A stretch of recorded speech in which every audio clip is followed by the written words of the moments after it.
bleeding us by 1,000 cuts. So, and as the leadership of the country had said, कि चुन चुन के मारेंगे, ये चुन चुन के मारने का एक बहुत बहुत क्लियर जवाब है that it has not been pointed towards the civil population, towards anybody else, but to the people who have been, doing all these nefarious activities. And the latest of the thing which happened on the 22nd April, that is the Pahalgam attack. So a great step taken by us. And let's see now how it pans out. But as it seems now, a simultaneous, saturated, multi-pronged, multi-directional attack has been carried out, and that has been given out by our government also. All right, Stephen Golub is also there with us. Abhijit Iyer Mitra is also joining us on the broadcast. Stephen Golub, the international ramifications of this. Secretary Marco Rubio has spoken with National Security Advisor Doval. He's also spoken to his Pakistani counterpart. He's put out a tweet about half an hour back saying that he's watching the situation in India and Pakistan very closely and would urge both sides to resolve this quickly and peacefully. What's the big concern right now in Washington? Oh, the big concern is that this could escalate when you have two nuclear powers, I believe, with 170 or more nuclear weapons between them going at each other. There's a very great concern that things can spin out of control. And sometimes things spin out of control literally in the sense that neither side wants a major escalation, but things happen anyway. Mistakes are made, intentions are misinterpreted, someone lower down in the command chain does something they're not supposed to. So there's a great concern regarding that. What I might add as an additional concern is that as opposed to India's civilian government, you have in Pakistan a military government that not only is military, but that's led by quite an ideological religious zealot, or in effect, de facto led by the army chief. And to have that kind of individual who's evinced hostility towards India in recent weeks and months in his statements with his finger on, to be frank, the nuclear trigger, is an additional source of great concern. All right, Stephen Golub, thank you very much for joining us. Before I come to Abhijit, Arun Danta, my colleague, is joining us live from 7 LKM, right outside the Prime Minister's residence. Arun, what's the mood right now there? The Prime Minister, I believe, was fully briefed and watching the Operation Sindoor as it was unfolding. What can you report for us this morning? Well, that's right, Zaka. Prime Minister Modi was awake for the entire night, and he was monitoring the attack from this place. Right behind me is 7 LKM, the official residence. That he is still monitoring the situation from inside. In fact, the officials are also inside. He's also in touch with NSA Ajit Doval, Defence Minister Rajnath Singh, Union Home Minister Amit Shah. All of them are in touch with Prime Minister Modi. And in fact, as we've seen in last couple of days, the build-up which was in fact taking place, the rounds of meeting which were taking place here in the country, and also the way, whether it is External Affairs Minister or Prime Minister Modi, they were discussing with the foreign leaders about this. And today, when this thing happened, when few areas in Pakistan and also in Pakistan-occupied Kashmir were attacked by our forces, it is something which is very, very significant. And perhaps in some time from now, we will see some sort of a movement here at Prime Minister Modi's residence. Cabinet meeting is also slotted to take place today. CCS Cabinet Committee on Security will also take place here at 11 a.m. So very, very significant, day-to-day, a huge attack that happened Well, this is Operation Sindoor. There are many reactions that are coming in from the families, those who lost their loved ones on the 22nd of April, and they are thanking the Indian Armed Forces and Prime Minister Narendra Modi for going ahead and destroying these terror hubs from where this proxy war has been waged against Bharat for many decades by Pakistan, which is a state sponsor of terror. General Sanjay Kulkarni is with us. We also have Abhijit Iyer Mitra.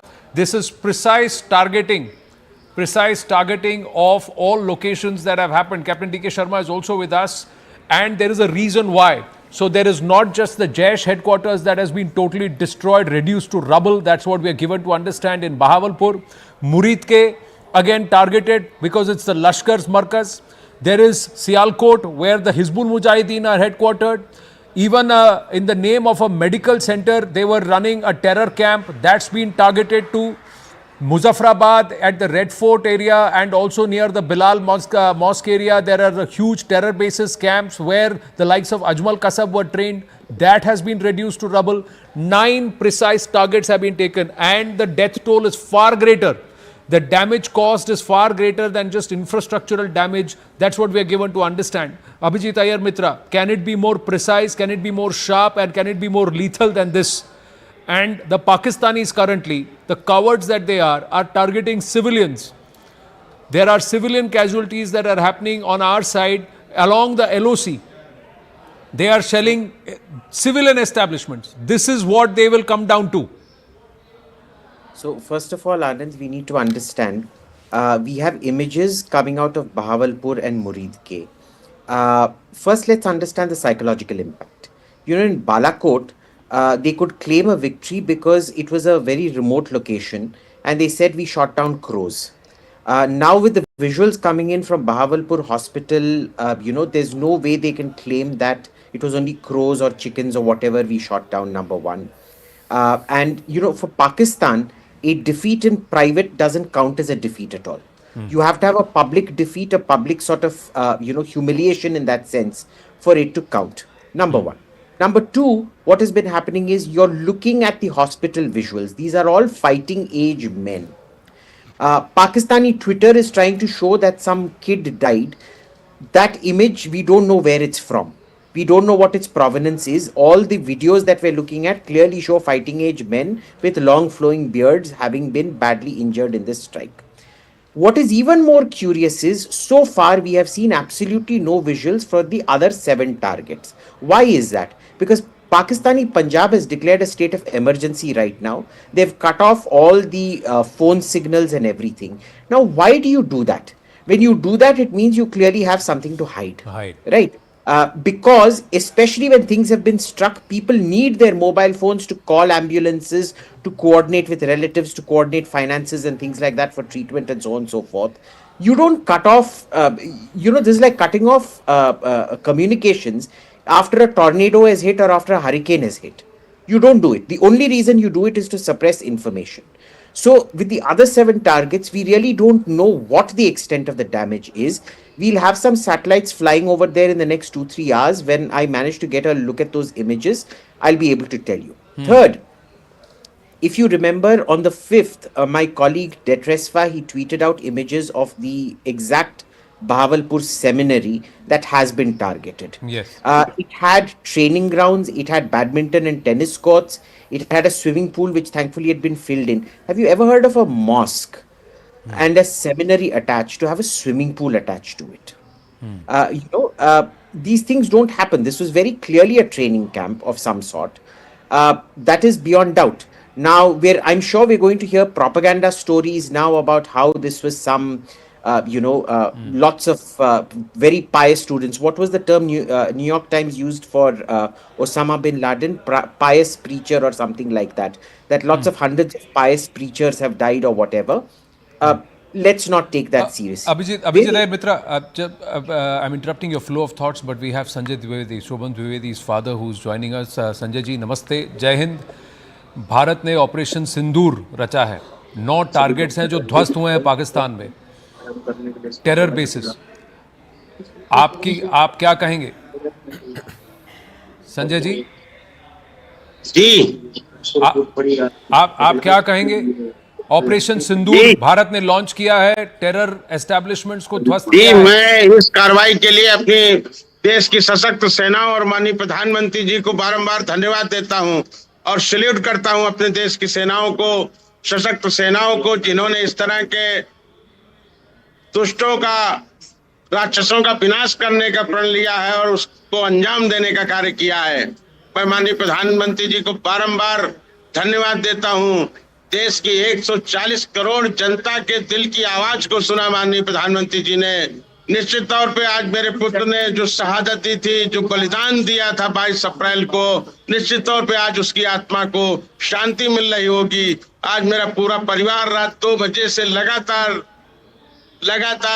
उस जो कष्ट को पिछले 15 दिनों से झेल रहा था, उस कष्ट में निश्चित तौर पे मरहम का काम हुआ है. आज मेरे दिल में बेटे के जाने का गम तो है, लेकिन आज गर्व है मेरे देश के, मेरे प्रधानमंत्री पर, मेरे देश की सशक्त सेनाओं पर, जिन्होंने समय पे जाकर के कार्रवाई की, सटीक कार्रवाई की और आतंकवादियों के समूल नाश के विनाश का काम शुरू कर दिया है। हिंदू बेटियों का सिंदूर छीनने की जुर्रत की थी उन्होंने, और इस ऑपरेशन को सिंदूर कहा गया है। आवाज नहीं आ रही सर। संजय जी, हिंदू बेटियों का सिंदूर छीनने की हिम्मत की थी उन्होंने। 26 पुरुषों को चुन चुनकर मारा था। आज इस ऑपरेशन का नाम ऑपरेशन सिंदूर रखा है। जी, क्या सिंदूर की लाज रखी है हमारी सेना ने? जो मेरी बहू का सिंदूर, जो माथे का सिंदूर छीना था 22 अप्रैल को, बहुत ही अच्छा निर्णय लिया है। इस ऑपरेशन का नाम ऑपरेशन सिंदूर रख करके उन शहीद हुए मेरे पुत्र के साथ शहीद हुए देश के विभिन्न भागों के उन 27 वीरों का, बलिदानियों की, धर्म पत्नियों के सुहाग की जो कीमत थी, उसको सुहाग की रक्षा का जो सुहाग छीना गया था, उसके लिए जो प्रतिशोध लिया है माननीय प्रधानमंत्री जी ने, माननीय हमारे देश के गृह मंत्री जी, माननीय रक्षा मंत्री जी, मैं सबको बारंबार धन्यवाद देता हूं। और देश की सशस्त्र सेनाओं के अदम्य साहस और वीरता के लिए मैं उनको बारंबार सैल्यूट करता हूं। इतना काफी है कि और भी सिखाना, सबक सिखाना जरूरी है संजय जी। जी जी जी जी जी जी। अभी आतंकवाद पे जो कार्रवाई शुरू हुई है, ये इसका शुरुआत है। हम ये चाहते हैं और पूरा देश ये चाहता है कि अब आतंकवाद का माननीय प्रधानमंत्री जी समूल विनाश करें।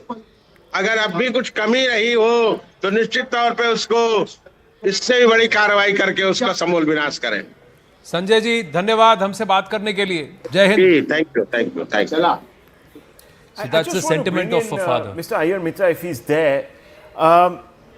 Mr. Mitra, first of all, good morning. This is what we were working up to. The fact of the matter is, you were there last night on our show. We weren't expecting perhaps a strike this early in the day, but we hadn't ruled out the possibility.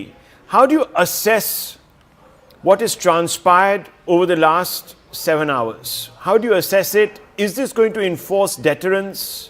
This is something that you've been talking about. And do you think that this is the first of many steps? The first of a phase? I think this is the beginning of a series of strikes. We have to understand Pakistan has its security cabinet meeting at 10 a.m. They'll decide what course of action they want to go about after that. Depending on how much they want to escalate it, let's see where it goes.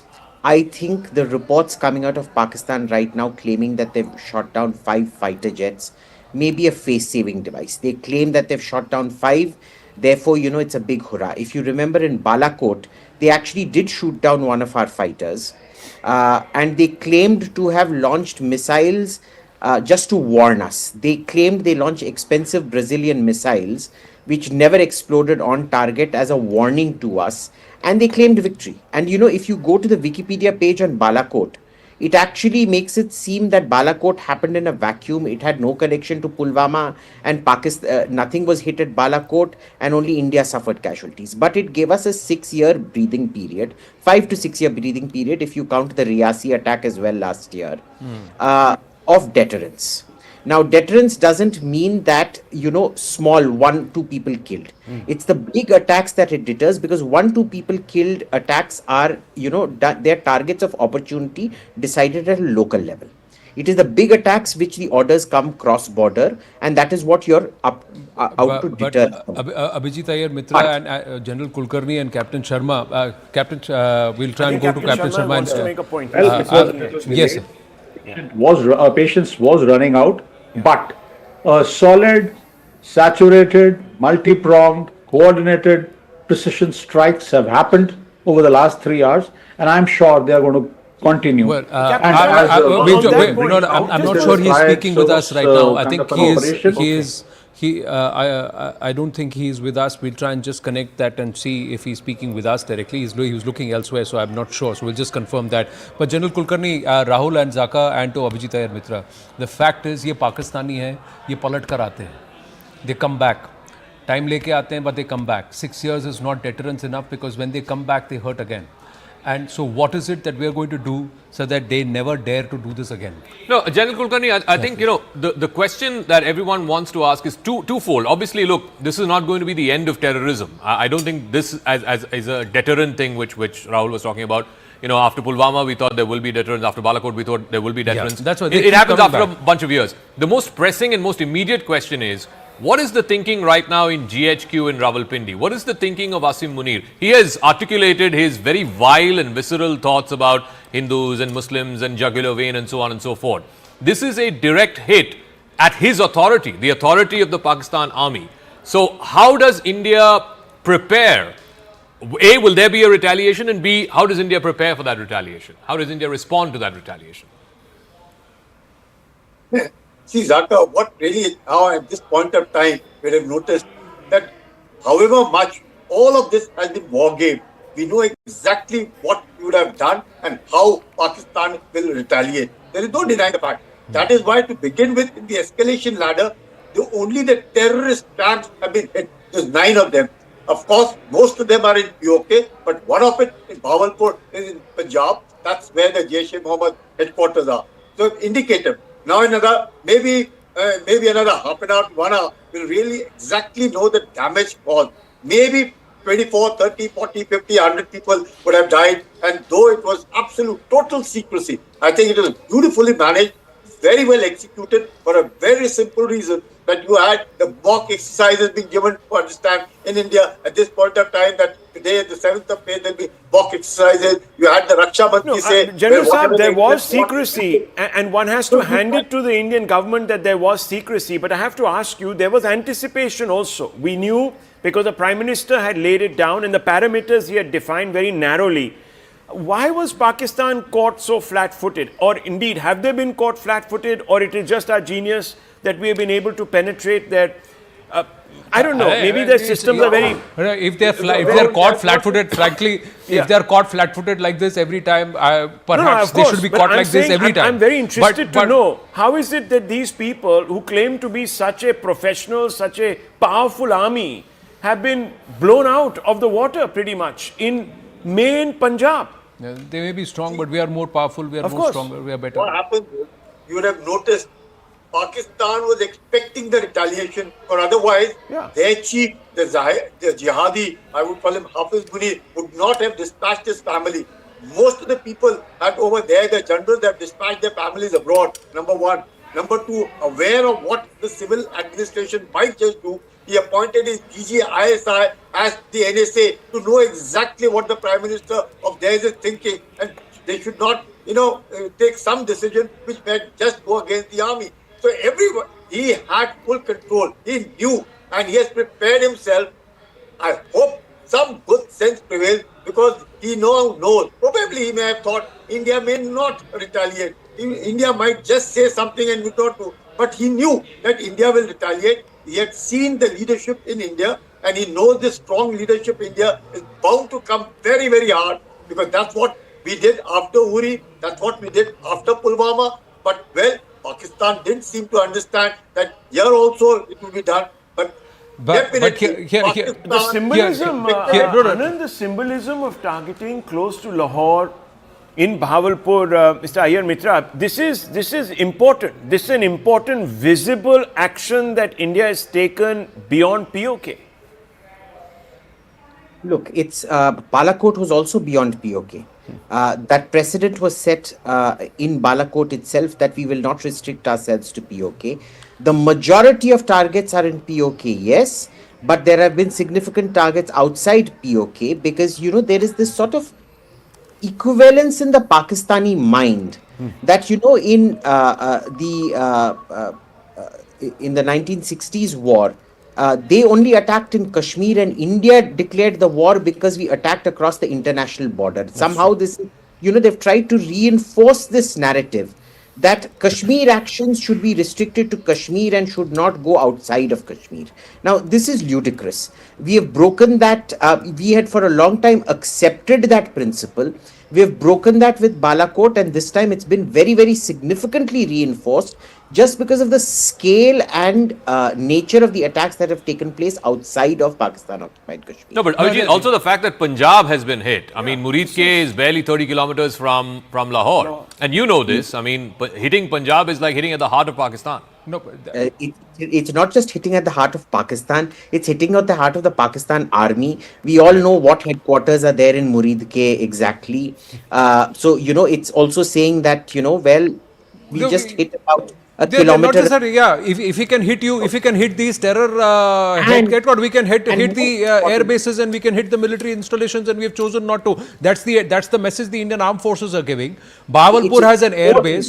Yeah, It's actually much more than that, because you're hitting the political power center of both the army and the Sharif family. Yeah. That is a humiliation that they can't live down. So 10 a.m. there is going to be a press briefing. So here on CNN News 18, it's continuous coverage. We are live with the coverage, with the updates. 10 a.m. is the official media briefing at the National Media Center. We've just got confirmation. National Media Center, that's where there will be a press briefing on Operation Sindoor. Do we know who's going to We be don't leading know. that? No, we don't know who's going to it come is. to So brief. if you go back to the surgical strikes, Yes, at it that was- time I think it was the head of the Northern Command. Yeah. Then I think the General DGMO. Huda, I think. Yeah, I think General Huda had come out Yeah, first. but it's been sent out by the army. It's been sent Yeah. out by the army PRO and PRO army. That's where you'd they imagine are the it's ones a- who sent out. So we'll see if it's a military briefing or not. It likely would be, yeah. And this time around, General Kulkarni, it said it's a collective armed forces. It's not said that it was only the Air Force that did it, or the Army that did it, or the Navy that did it. It's a collective Air Force, collected armed forces strike. My question is also, if the Pakistanis decide to respond, they may immediately respond, or they may respond in a different manner, in a non-state act manner also. So how do we measure our calibration? Is this message very clear that any act of terror on our soil now will be a punitive cost on Pakistanis? Secondly, if you escalate, we will go escalate further. Pakistan will retaliate, but Pakistan knows the after effect of retaliation, and that is what is most important. Pakistan realizes it, that attack on the Indian soil, because Indians don't have any terrorist camp. Since we have no terrorist camp, the attack is going to be in the Indian soil, whereas we have only hit the terrorist target. So Pakistan knows what India is doing. Now, should Pakistan retaliate in a haphazard manner, knowing fully well, let's see what happens. They are ruined, will do. But at this point of time, I don't think, because Pakistan knows fully well that India is prepared. For the last 12, 13 days, India was preparing for it. India has now retaliated, and any further, I would say, retaliation by Pakistan might lead to Pakistan getting into trouble. Because Balochistan ex-chief minister has been talking rather ill about Pakistan and very clearly stated that, look, and he has also told them, don't forget, you've had 93,000 PWs in 71 But that was in 71, sir. After that, the messaging has not cost them. The messaging from the Indian response or the Bharatiya response has not cost them. It's not cost Pakistan acreage, nor has it cost them personnel, loss of face. Captain Sharma, agree, disagree? And is this messaging enough, or has this got to be harder? Just, Zaka, this is just the starting. Oh, sorry, Anand. Yeah. This is just the starting of the whole thing, which was, waiting for something like this to happen. And it has happened at the right time, as decided by all the three chiefs and the top leadership of the nation. Very precise attacks, very potent attacks. And let's see now, what is the next step of Pakistan? As General Kulkarni is saying, there will be some retaliation, but we are prepared for it. It is a multi-pronged attack. Everybody is at standby. So there is nothing to worry, because anything now coming out from there will have But a Captain, kind of... when you say that there is going to be a retaliation, I'm sure people in the Indian military establishment have done a bit of a game theoretical analysis. Rahul, every action of theirs has already been, I'm very sure about it, it has been simulated, and we know what is our reaction to it. So just don't worry about it. Every step of the escalation ladder has been well thought out. And who will address it? Which part of the Indian Armed Forces will address it? In what manner and with what kind of might? All this has been done. They don't deter Abhijit Iyer Mitra and Captain Sharma and General Kulkarni. They don't deter from attacking civilians. If you look at the pounding around the LOC, it shows that they are capable of the most vile act. And if we look at Pahalgam, they're okay with that. That was also celebrated somewhere. So if they end up doing something foolhardy like that, that they target a civilian establishment or a military establishment, then the graded response, how does it change? And does that give us a toehold or a reason to perhaps charge them acreage? I hope you understand what I'm saying. We are now going towards the routes from where the launch pads are. You are talking about they will attack on the civilian areas. They can do whatever, foolish activities they want to do. But here our focus is very clear. We are going, as the Prime Minister said, we will go to the root of the problem. So now we are attacking from where the artillery is kept or where the missile launching pads are kept and where all this activity was taking, it was starting from there. It was finally looking for a target across the border this side. But now when all our forces have got all the targets and coordinates in position and we have decided that we are ready and the kind of attack which has been carried out within a matter of seconds and minutes from various directions, this is going to baffle them. This is going to, really... one other factor which I think is important in whatever response Pakistan may choose is in 2 days' time, on Friday, they have this all-important meeting with the IMF in Washington where I think it's $1 billion tranche of the $7.5 billion that was approved as the bailout package. That is due.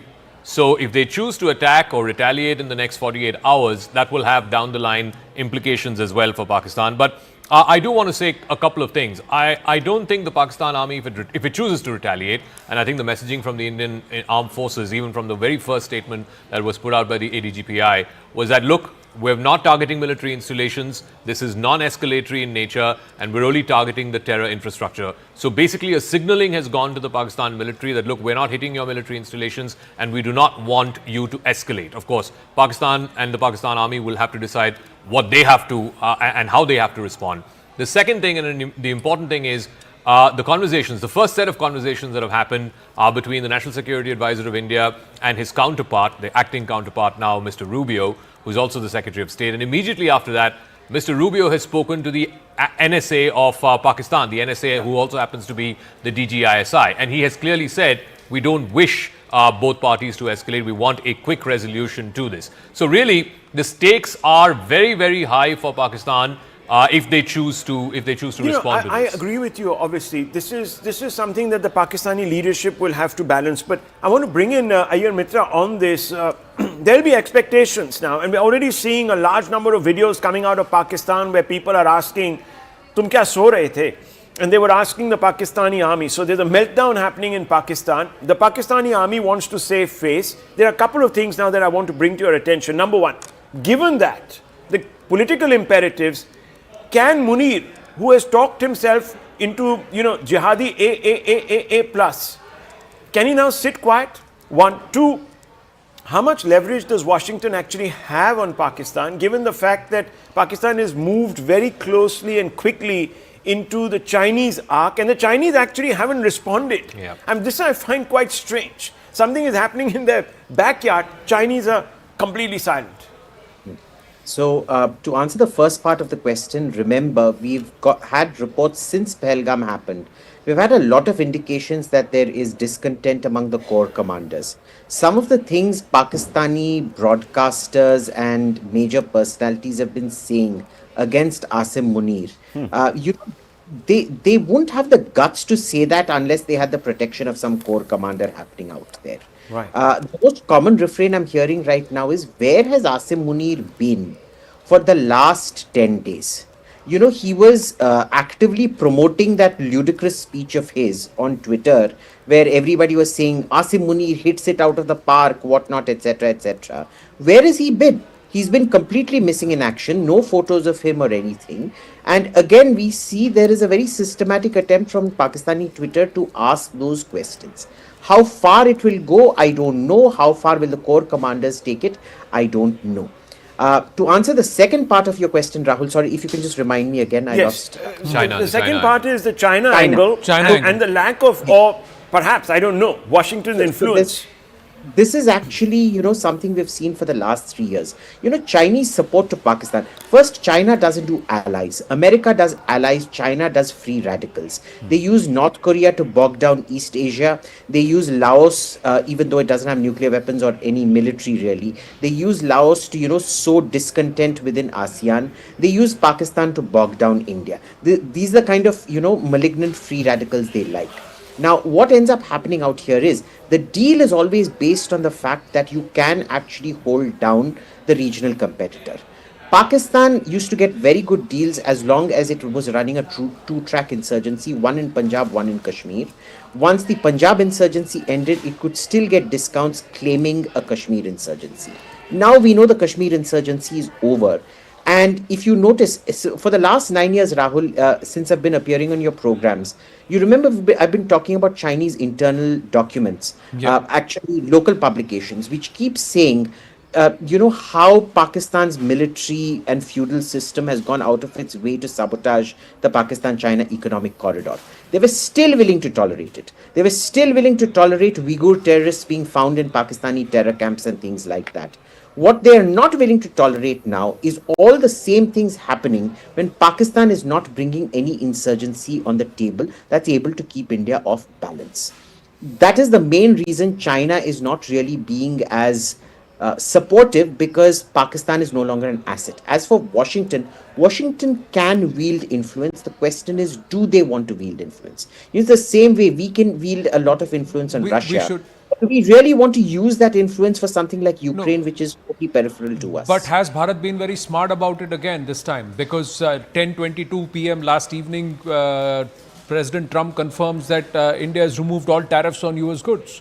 So there has been a big offtake there. So there is a whole of government strategic maneuver with key parties who are integral to whatever Bharat was planning, and that's happened. No, but I just want to add to the US Yeah. question. I mean, look, Trump, I think to be fair to him, has been very, very clear. He is an anti-war president. He has never, in fact, he's said very proudly on the campaign trail that in his first term, not a single war started. And he also made it a big campaign agenda point that he wants to end the Russia-Ukraine war. He said famously he'll end it in 24 hours and so on, but that hasn't happened. He also wants to put an end to the Israel-Gaza war as well. But here's the thing.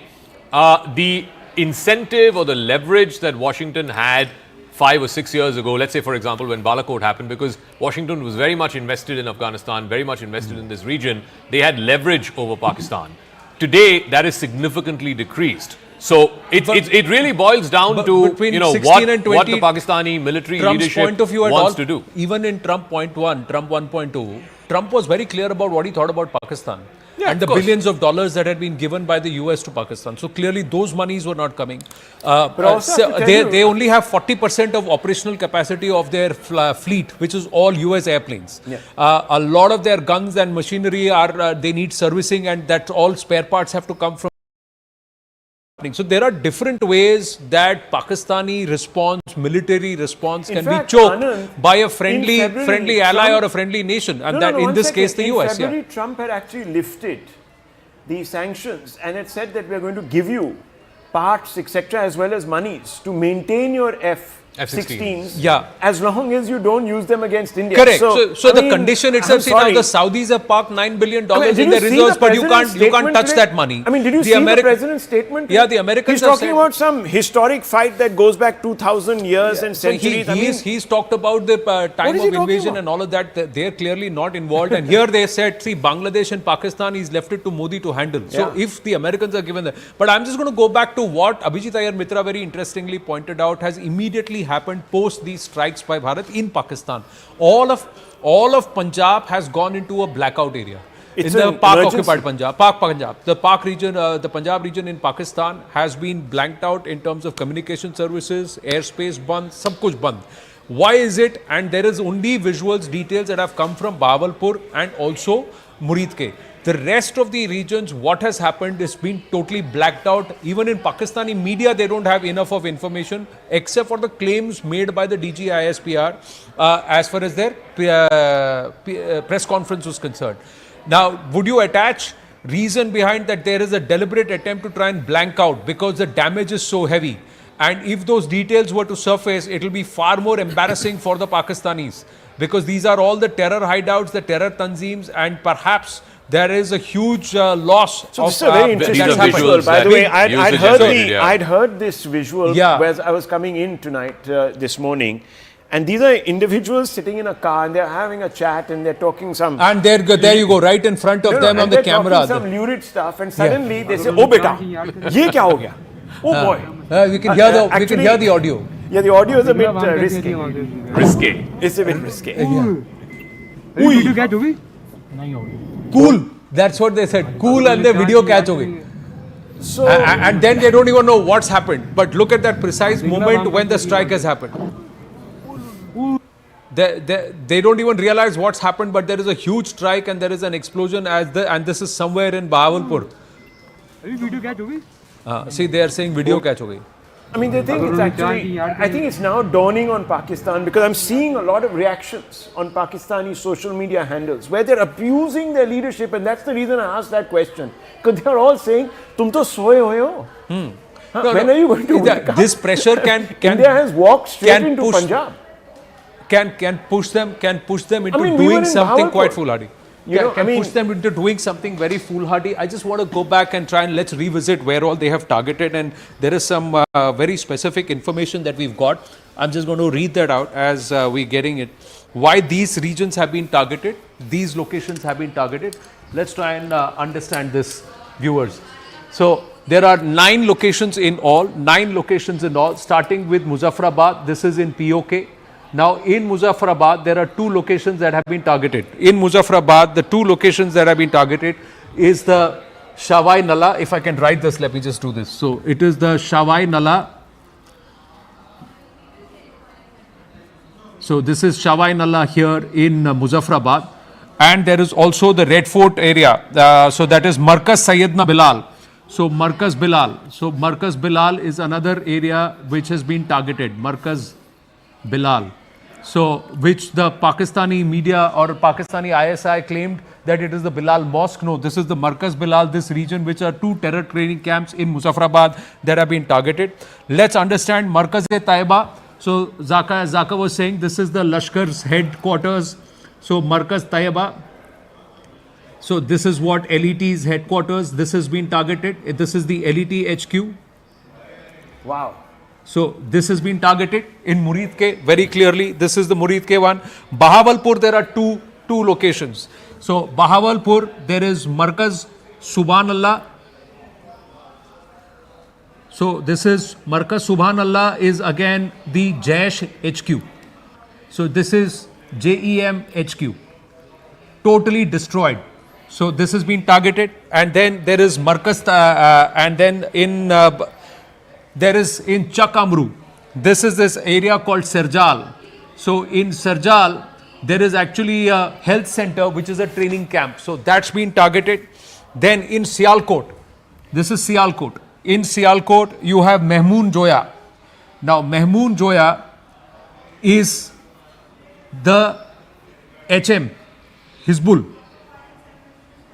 Hizbul Mujahideen headquarters. So you're saying Mehmoon Joya Jaish and Hizbul, all three have been targeted. Then you have in Bhimbar.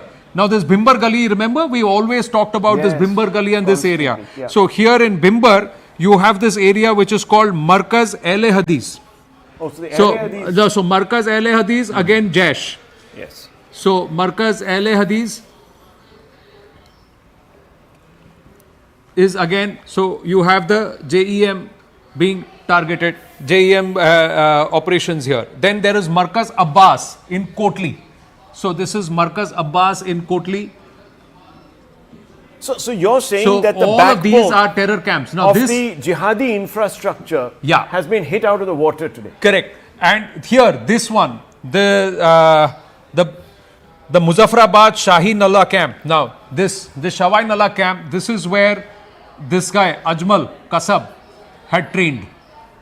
I see. Ajmal Kasab had trained here. This camp in Muzaffarabad, he hails from Murid Ke and he trained in Muzaffarabad. So there is also the Markaz Rahil Sharif. So there are two locations here in Kotli. There is one more. This is Markaz Rahil. This is Markaz Rahil Shahid. This is also in Kotli. So this is how these locations have been targeted. All have significance. There is the Jaish operations in Bahawalpur and in Kotli. Gulpur also. This is one of these is been clubbed with Kotli, but this one of these camps is in Gulpur. Chakamru comes with the Sherjal. So from Lahore. All these camps. Muridke, 30 kilometers from Muridke is Lahore, 30 kilometers from Lahore. which is really the citadel of Punjab. Absolutely. Pakistan, Punjab, that is. I mean, the last time there was a direct hit in Punjab was Yes. actually in the 1965 war. Exactly. So this is something that hasn't happened in the This- last 50 It years. has. It has If you drive from Yeah. Lahore downwards towards Faisalabad and then you go down, in this region is where Muridke comes. right. And when we passed, when in my previous avatar as a sports journalist, I've gone to Pakistan. And when we passed that, we were actually pointed out and said, "Ye Lashkar ka headquarter hai." So at that time in 2007, they used to openly flaunt that this is the Lashkar headquarters. Bahawalpur, where these two camps are, 5 kilometers from here is the airbase. But just think of this. So just 5 Anand, kilometers from here is I the have to ask Bahawalpur you this airbase. question. Just think of this. Today, Hafiz Saeed is sitting in his little launch pad, having his chai this morning. And he knows that he's in the crosshair too. Imagine the psychological impact of the Dawood Ibrahim, who has been probably eating his biscuit this morning, will also be saying that, okay, I'm probably next. I hope we behave ourselves. This is what the message is. But isn't my it? point is, frankly, I'm moving across here. But Yeah. Zaka and Rahul, as we go across back to our guests, Hafiz Saeed and Dawood Ibrahim are no longer the operational heads. They are just figureheads. What we need as a nation and our armed forces need to target are the operational commanders. Hafiz's brother Talha degrade Saeed, that, but Rauf from Asghar, some from of the others who we have named here on the channel, these are the people who are present at these training camps who are radicalizing minds and training. No, but we are Along not with them are these discounting. mullahs who are so radicalized. No, those but even who are the Osama ones who are bin Laden- brainwashing but them. hang on, Ji. even Osama bin Laden, by 2010, 2011, 2010, had become a completely sort of, disconnected, discombobulated figure from the Zawahiri Al-Qaeda. was leading the Al-Qaeda at that But the symbolism Of course. of nailing him is very, very important. So let's not forget look, that. I think these are very, very targeted precision strikes. Yeah. The message is very clear from the Indian military establishment and the political establishment. The three terrorist organizations that have been a thorn in India's flesh for the last 30 years, the Lashkar-e-Taiba, the Jaish-e-Mohammad and the Hizbul Mujahideen, their headquarters has today been hit. And I think it's an unambiguous message from the Indian establishment that these are the three organizations that have really been responsible for a majority, more than 90% of the terror acts that have happened in India, whether it's in Kashmir, whether it's in mainland India from 26/11 to Uri, Pulwama, and the latest, of course, in Pahalgam. But at the same time, if you were to look at the statement put out by every official in the Yes. government of India, from the army, PRO to the Ministry of Defense spokesperson, it's very clear three things. Number one, this is non-escalatory in nature. India does not wish to pursue the escalation ladder if Pakistan does not retaliate. Number two, all of these hits happen from inside Indian territory. The LOC was not crossed, the international border was not crossed. And the third and most important thing, these were simply terror launch pads or terror infrastructure. No military installation has been And hit, this and that's a puts signal. Pakistan in a huge bind. Yes. Because look, we've targeted legitimate targets that are non-state actors, and I'm not using Indian government language, I'm using Pakistani government language. They say these are non-state actors, they're out of our control, etc., etc. Where does Pakistan hit? Well, look, I mean, it can't. if If it hits the military establishment in India, that's a declaration of war. Yeah. I'm talking very legalistically Yeah. speaking now. Yeah. It's a declaration of war. Defense Minister, I think the Defense Minister has put out a statement, or maybe he's speaking to all the three chiefs, perhaps congratulating them on the success of this. Big breaking news coming in. Rajnath Singh, who had said just a few days ago that our action will be what you desire, that is, the public of India desires.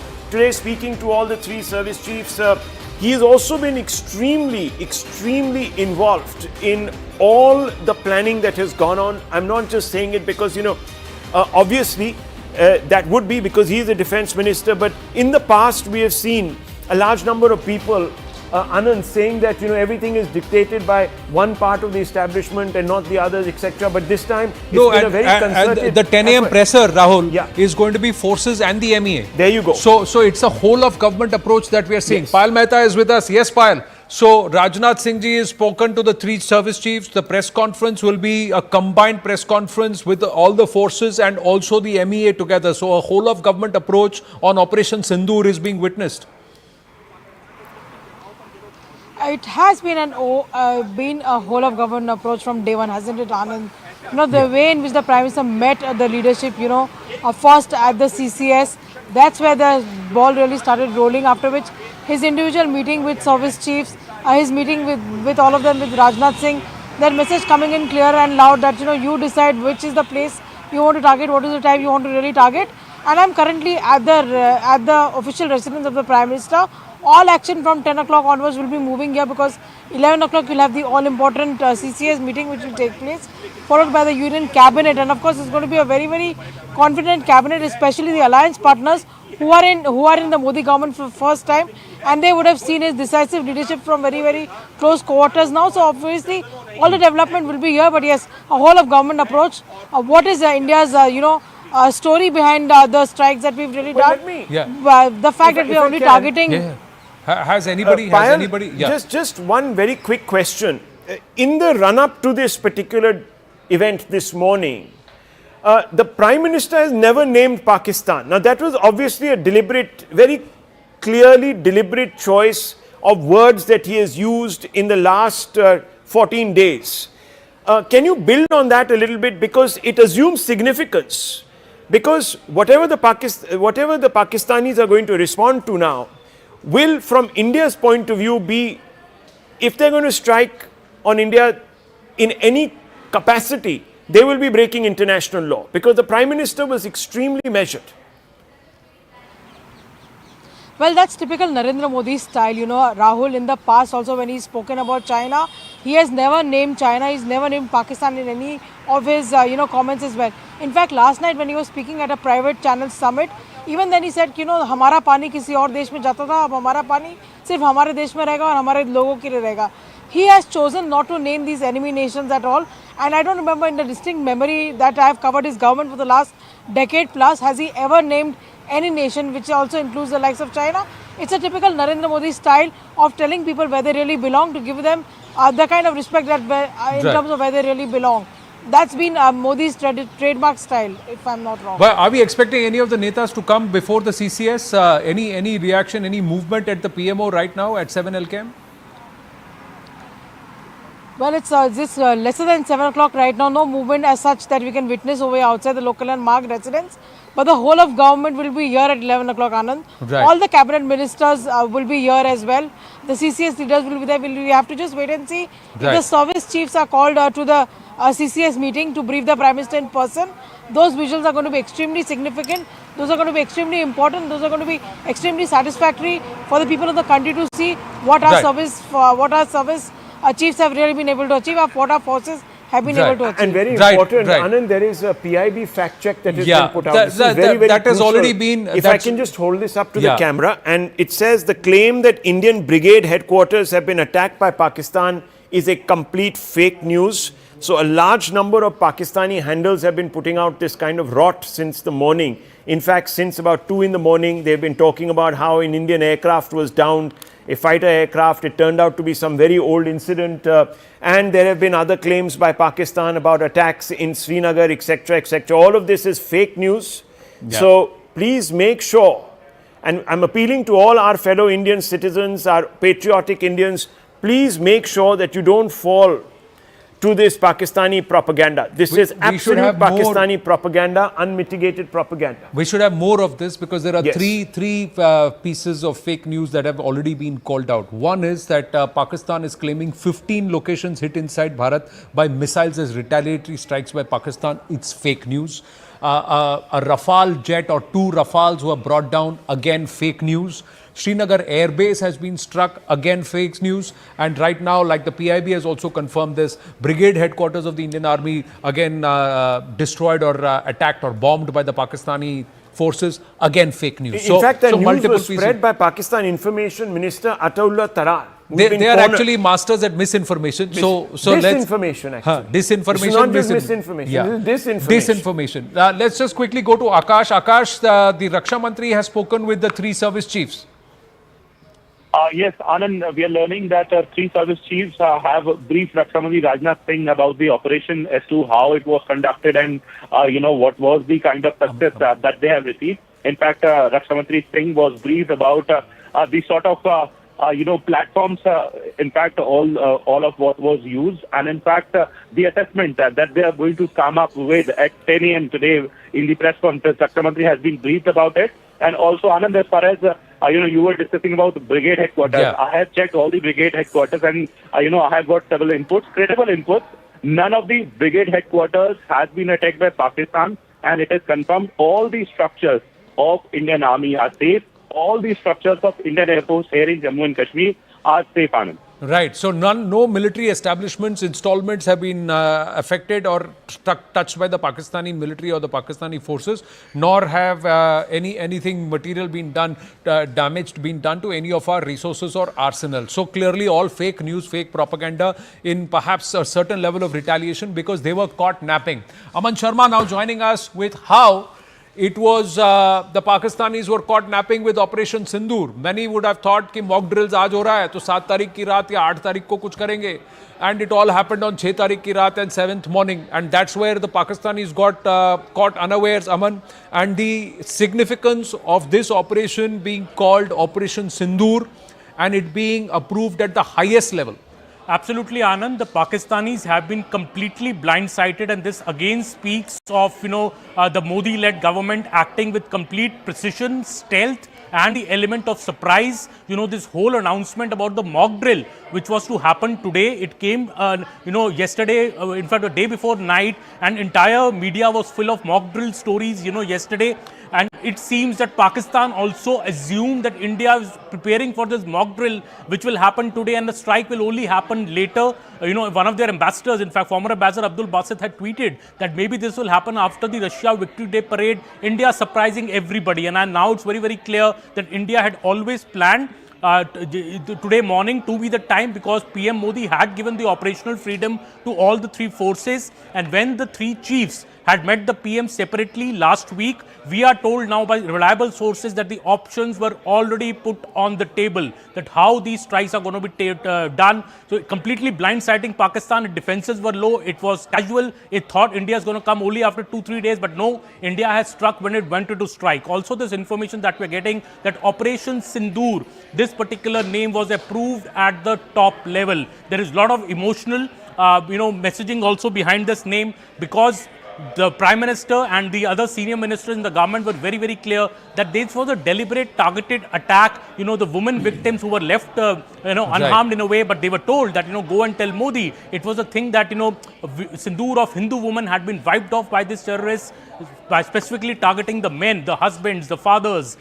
This is what India, and that's why the code name of the operation was named like that. There was a message behind that as well, Anand. But India taking Pakistan completely by surprise, and some voices in Pakistan, Anand, are now asking the Pakistan government that how could this happen and how could this strike happen? What were our defenses doing? Pakistan had made tall claims of mobilizing forces on its borders in the last 10 days. But when the strike ultimately happened, India has acted with complete stealth and caught Pakistan completely unawares. Anand. Important points that you're making, and I appreciate the facts that you are putting out here because, yes, there is a deep symbolism behind the name of the Operation Sindoor.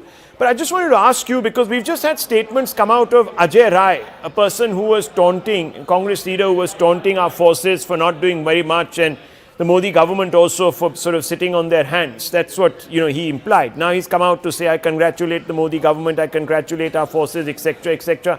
How many of the opposition leaders have actually spoken up? Because they were bitter critics of the Prime Minister, even putting out posters like Gab. I don't want to make this political, but it's an interesting thing that I wanted to understand from you since you follow politics so very closely. Well, Rahul, yes, if there was one egg on the face moment, it is Ajay Rai's moment. Just 2 days back, he was mocking our Air Force, mocking our Rafale jets, saying that there is still Nimbu Mirchi on these jets and, when are we going to use them against Pakistan? Well, Mr. Modi has shown, such operations Rahul, are tactical operations, as I said, with stealth and the element of surprise. Sometimes the planning takes time. After Uri, we had acted within 11 days. After Pulwama, we acted on Balakot within 12 days. Now we've struck within 14 days. So within a fortnight, this big strike has happened. And we have to also understand that the nature of this strike, the scale of this strike is much, much larger than Uri and Balakot. Yeah. You look at how multiple 9 targets, the headquarters of Jaish and LET being targeted. Imagine, had anybody thought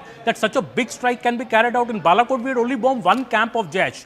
Still there was a massive casualty there, but now you are actually my attacking mind the goes headquarters. back to Chandrababu Naidu's statement. If you remember, just a few days back when the Prime Minister went south and he said, I saw the pain in the Prime Minister's eyes, and you have been mentioning that the Prime Minister was monitoring this all night, this operation, perhaps has not slept. It was a very long day for him, wasn't it, yesterday, in any case? Yes, absolutely, Rahul. In fact, Prime Minister had a series of meetings yesterday also. That's what I'm told. He was at a media event till about 10 in the night yesterday. And, after that, shortly after midnight, we see this operation happening. I think the Prime Minister, was very clearly monitoring this operation, and he was tracking every part of Pahalgam since day one. From the point he was in Jeddah, when this operation happened, he immediately called up Home Minister Amit Shah to rush to Jammu and Kashmir.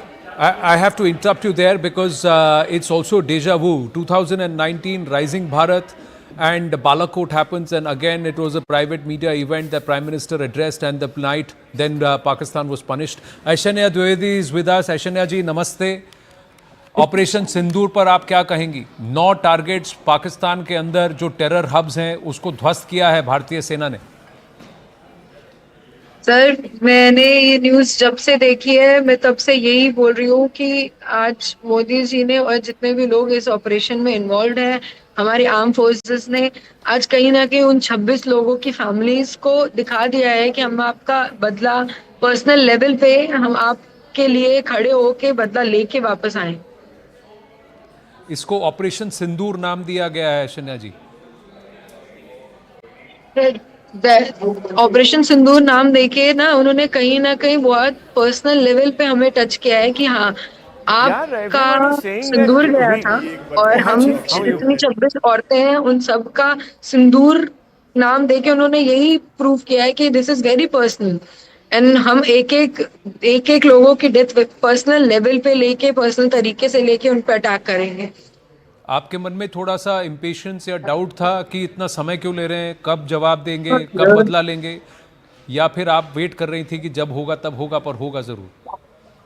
आपकी आवाज नहीं आ रही है। मैं आपसे जानना चाहता हूं ऐश्वर्या जी, क्या आप थोड़ा व्याकुल हो रही थी कि बदला प्रॉमिस किया था, कब करेंगे, ये ऑपरेशन कब होगा, या फिर आपको भरोसा था कि it is going to happen? Can you repeat the question? I cannot hear you. Can you hear me now, Aishanya ji? Can you hear me now? I can hear you. Yeah, I can hear you. Did you have any doubts about retribution, बदला, और या ये operation, या आप थोड़ा सा व्याकुल हो रही थी, were you getting impatient कि क्यों कुछ नहीं कर रही है सरकार? तो मैंने ये कई बार इंटरव्यू में बोला था कि मुझे विश्वास है कि कुछ तो होगा, मुझे विश्वास है कि कुछ तो करेंगे।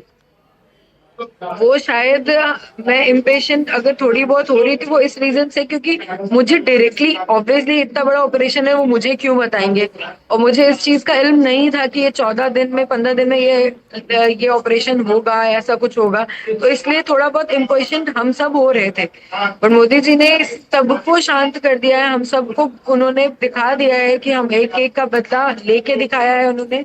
I'm really thankful to him. I'm really thankful to all the armed forces. What the loss that you have suffered, the family has suffered, can never be replaced. But somewhere, do you feel there is some solace? I think she's. I think the line has gone. I'm just going to check if she's still there. But I think that sentiment, Zaka, that's coming from all the families, is that calling it Operation Sindoor, the Prime Minister, the government, the forces have made it personal. They have said, when you've lost someone, it's as good as us losing someone and we losing someone, and that's how we're going to seek retribution. I think somewhere that significant, messaging very clear, very Let's strong. also play out the map, and this is the first pictures that we're getting of the damage. This was in the early morning hours, about 3 a.m. or so.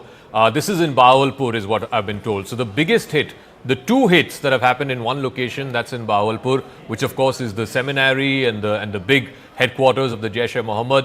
Masood Azhar and gang, as it were. And then the second big hit was in Murid-ke, the Markaz-e-Taiba, which is the big seminary of the Lashkar-e-Taiba. So these are the two terrorist organizations. And of course, there is the Hizbul Mujahideen's seminary that's been attacked as well. So the three terror organizations that have wreaked havoc here in India for the last 20, 30 years, their headquarters, their fountainhead has been hit. But at the same time, and I want to keep going back to this, Right. India has put out a very responsible statement, whether it's the ADGPR, whether it is the Ministry of Defense spokesperson, that look, India is not escalating this, no military targets have been hit, and the idea was that this is avenging what happened in Pahalgam.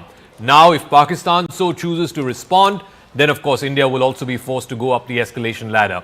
But here are the moving pieces that are happening now. In case you're just joining us at 7 a.m., 4 minutes past 7 a.m. on the 7th of May this morning, this Wednesday morning, India has carried out Operation Sindoor at 9 different locations in Pakistan-occupied Kashmir as well as in Pakistani Punjab.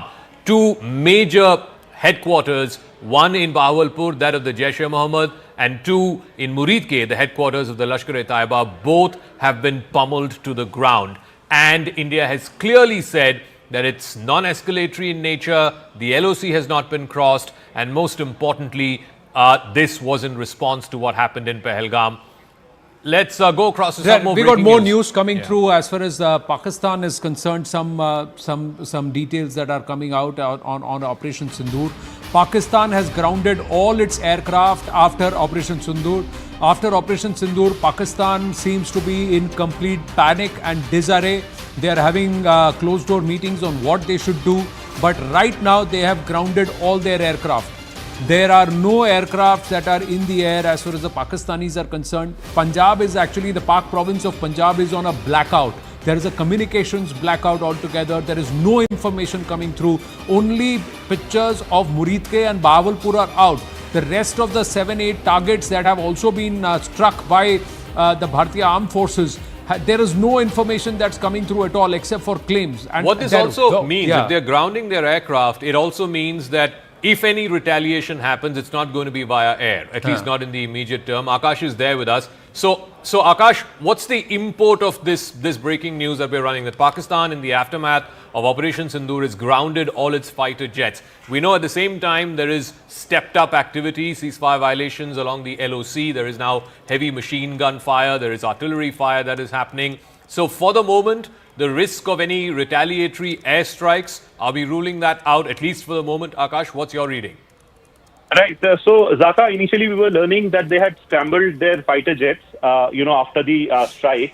And in fact, there were some sort of claims that were coming from Pakistan. But Manoj Gupta is now suggesting that they have grounded all their aircraft. In fact, after the sort of, developments where there were claims that they have downed several aircraft of India. Now, it is possible that they want to send a message that they are not going to escalate it further because they are now back in their bases Or is it a smoke screen? Is it a smoke screen? Is it a smoke screen? Are the Indian authorities, are the Indian forces going to lower their guard because Pakistan has grounded its aircraft, or will they look at it as a smoke screen? Because that's a big possibility. No, of course not, Anand. Of course not. We are not going to lower our guard because of the fact that air defense system is always active. We have got S-400 very much active, catering to the western borders and also the northern borders. And as far as the Indian forces are concerned, before the operation, in fact, it was planned that after operation, how they are going to deal with the situation. So, of course, they are not going to,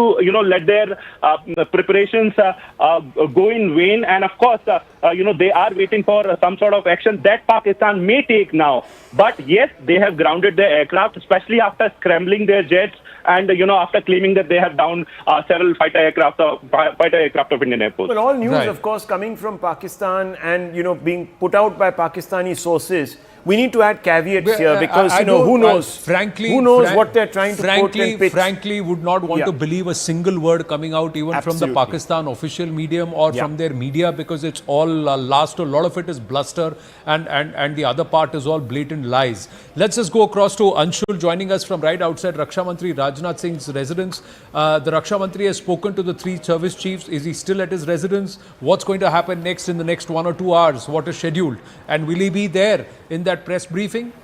Is it expected?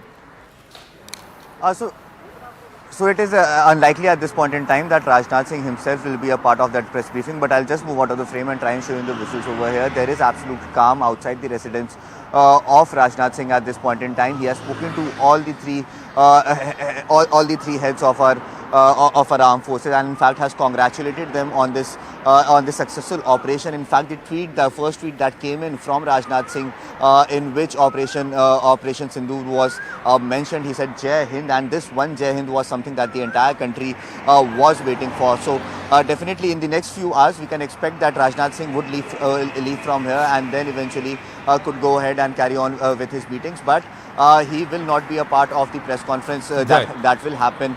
And that will happen around 10 There is a CCS plan. General Pannu, General Shukla are joining us. But Zaka, when the netas in the previous, in the build-up, last 12 to 14 days, when the leaders of the country, including the Prime Minister, the Raksha Mantri, were saying that the way you want retribution, we will get it for you. Yeah.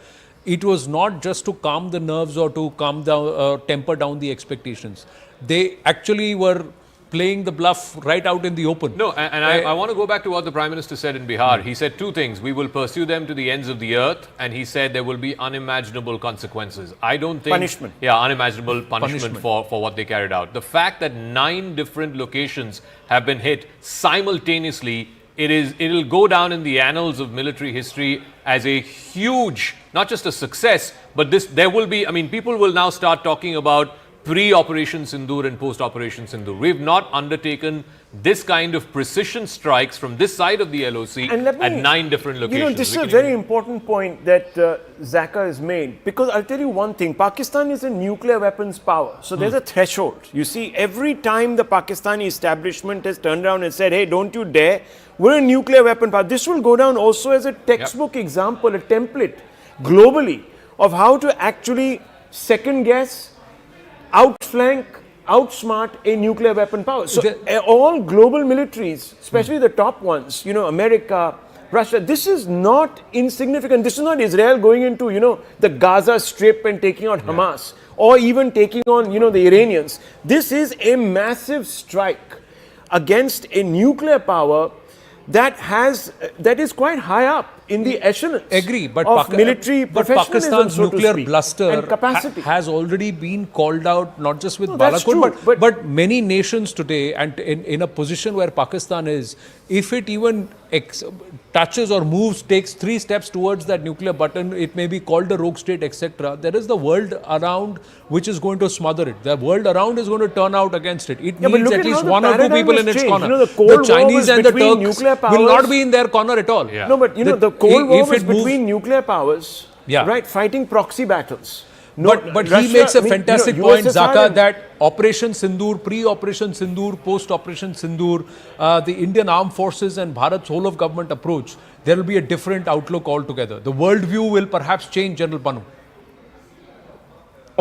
Yes, the way we have taken action against Pakistan, it is in response to a terror attack which came with much announcement and forewarning by the Pakistan Army Chief.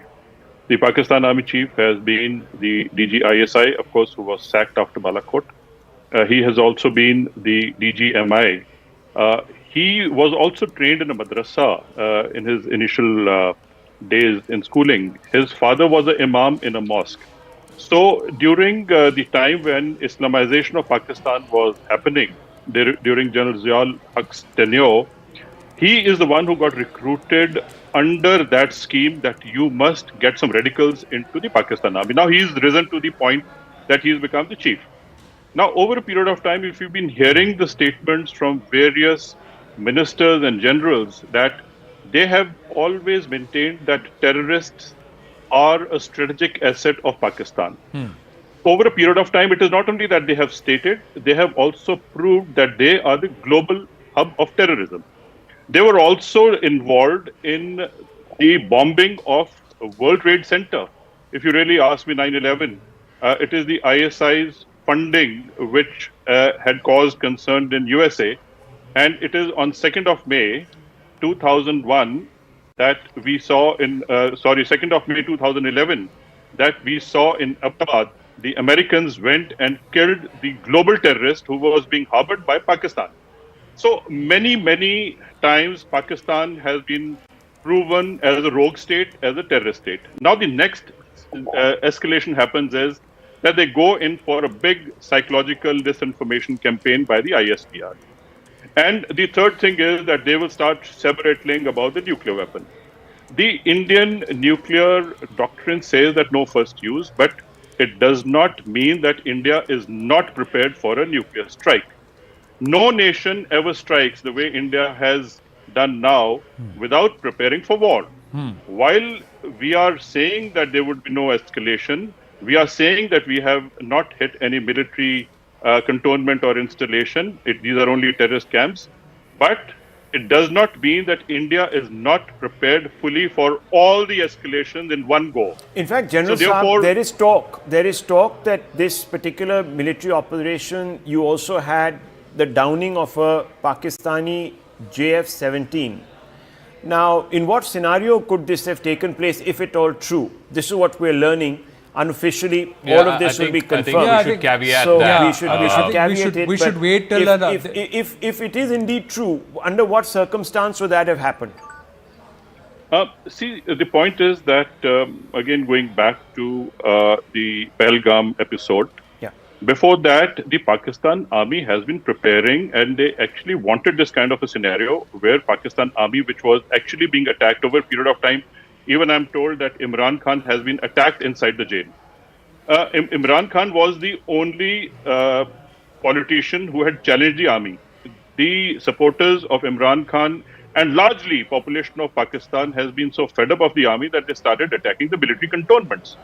They also, while Pakistan can keep talking about their own internal problems of terrorism and all that, but Pakistan Awam is absolutely fed up of the Pakistan military. So only to save himself from the wrath of the politicians who are in jail and their supporters who are outside and prevent them from attacking the military cantonments, the military had to declare an emergency like this.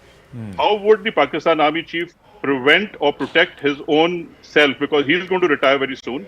And I think this is what he wanted, that he would now escalate. If you really go back to Kargil war happened when Nawaz Sharif had no idea what was going on. So today it is again the same party, Nawaz Sharif and Shahbaz Sharif. And they had no idea what is going on. No, they have no idea, or even if they have an idea, they have parrots of the Pakistan army. But you would also admit that they are deliberately trying to cover up the damage that's been inflicted upon them, because they have put out a total blackout in the Pak province of Punjab, and also there is very little information that's being allowed out of POK and POJK. Now we have to wait and see, because the damage inflicted is severe. Brigadier Datta, would you concur with Zaka that post Operation Sindoor, the worldview about Bharat's capability and its entire political position itself will change, because we now have said not only are we capable, but we also have the political will to go ahead deep inside enemy territory and destroy terror bases and terror camps, and we'll call out bluff from the enemy and bluster from the enemy. Anand, I would like to compliment you for the kind of reporting which is being done. And secondly, yes, the very important and the underlying statement which you made is that the political will. India has really gone about in a very systematic and a very, in a 360-degree manner while tackling this terror attack. Initially we garnered the international support, then we struck some economic sanctions, and now it is a kinetic operation which has been, these strikes which have been, heavily inflicted on Pakistan. If you see that the kind of free hand which has been given to the army, and I wish it continues, because the real impact is when you strike back within 24 hours. The moment the TRF had taken the responsibility, we should have retaliated. Because having served in that area, I know there are so many other places like Bagh, Domel, Chakoti, and various other camps which are there. The markers, the centers which have been attacked, like markers Taiba, markers Subhanallah, which can train about 600 cadres in Bahawalpur, LET markers. So this is really a death blow to the terrorism in Pakistan. It is also a tight slap on the Pakistan army that you have been sponsoring this. And General Parvez Musharraf used to always say that ye hamare jabaz hain. It is there on the YouTube. He has been always considered them. Look at the number of markazes or centers that have been targeted. Out of the 9 targets, 7 of them are markazes or centers. There is Markaz Subhanallah, Markaz Taiba in Murid ke, Markaz Subhanallah Bahawalpur Jaish, Murid ke Lashkar, then Markaz Ahle Hadith in Bhimbar Barnala. There is Markaz Abbas in Kotli, Markaz Rail Shahid in Kotli, and there is Markaz Sayyidna Bilal in Muzaffarabad. So out of the 9 targets, 7 of them are markazes or centers of big centers of training or training grounds for breeding these terrorists. I also has more than 600 to 700 capacity. To Payal Mehta, who's joining us from 7LKM, and Pallavi Ghosh is joining us from the National Media Center, where there will be a joint briefing, I'm told, Pallavi, of both officials from the Defence Forces as well as officials from the Ministry of External Affairs. Do we know who these people are going to be who will brief and give us an idea of the contours of Operation Sindoor? Well, yes, absolutely. But most importantly, something which the PIB and the government sources are telling us very categorically is that please just go by the official version. There's going to be a lot of fake news which is going to be peddled by Pakistan, and lots of PIB fact-check units have now been activated consistently that all the real news goes out. So that's the most important thing. And I think the focus of the Operation Sindoor press conference is going to be precisely that. What we are being told, of course, is that both the Army and the Air Force chiefs are actually going to be there at the press conference, awaiting that final official word right over here at the National Media Center. 10 a.m. is where all the nitty-gritty and details. The reason why it's been kept at 10 a.m. also, what we have been told, Saka, and the reason is that these are security concerns. These are security details. We also wanted to ensure that all those involved in Operation Sindoor are back to base safely and there is no casualty at all. That is exactly what government sources have been telling us consistently. So at 10 a.m. when the press conference begins right over here at the NMC, are going to be given about the planning which went behind it, but none of this is going to compromise our security concerns. But apart from that, how the Operation Sindoor was worked out, but most importantly, the kind of fake news which Pakistan is now going to be peddling and already has been peddling will be busted very, very categorically. In fact, I just want to bring our viewers some information. Pakistan's Defence Minister, Khwaja Asif, has rolled back from his earlier statement. He had come out and claimed that Indian soldiers were taken prisoners of war. And he had said this, and it was widely quoted and established. Now he's come out and said none have been captured or taken prisoners. And he said this, he clarified this to Ari News. The Defence Minister of Pakistan has been fact-checked live on Sky News by the Sky News anchor. So a lot of that is happening. So I'm just saying, I think collectively it's only fair that we don't try and give too much of consideration to what the Pakistani media and the Pakistanis are claiming, because a lot of it will be bluster and braggadocio. So I don't think we should focus. We should focus on what Bharat is saying, what the official word is, and what confirmations we are getting at our end, and that's what we are going to responsibly try and put out here on the network and on the channel. Payal Mehta is also with us. Payal, what's the latest that you're hearing? This briefing, is it going to be the MEA plus the forces, and also are the fact-checking wings of the government going to be now on overdrive, given what's being disseminated on social media? There's a lot of fake news doing the rounds. Well, of course, the whole idea is to make sure that no fake news trickles in, because, even yesterday when India was preparing to do the mock drills, all kind of fake news was circulating, whether India would go into war or not. That is something which India certainly doesn't want. It wants to educate its people, and therefore all wings of the government are active currently.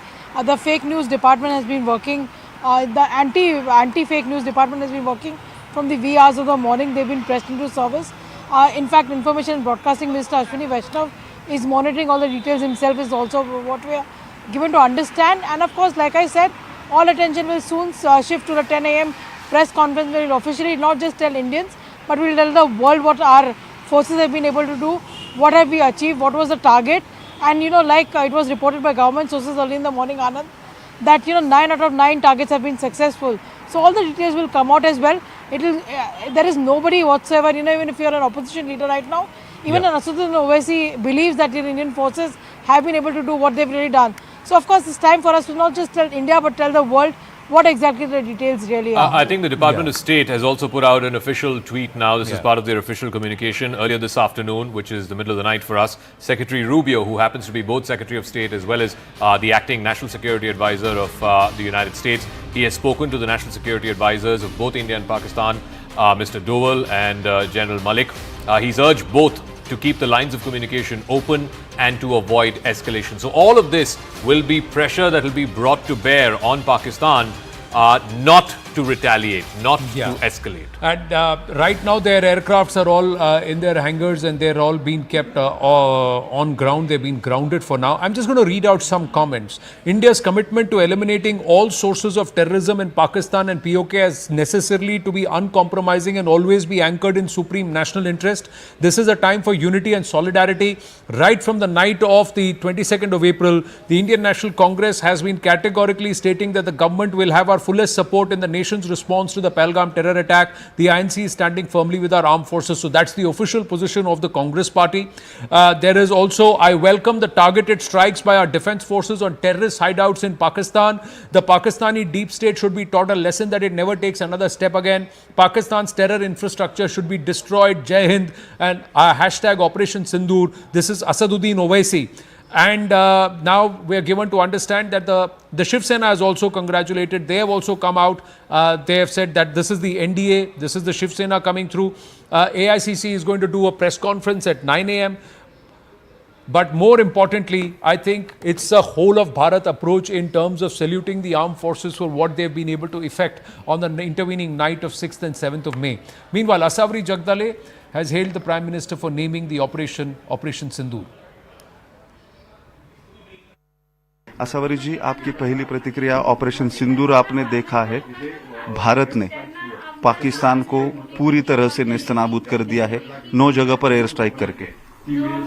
मुझे लगता है ये भारत सरकार ने जो लोग वीर मरण जिन लोगों को वीर मरण प्राप्त हुआ 22 अप्रैल की तारीख को, उन लोगों के लिए ये आज श्रद्धांजलि के रूप में मुझे लगता है समर्पित किया गया है ये आज का एयर स्ट्राइक। और मुझे लगता है कि जैसे मैंने पहले भी बोला था कि टेररिज्म को आप फ्रॉम द बॉटम ख़त्म कर दो, पूरी तरह से ख़त्म कर दो, जहाँ से वो शुरुआत होती है वही ख़त्म कर दो। मुझे लगता है शायद ये एयर स्ट्राइक उसी का जवाब। नाम पहली बार जब आपने सुना इस ऑपरेशन का, ऑपरेशन सिंदूर, जब आपको ये पता चला, क्या पहली रिएक्शन थी आपकी और ये नाम कितना एप्ट लगता है आपको, कितना सही लगता है इस ऑपरेशन के लिए? काफ़ी सोच समझ कर ये नाम दिया गया है और मुझे लगता है नाम बहुत सही है। जब हमने ऑपरेशन का नाम सिंदूर है और वो पूरा देखा तो उसमें हमने देखा कि वो लाल रंग के इससे वो लिखा गया है और सिंदूर इसलिए ही लिखा गया है कि जितने भी स्त्रियां वहाँ पे थी उस दिन, उन सबके पतियों को मारा था, क्योंकि हम लोग भारत की बहनें हैं ऐसा वो कहते। तो जिन भी औरतों के पतियों को मारा उनके लिए ही शायद वो नाम रखा गया था कि तुम लोगों ने उन लोगों के सिंदूर ले लिए, वो औरतों के, हमारे औरतों के, तो हम उससे ही वही नाम लेके तुम लोगों को मारेंगे। I think that significance of the name Operation Sindoor is not lost on anyone, not least on the victims, the daughters, the wives, the sisters who ended up losing their male family members, who were singled out, identified by religion and then shot dead at point blank range. I also want to go across back to our reporters. Payal and Pallavi are joining us from 7LKM. Payal is there, and from the National Media Center, Pallavi is there. One good thing we've also seen is a degree of political unity, Pallavi. The Congress has put out a statement welcoming the strike. I believe Mr. Owaisi has also put out something similar. Most opposition parties also seem to be on the same page that we are with the government in this hour and our full political support with the action that the government has chosen to take.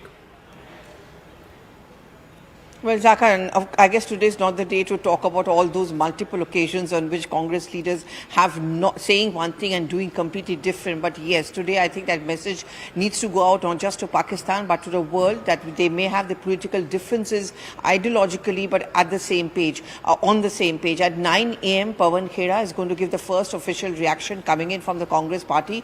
But you just have to scroll through the social media to see that almost every political party, and I would say all of them, have really been supporting the government on this. But to talk from the point of view of the government also, Zaka, I think they have been going step by step from holding up all-party meeting in which the voice was put forward by the Defence Minister himself, and consistently the Prime Minister's office, the Prime Minister himself and all the senior leaders. In fact, what we picked up yesterday also was that the Prime Minister, the Defence Minister were the only ones who were being authorized to make any kind of comment as far as the Indo-Pak issue is concerned. So no off-the-cuff remarks, nothing out of line. That was something which the BJP and the government was very categorical about. Look at the first big press conference which we are going to be looking at today at 10 a.m. It's not coming in from anyone from the government. It is coming at the National Media Centre, but it is going to come in from the representatives of the Air Force and the Army. So giving the credit to the Army is the first big, our armed forces is the first big step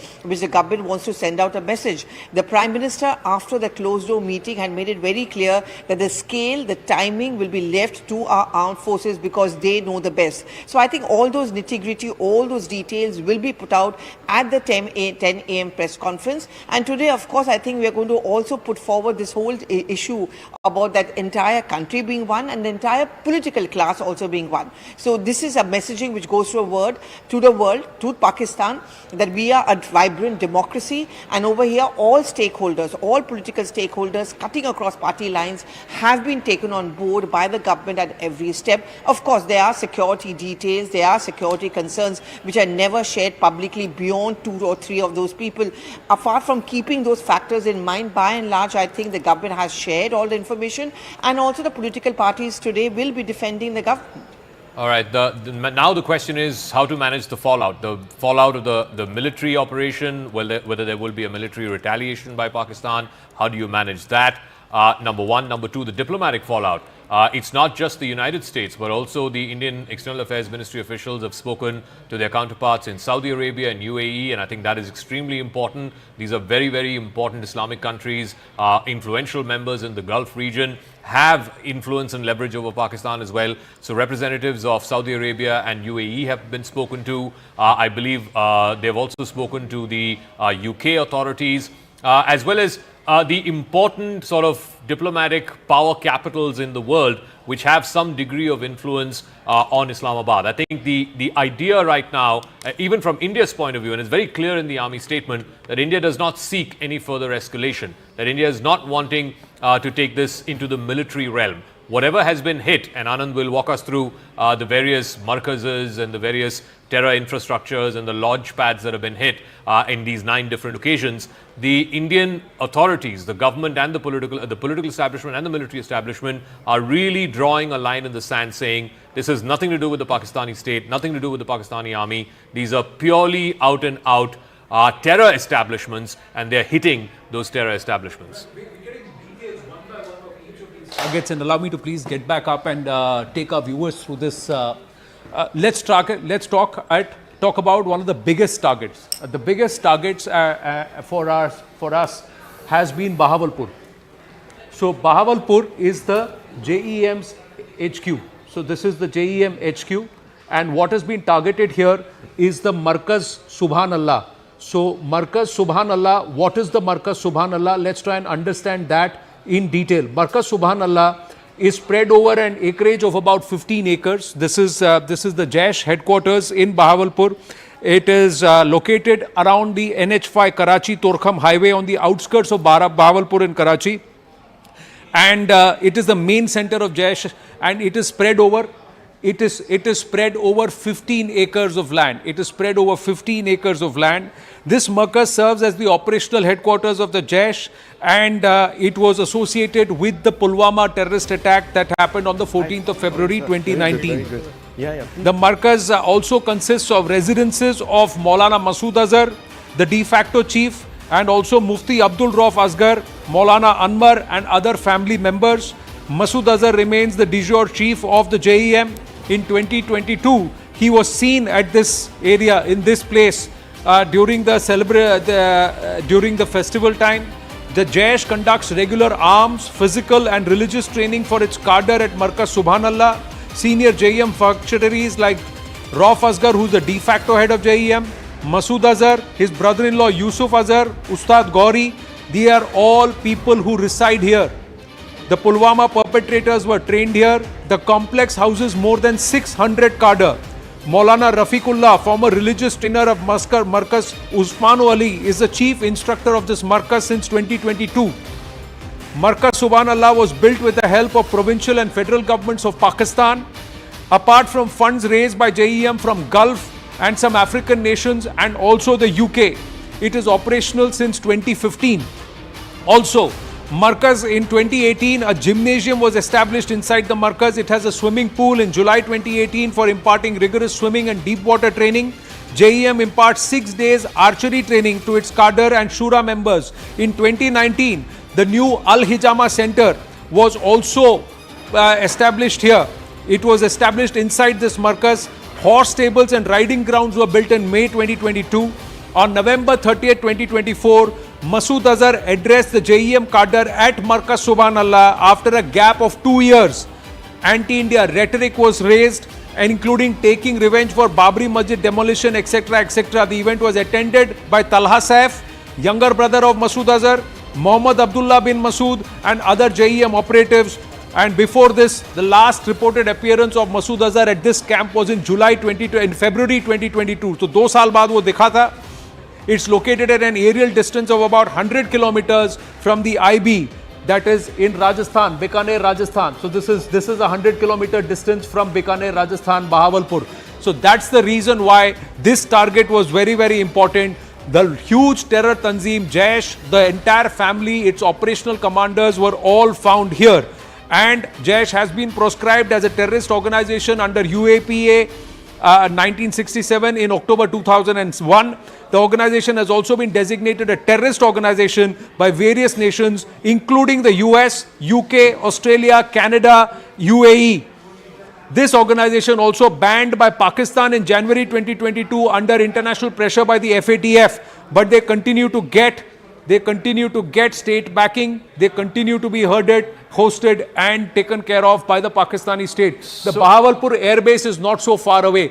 Ishan is with us. So I'll go to Ishan. I think one important thing that needs to be underlined is, so Jaish had no operational role in the Pahalgam attack. So I think what is important is Operation Sindoor is actually avenging a lot of attacks, not just what happened in Pahalgam.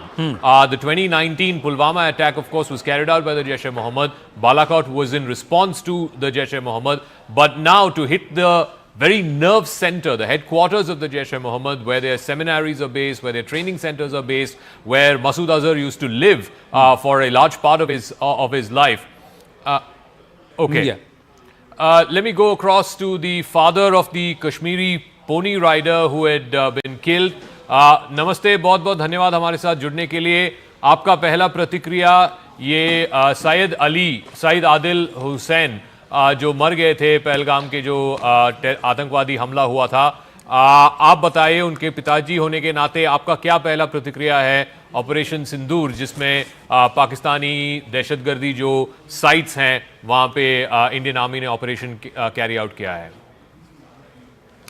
जी, मैं तो इससे ये बता रहा हूँ कि जो वो 26 लाशें वहाँ पर गई, जिनकी जानें गई, तो इसका बदला फौज और नरेंद्र मोदी जी ने और गवर्नमेंट ने जो किया, हमारी हुकूमत ने, तो इस पे मैं बहुत खुश हूँ कि उन लाशों को भी, उन शहीदों को भी शांति मिली.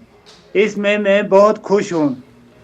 सैयद हैदर साहब, जिस तरह से दहशतगर्दों के इन ट्रेनिंग कैंप्स को ध्वस्त किया गया, आपको लगता है दहशतगर्दी को पूरी तरह खत्म कर देना चाहिए? जी, दहशतगर्दी को तो पूरी तरह खत्म कर देना चाहिए, क्योंकि जो हमारे मुल्क को तोड़ फोड़ कर रहे हैं, इनको पूरा खत्म कर दिया जाना चाहिए. ये मेरी गवर्नमेंट से अपील है. और जो आदिल के साथ इन्होंने किया, आपको लगता है कि इस कार्रवाई से थोड़ा सा आपको सांत्वना मिली है? जी हाँ, इससे तो हमें शांति मिली है कि इनका बदला भी हुआ है, तो इससे हमें शांति मिली है. आपको क्या लगता है आगे और क्या करना चाहिए मोदी साहब को? मोदी जी को जो है आगे भी ऐसा मतलब करना चाहिए, कंटिन्यू करना चाहिए ऐसा. ये जो मतलब दहशतगर्दी है, इसको पूरा जड़ से जो है खत्म कर देना चाहिए. ये पाकिस्तानी ये कहते हैं कि ये सब दहशतगर्दी वो इसीलिए कर रहे हैं क्योंकि वो कश्मीर के लिए कर रहे हैं और कश्मीरियों के लिए कर रहे हैं। आप उन लोगों को क्या कहना चाहेंगे? ये गलत बात है, वो किसी के लिए नहीं कर रहे हैं। अगर वो ऐसा कर रहे होते फिर कश्मीरियों को नहीं मारते। हर हर बार जो है कश्मीरी जो है मरता है, मासूम कश्मीरियों की या मासूम मासूम लोगों की हर बार जो है जान जाती है सर। ये दहशतगर्द को जो है दहशतगर्दी को जड़ से ही जो है उखाड़ देना चाहिए, इसको खत्म कर देना चाहिए। आप आदिल के भाई हैं, मैं आपसे भी जानना चाहूंगा इस वक्त आपको क्या लगता है कि यहीं तक कार्रवाई करनी चाहिए कि और भी ज्यादा करने की जरूरत है, पूरी तरह इसको खत्म करना चाहिए? नहीं, इसको जो है पूरी कार्रवाई करके इसको जो है पूरा खत्म कर देना चाहिए, ताकि आइंदा मतलब कभी ऐसा ना हो। हमारे जो है निहत्थे लोग, हमारे मासूम लोग जो है आइंदा कभी मतलब हमारे टूरिस्ट लोग आए थे यहाँ पे, हमारे मेहमान लोग आते हैं या हमारे लोकल लोग या मेरे भाई, आइंदा कभी ऐसा किसी बाप का सहारा जो है उससे ना छीने, किसी भाई का सहारा जो है उससे ना छीने, किसी माँ का बेटा उससे ना छीने। इसको जो है जड़ से उखाड़ देना चाहिए सर। ये सब वो इस्लाम के नाम पे करते हैं ये कह रहे हैं, क्या इस्लाम ऐसी नहीं, चीजों की ये इजाजत देता है? इस्लाम ये किसी कोई भी धर्म हो, कोई भी धर्म ये जो है इस चीज की इजाजत नहीं देता है कि आप निहत्थे मासूम लोगों का कत्ल करो या मासूम इंसानियत का कत्ल करो। ये कोई भी धर्म जो है, इस्लाम धर्म को छोड़ के आप कोई भी धर्म देखो या इस्लाम धर्म देखो, कोई भी धर्म इसकी जो है इजाजत नहीं देता। मैं आप दोनों का शुक्रिया करता हूं हमसे बात करने के लिए और इस सपोर्ट के लिए बहुत बहुत धन्यवाद। बहुत बहुत शुक्रिया सर। जय Hind. All right, we've got some experts also joining us now. Rajiv Dogra is former diplomat. He's been Consul General in Karachi. Brigadier Vinod Datta, retired, is a Kargil War veteran. He's also there with us. We're also joined by Lieutenant General Raj Shukla, defense expert. Rajiv Dogra, let me ask you. I mean, this was something that had been talked about for the last 2 weeks. In fact, for a number of years now, how Pakistan needs to be taught that there is a cost, there is a pain for these repeated terror attacks. Now that the headquarters of the Lashkar in Muridke, the headquarters of the Jaish in Bahawalpur, the headquarters of the Hizbul Mujahideen has also been struck. What are your first thoughts on Operation Sindoor? Der aaya, durust aaya? Well, the first thoughts are as are the thoughts of every Indian. You had an extensive interview with the father and the brother of the Kashmiri victim, and I think he expressed it very well, that please do not think that anyone from Kashmir to Kanyakumari is not one. I think that's a brilliant message, and that needs to be reinforced. The second, the second important thing which I want to emphasize is the way government has gone about in consulting everyone nationally and in consulting everyone, keeping them in confidence, taking their views into the picture outside the country. Otherwise, Trump would not have spoken immediately after the strikes. There are two other things.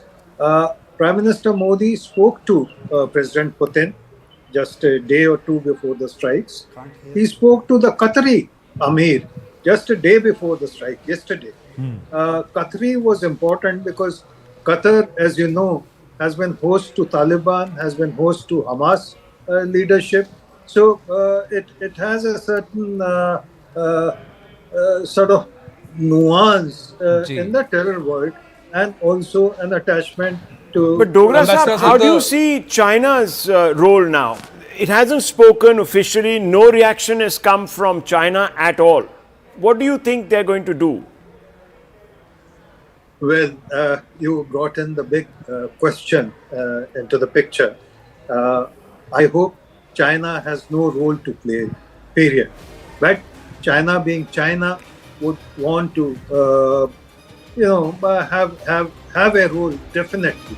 And it depends on how the situation develops. Dogra Sahab, just give me one moment. I'm sorry to interrupt, but we've got the first reaction from Israel as well, one of the first countries to come out and openly support India, saying that India is fully within its right to defend itself. There is no place for terrorists to hide. There should be no excuses that anyone makes for terrorists.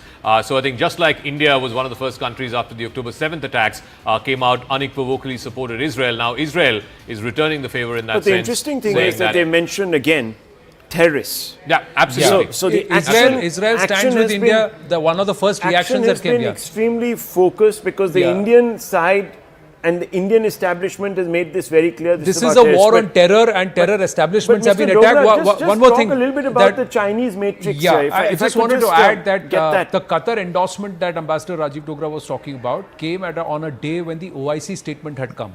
So it was a timely counter to the propaganda that was trying to be pushed by the Pakistanis, that the Qataris came out and openly endorsed Bharat's right to respond to any act of terrorism. Marshal Kapoor is with us in the studio. I'm going to request our team at the back end to also get the audio up on the foldback so everybody in the studio can hear what our guests who are joining us from outside are saying. Yes, Ambassador Dogra, the China angle. Yeah. Well, China, as I said, has made statements even before the strike, which were clearly pro-Pakistan. And in fact, they were provocative in a way. Provocative, perhaps preventive also of Indian anticipated action. So China, I think, will initially watch the situation, see how it develops, and then decide on its action, whether it is kinetic action or supportive action in international fora. That remains to be seen.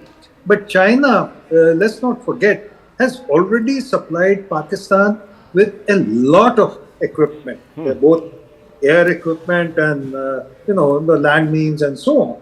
So China is not going to be a well-wisher of India. Point number one.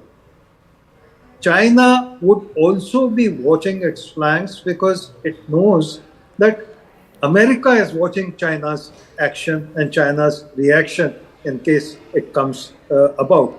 So let's assume that China is not on our side and proceed from there. All right. I also want to go to Siddhant, who's joining us on the Israel story. So the Israeli ambassador has just put this up on Twitter, saying that Israel supports India's right to defend itself. Siddhant, what more has Ambassador Azhar said? And I think, you can also capture for us how India and Prime Minister Modi were the first to react to Israel's attack on 7th of October 2023. And now Israel is sort of complimenting India for what it has done, Operation Sindoor.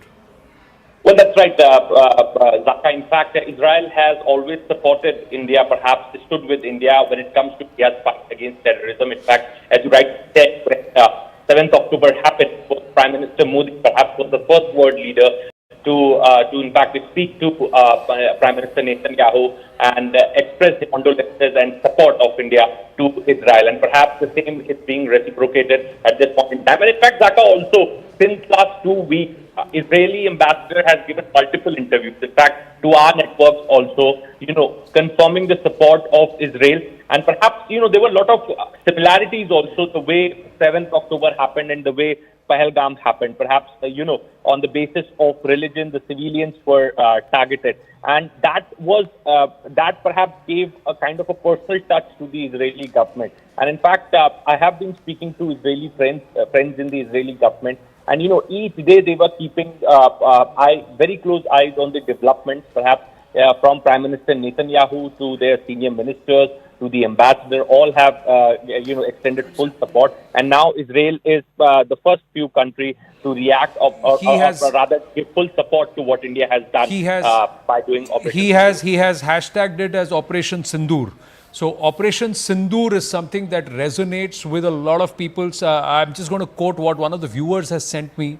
It's a small poem that they've written saying, सिंदूर बना है लहू दुश्मन का, अब गरजे हैं वीर अंबर से, ना चेतावनी ना माफ़ी, अब नापाकी कापेंगे इस मंजर से, जय Hind. And Payal Mehta is just sending us some more inputs. We're going to check if she's there. That the reason why this operation was termed Operation Sindoor, extremely pained by the death of the civilians, especially men of the house. During one of the meetings, the Prime Minister came up with this name, suggested this name as Operation Sindoor. So this had the ratification or suggestion and imprint at the highest levels of the government. It once again highlights the significance of Sindoor and what it means to Indian women. That's how the image or the entire shape of this operation actually took the contours of this operation took shape. That's what they are saying. And if we look at the map that's drawn, this is also somewhere symbolic that this is a vermilion mark or there is a Sindur. So there is a shape of this. Payal Mehta joining us with more. Yes, Payal. So the Prime Minister himself endorsed Operation Sindoor, the name itself. You know, Anand, if you observe Prime Minister Narendra Modi's career as a Prime Minister, you will know that any scheme or any project that he names is not without a reason as well. We are given to understand, I've been able to speak to multiple sources, both in the establishment in the government as well as, people in the military establishment as well. They're basically saying that Prime Minister Narendra Modi was extremely pained by what had really happened, especially the fact that, you will understand what the Sindoor means to Indian women in particular as well. For them, Sindoor mit gaya, Sindoor chala gaya, that's a very, very deeply emotional state as well. So depending on what really the sentiment was, in one of the meetings that the Prime Minister had possibly with the military establishment, he came up with this. Payal, yeah, the Minister of External, yeah, and he's put out the image of Operation Sindoor. Again, the word is terrorism. Must show zero tolerance for terrorism, because that's what India has struck. We have struck the terror infrastructure in Pakistan. We haven't struck the Pakistani state. So, Payal, just a quick word on Dr. Jaishankar. So, you have the Raksha Mantri who has tweeted. He has simply said Bharat Mata ki Jai, nothing else. Now the External Affairs Minister has tweeted saying Operation Sindoor. Also walk us through the various conversations that have been happening both in North Bloc and in South Bloc, because ultimately India also has to manage the diplomatic fallout of this. So conversations have happened with the Americans, with the Saudis, with the Emiratis. Just walk us through, what has been going on in the wee hours of this morning after Operation Sindoor was concluded. Well, we do know that there were a small team of people who were actually up all night monitoring the situation. One of those people who would actually be watching this very closely would be Dr. Jaishankar, because, Anand and Zaka, he would have to work around a lot of phone lines. That's what he's been doing, for the last 2 weeks, essentially reaching out to all the leaders that we can, all the leaders who have expressed support to India in this fight against terrorism as well. That is something which has been happening as well. All arms of the government have been working. Dr. Jaishankar has also not just been working on this, but also have been helping the Home Minister and the Jal Shakti Minister on, fine-tuning the abeyance of the Indus Water Treaty as well. So obviously he's had his hands full as well. But India will have a lot of response to give. What we're given to understand, and I can say this now, to our viewers, I've been interacting with a lot of ministers who have been part of these meetings with the Prime Minister, Anand and Zaka. The thing is that, the Prime Minister has always been of the opinion that our enemy are not the people of Pakistan. We need to teach the terrorists a lesson. We're not here to teach a lesson, to the people of Pakistan. The normal people of Pakistan have no fault of their own to deserve a leaders or to deserve a set of leaders like this. That is something which has been communicated in as many words to all the departments that have been, working on this economic, war against Pakistan. Right. Interestingly, everybody in the government is tweeting. The cabinet ministers are all tweeting. Prime Minister has not tweeted yet. The Prime Minister's handle is silent right now, because I think everybody else and the actions are speaking much louder than words. To those who are taking jibes at the Prime Minister a few days ago saying he is ghayab, where it is, and those who are trying to show, toy planes here and there with Nimbu Mircha and all of that, I'm sure they've all been put in place. The Congress party officially is saying that they back Mallikarjun Kharge. Is also the Congress president has also now tweeted saying that we unequivocally back the Indian armed forces and national unity, take supremacy and war on terror. We haven't heard from Rahul Gandhi. Yeah. Well, in the past, the Prime Minister also sort of held in abeyance his commentary till the army actually came out and made the statement. Yeah, so I think Balakot also till the briefing happened and he's being very correct. That's right when he spoke about it. But the Prime Minister was there in the war room right through the night. Marshal, your reaction on Operation Sindoor, the name itself, how significant it is, and is it a strong message? Yes, of course. It is an unprecedented kind of an operation that has been planned and executed this morning. Surprise is the key element, and it came at a time when the nation was to practice the safety drills today. And of course, those drills would be as applicable now, even more, once we have taken this action.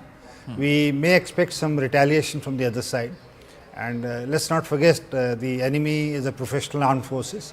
They would also like to take revenge on the called the attack which we have done to take out their targets, but obviously they would be planning, and we should be ready in the escalatory ladder to take where this operation goes. Hey, Marshal, but you look at the statement, and I'll get General Shukla also to weigh in on this. The first statement that was put out by the ADGPR, the publicity wing of the armed forces, the army, clearly said that A, this is non-escalatory, we don't want to escalate. Two, that this was within the line of control on Indian side, the LC or the IB were not crossed. And most importantly, it also specifically said these are targeted at terror launch pads and terror infrastructure. No military installations have been hit or targeted. I mean, what do you make of that? Why have they said that? See, this is basically what we call in simple language, a rap on the knuckles. Okay. You wake up. So this is basically the message from our government to them, that this is just a rap. So we can do much more, but we will now for the first day not cross the IB, not escalate it by targeting the military targets. And secondly, the main the hub centers from where the training is done and the people are launched, those have been targeted, indicating to them that we are aware that this is the place, we are aware how to strike. And from our side, we have used beyond visual range weapons, and that have taken them out. Right now, defense sources are telling us that Army, Air Force played an important role in the strikes, with both conducting the strikes in a coordinated manner. Loitering munitions were mainly used by the Army and the Indian Air Force. By the Army, the Indian Air Force used standoff weapons. Akash is joining us with more, and then we'll request our guest to elaborate on this and explain this further in context to our viewers. Yes, Akash.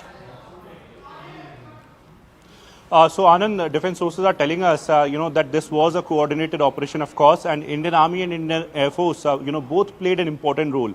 Indian Army, in fact, engaged with the targets, and we have been given to understand that more than 60 to 70% of the targets were engaged by Indian Army, and remaining 30%, were engaged by Indian Air Force. Also, we have been told the loitering munition, were mainly used by Indian Army, and as far as Indian Air Force is concerned, so this force was basically using standoff weapons. Though, at around 10 a.m. we have this official briefing. We'll be getting details of these sort of platforms and weapons that were used in this particular operation. But this is one of those operations where we have seen the coordination and in fact integrated efforts by the forces. Right, thank you for that. General Shukla, loitering munitions, could you elaborate how this could have been given effect? We have both the Army and the Air Force with us in the panel, so please take this forward. Yes, General Shukla. Or we try and go across to General Raj Shukla in a bit. Yes, Air Marshal, yeah. See, the India has developed in last 6 years, especially after Balakot, our indigenous capability. So the weapons that our DRDO, especially the BrahMos variants, may have been used for the strike. That is my guess. So we have BrahMos, we have Scalp, we have Hammer, and associated weapons which may have been used for this strike.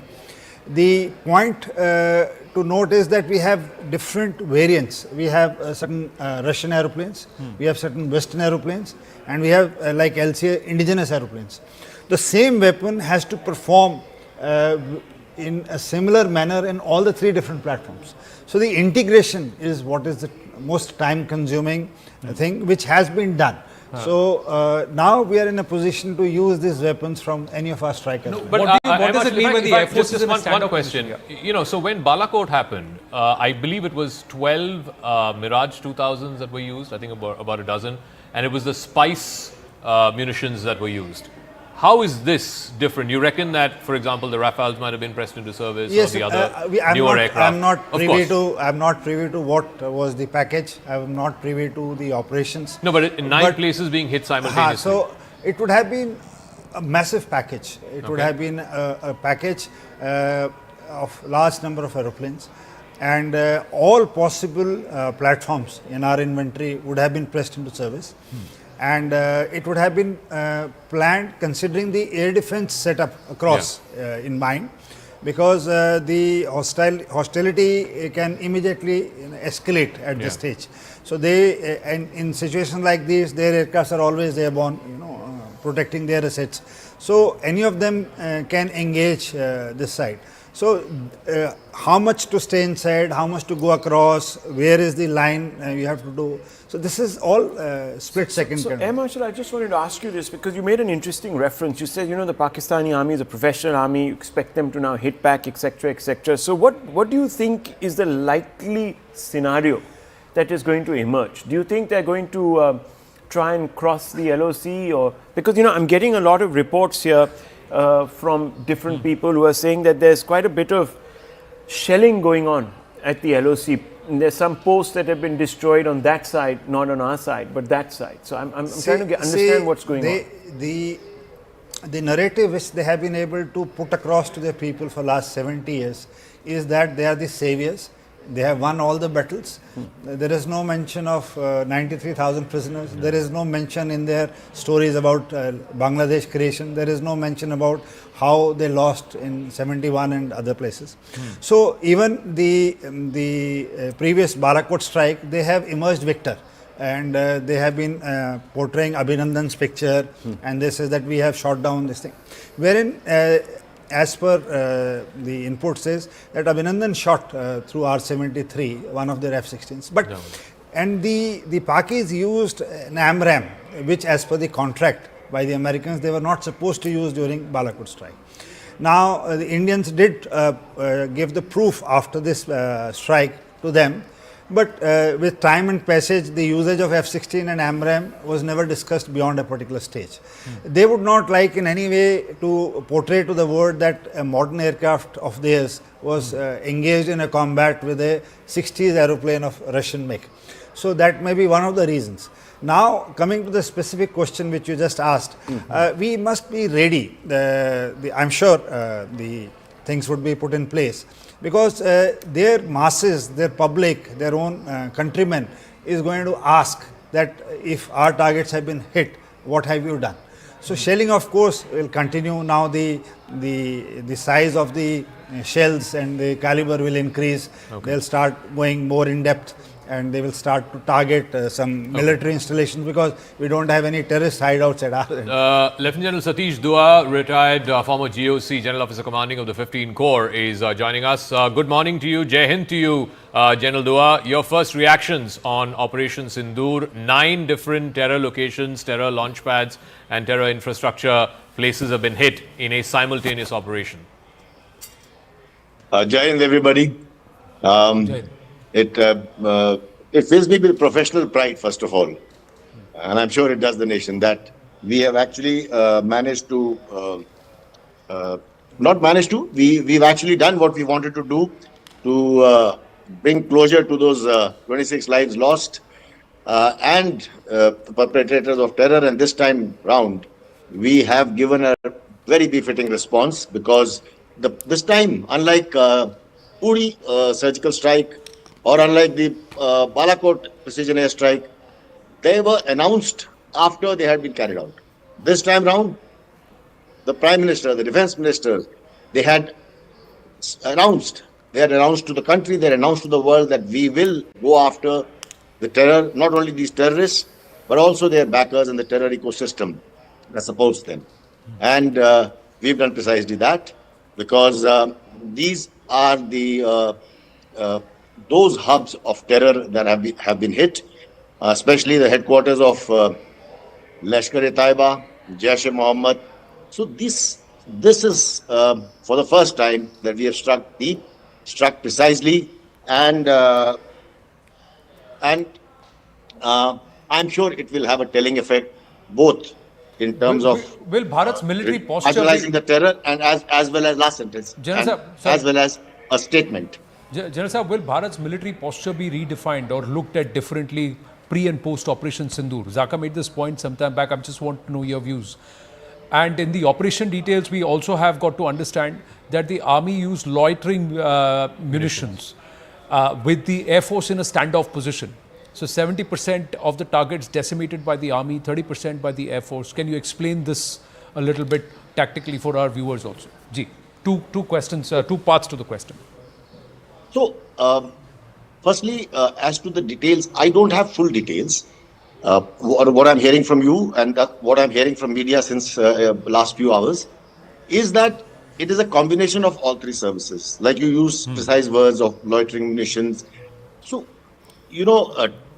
target designation is done as per the suitability of the target and of considering the range, and a precise target to mission allocation is done as per the requirements of the target and capabilities of the munition, oblique rockets, oblique missiles, or whatever.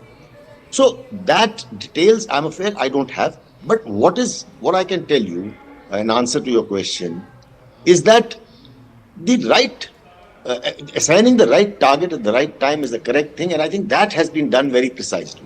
All right. Because we also have to ensure that there is no collateral damage. We are hitting only the target that we want to, because we want it to be non-escalating.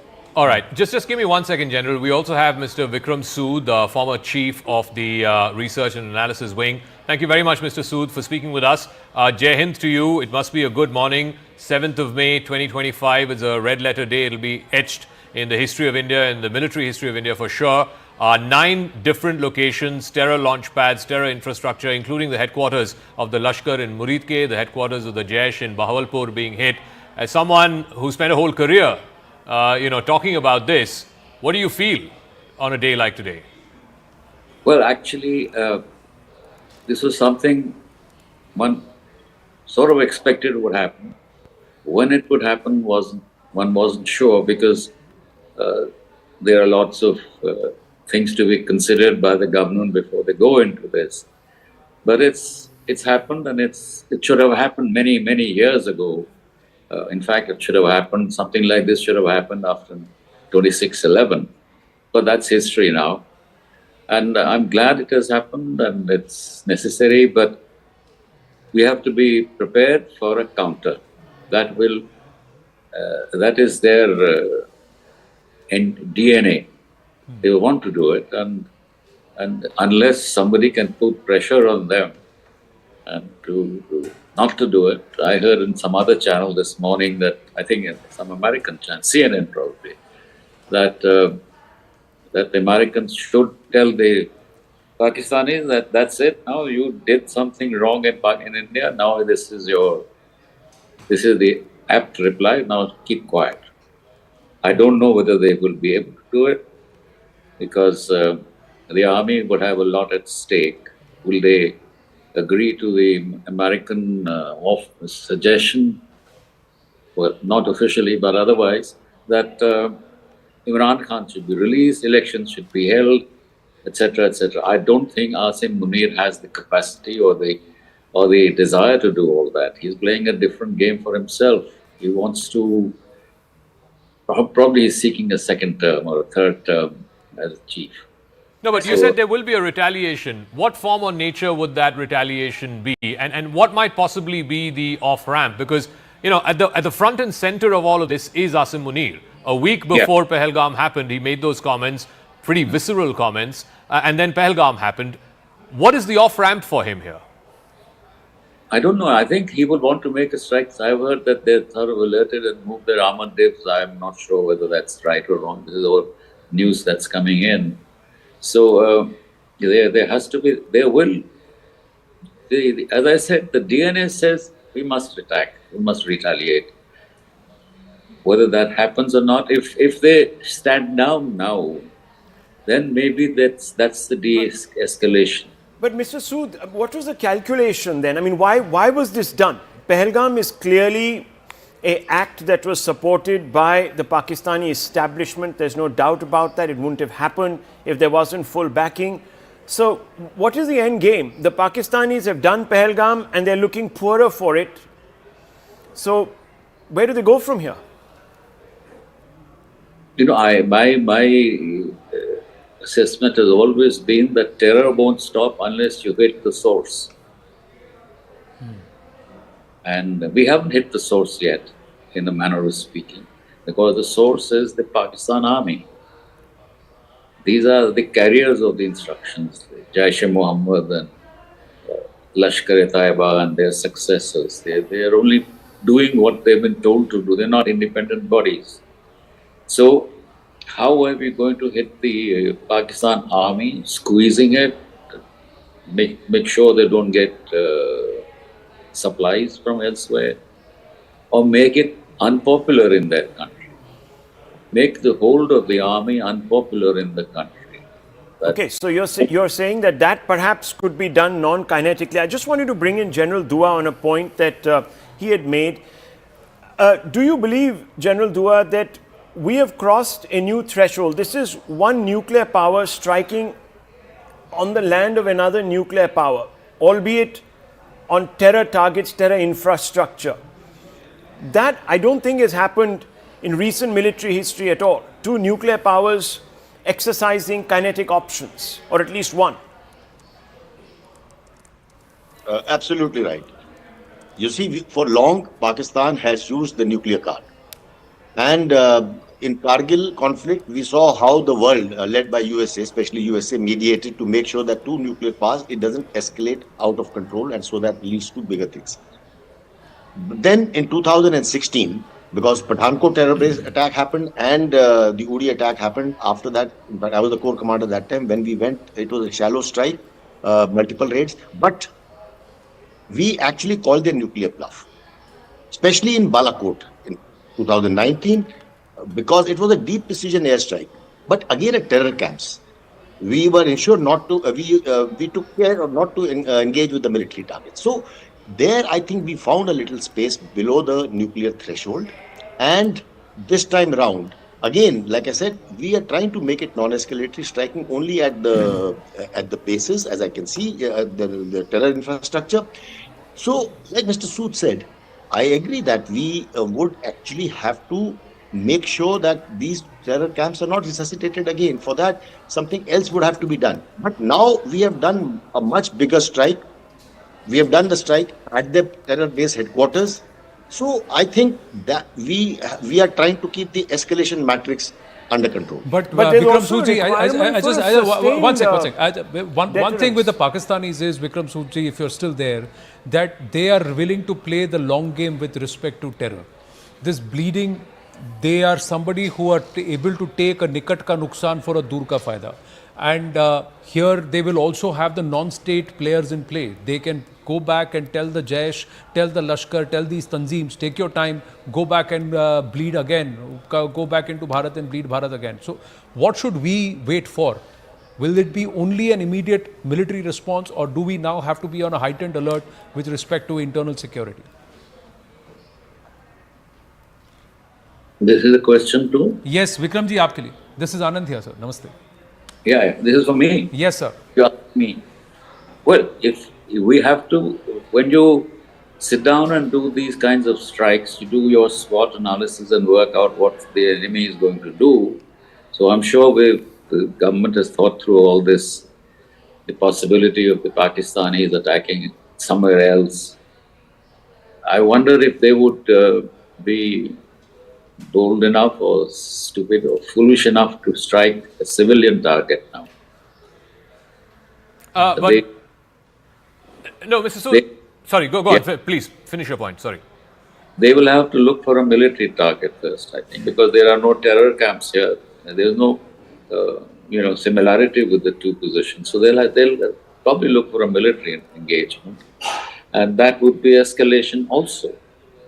If that were to happen, what is India's option, or does India then inevitably have to climb up the escalation ladder? Because there is a view, and there's some credence to this view, that India has much more to lose by climbing the escalation ladder. It's a bigger economy. It's 10 times bigger than Pakistan. We're on the brink of these trade deals with multiple Western countries. We're actually the counterweight to China. So getting dragged in this escalation ladder might be more costly for us than it is for Pakistan. It will be. It will be more costly for us in the economic sense. That if they hit targets that are economic, then we have more to lose in that sense. But Pakistan has more to lose in the sense that if this war continues, then they barely have means to survive. What, a fortnight or a week, in terms of money and munitions. So, what are they going to do with that situation? So, Shan Sareen, let me weave you into this conversation.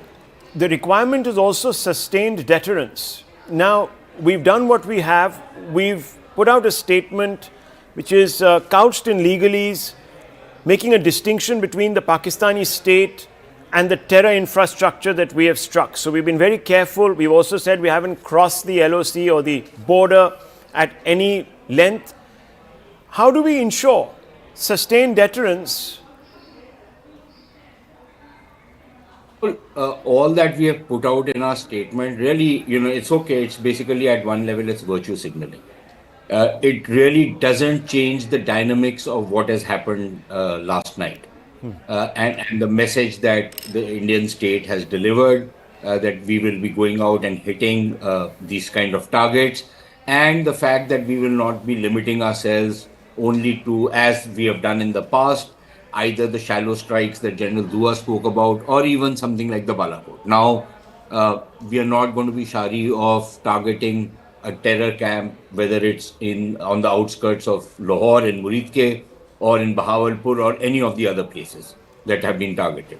So I think that is the message that the Pakistanis have also got, and that is the message to which they will react and respond.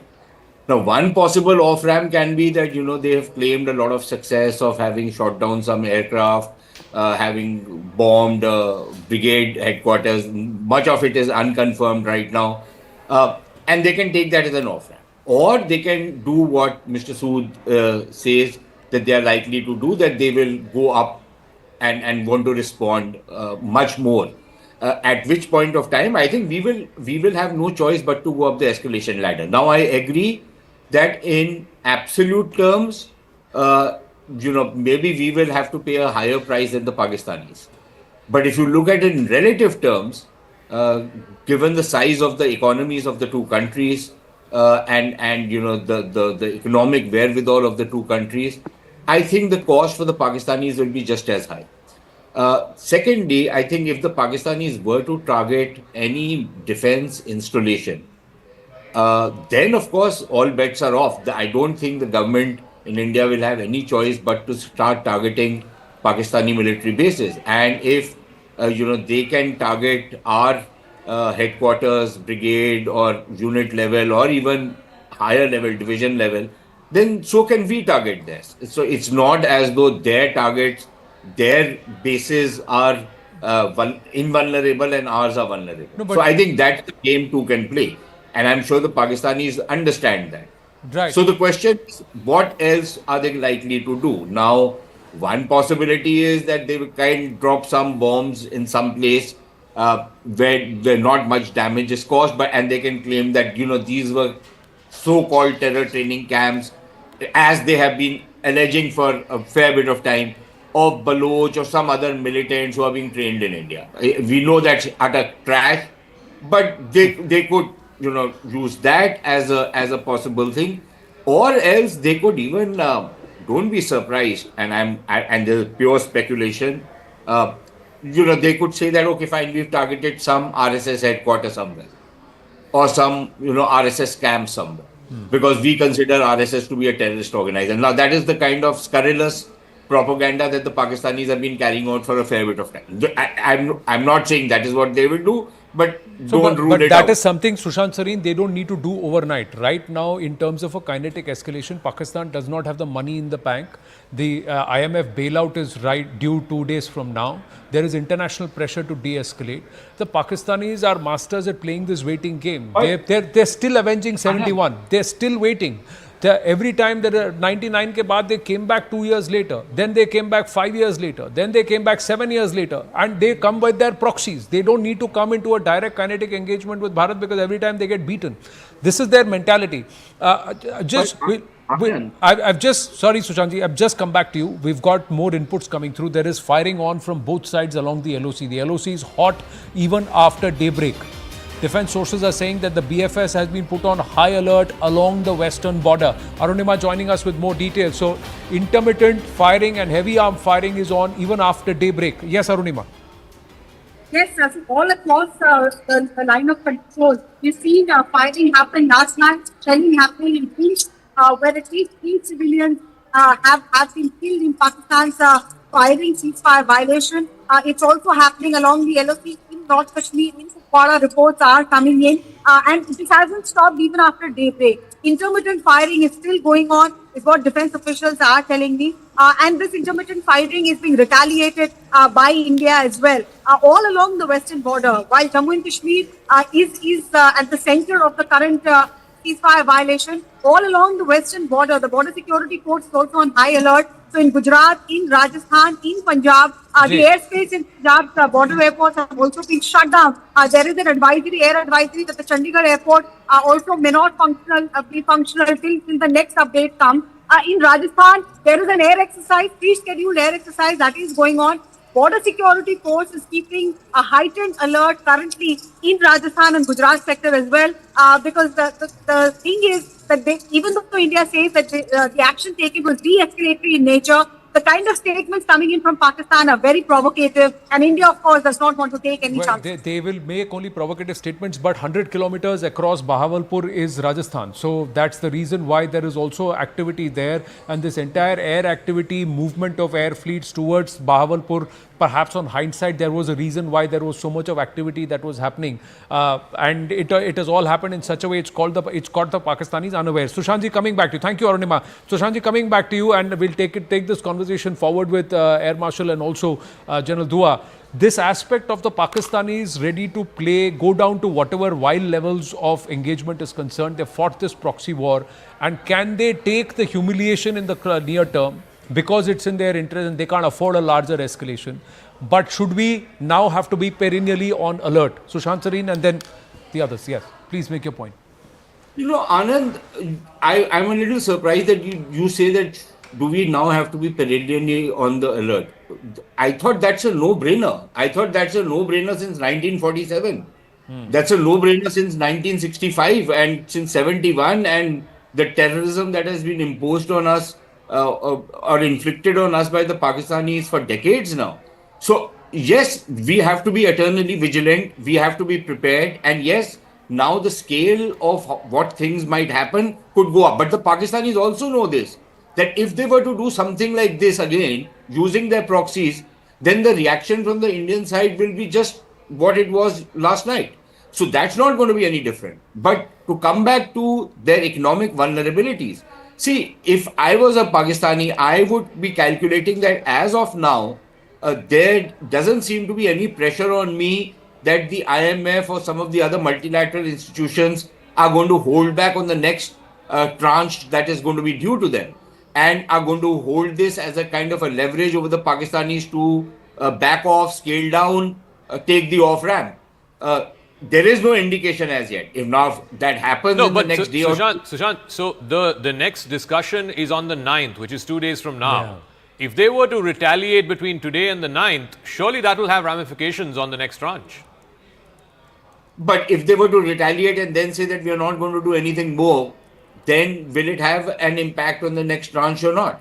So I think, you know, we are in that gray zone on this particular issue. Unless the Americans or somebody else who holds a kind of a veto in the IMF has already told them that if you were to do anything more than what has already happened over the last, maybe 8-9 hours, that is it. If you are going to go up this chain, then there are going to be serious repercussions on you. I don't know whether the Americans have given any such indication, and they are the only ones who can actually hold back the money and veto what is likely to happen.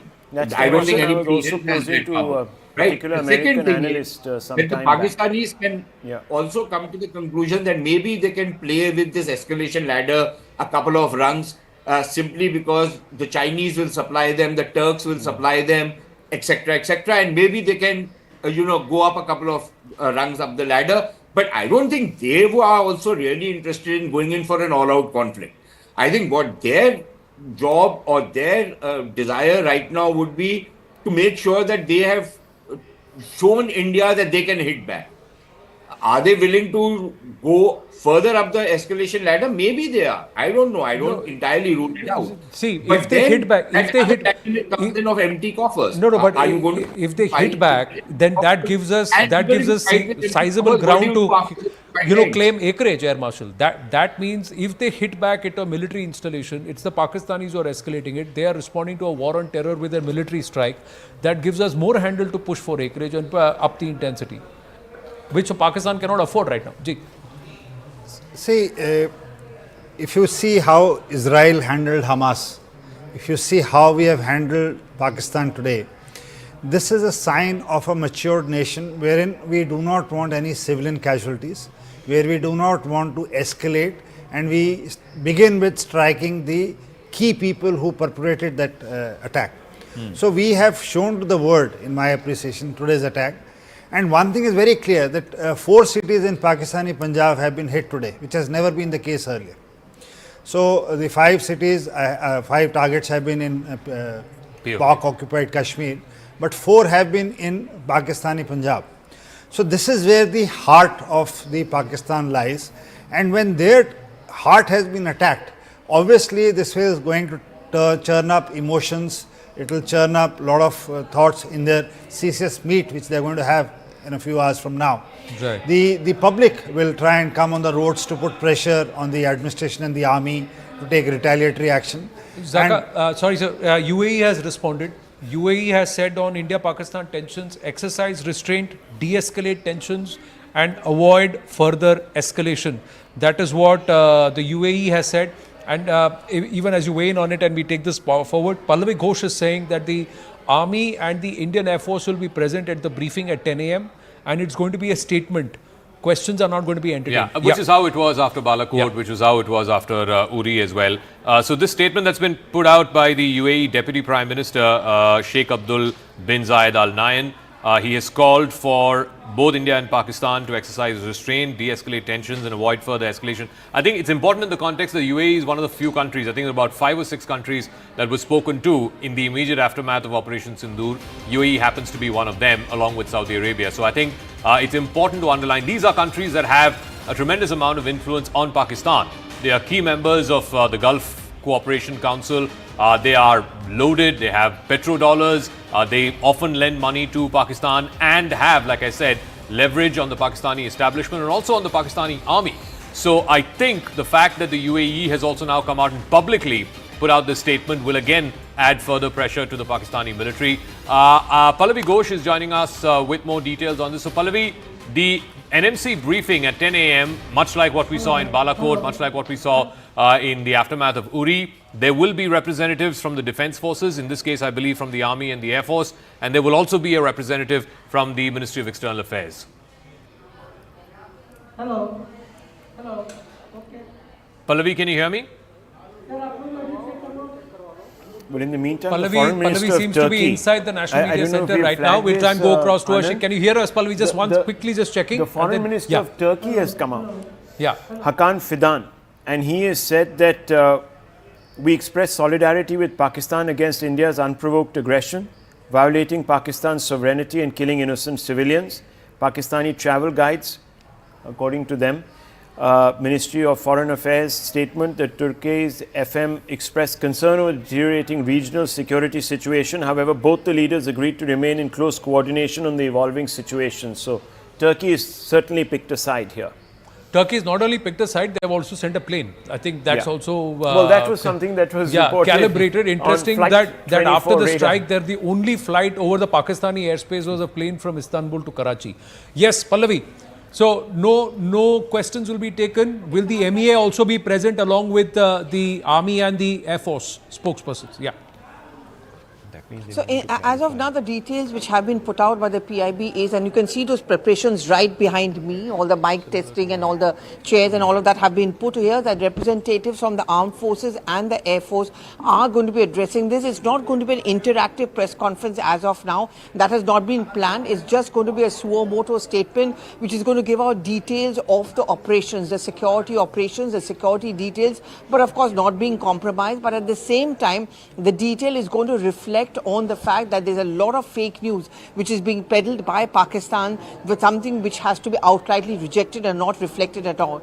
Ever since this operation took place, Operation Sindoor, there have been the PIB fact check unit which has been working round the clock, and they have been putting out fact check points. And this is an appeal that they are making consistently to all the channels that please don't fall and don't reflect that fake news. We understand that Pakistan is frustrated at this point of time, so they are going to be putting out these kind of news. They are not to be reflected or believed at all. So in that press conference, if you want to call it one, at 10 a.m., there are going to be representatives of the Army and the Air Force. We haven't been given further details on who else will be sitting there, but they are certainly going to give us all the minute details which the security concerns permit of Operation Sindoor, so as to put it on record how it was conducted, how there was no violations taking place, and how it was done in a very coordinated civil manner. Sushant Sareen and Air Marshal Kapoor with us. So Air Marshal Kapoor, the other question is, which I was asking General Dua is not there. Zaka had mentioned that Operation Sindoor changes the perception, global perception of Bharat's military posture. Agree, disagree? Pre and post Operation Sindoor, will there be two different dynamics here? Because it's the first time we have done what we have done at such a scale. Yes, after 1971, the next strike, the aerial strike which we took, which was at Balakot. Now, that was just a singular target, which the next morning they took the media people and showed some shrubs, bushes have been damaged and some craters have been created, nothing much. I've been telling this in all the forums is that they have an exceptional quality of weaving a story to their own masses and to their own public. And they are master in that. So even after Op Sindoor, the people there will fabricate some sort of a story as to nothing much has happened. There were actually not 9 targets, there were only 2-3 targets. We have put down so many things, and look at the ground, this fire which they are showing is not actual, only this damage has happened, this, and the gullible public will buy that. So that's my take. Actually, the problem there with the Pakistani state is being centrally controlled. Yes, it's not really the democracy. ISPR decides what has to be, People, what narrative. People will only get what the official version is. Yes. Sushant Sareen, yes, you were raising your hand. Yeah, not that anybody listens to me, but my own advice to people in the government would be that if you're holding a briefing right now, say at 10 o'clock, maybe you should hold 2 briefings in a day while things are very hot. And please go beyond the normal anodyne kind of briefings that people generally give in government. Give a little more details. Don't try and hide many things. If there are some losses that we have incurred, fine. Frankly speaking, I don't give a damn if we have incurred any losses, because the losses are always part of this game. There is no loss-free or risk-free options, as I've often repeated. Yeah. So please don't be shary of that. Please be very transparent and give whatever information you can share, rather than just giving a very trite kind of information which really does not help much. And so if more questions. You can do it through these briefings, but please make them a little more detailed, and please at this point in time at least have them twice a day. But Sushant, if I can, you've been tracking and following Pakistan for a very, very long time. This is the first time outside of a war situation where Punjab has been hit. And Punjab is like the heartbeat, the very nerve center of not just the Pakistani establishment, but specifically the Pakistani military establishment. If you were to go inside and gaze inside Asim Munir's thinking process right now after Punjab, multiple locations in Punjab have been hit. What is he thinking in terms of how to respond to this? Look, I think from the Pakistani perspective, the fact that Punjab has been hit is something quite significant. Even actually come to think of it, Balakot being hit, which is part of Pakistan proper, not part of Pakistan-occupied Kashmir, was a significant message. But look, it's not just Bahawalpur which has been hit. You hit Muridke, which is like on the outskirts of Lahore, right? Yep. So the messaging is very strong. But the point is, the Pakistanis have already said that we are going to come back very strong. And I think we should take them at their word. Now, they, like I said earlier, they can say that, okay, fine, you came, we scrambled our guys and we launched certain counterattacks. And yes, that's our off ramp. Will they take that as the off ramp, or will they? And they can, in their own way, they can declare their victory like they always do. And they've always claimed that even 1971 they had won, except for the cunning Hindu who, made them lose, etc., etc. So they can claim victory and say that we've shown the Indians, and fine. I think we've made our point. They think they have made their point, and this can be an off ramp. Or he could scale up, thinking that maybe he can, do something much more to go down in history as somebody who's achieved something against India. But then, I think the serious question will be for the Indian defense planners, and I would imagine that they have gamed it, that they will then need to go up the escalation ladder and use certain other stuff which they haven't as yet used. General Harimon Iyer is with us. Sushant Sareen, even as we speak, we're going to check with our team to confirm this. The army is saying that some of the shelling that's coming along the LOC and in Punch, some artillery has landed right outside the doorstep of the UN field station there. So they are not even sparing the UN field offices there. That's also coming under Pakistan artillery shelling. The other thing is that the Pak military commanders, local operational commanders have visited the hospital in Bahawalpur. What's interesting is what's being spoken and the ambient noise. We'll try and play that up in a bit, where they are saying something about India, but behind that they are saying Jaish Ayo, Jaish Ai. So this whole thing on confirmation of Jaish headquarters being really targeted and Jaish-e-Mohammad being hit is something that is being confirmed in the ambient sound in that video. Now this is again army sources which are claiming this, so we'll try and confirm that and then put it out accordingly. But General Harimon Iyer, the escalation ramp, Pakistanis, will they strike? What are they expected to do? Because somewhere one gets the feeling that they may come back and do something drastic or attempt something drastic on Indian soil. The first thing is we must understand that escalation will happen because he has to sound his masses that he has also done something. But the larger question is, what is he going to escalate against? There are no terrorist camps for him to target. If he targets the military sites once again, he is going to escalate the entire thing a little further. The very fact that we have given out a very clear statement that this was in response of terror architecture inside Pakistan, and we do not want to escalate any further. This is a clear sign for him to say, don't try and escalate and don't try and hit our military targets. Because the moment he starts engaging anything which is of value to India, the escalatory ladder is only going to go up. And he's going to get a second or third round of a larger dose, something which is way beyond what he got yesterday. So the next few days are going to be very interesting because he has a masses to look at. And like Sushant keeps saying, these people are incorrigible, lot of people. They don't tell the masses the right thing, what is happening on ground. They have to continue showing that they are a superior race, that the Fauj in Pakistan is absolutely the most professional Fauj in the world.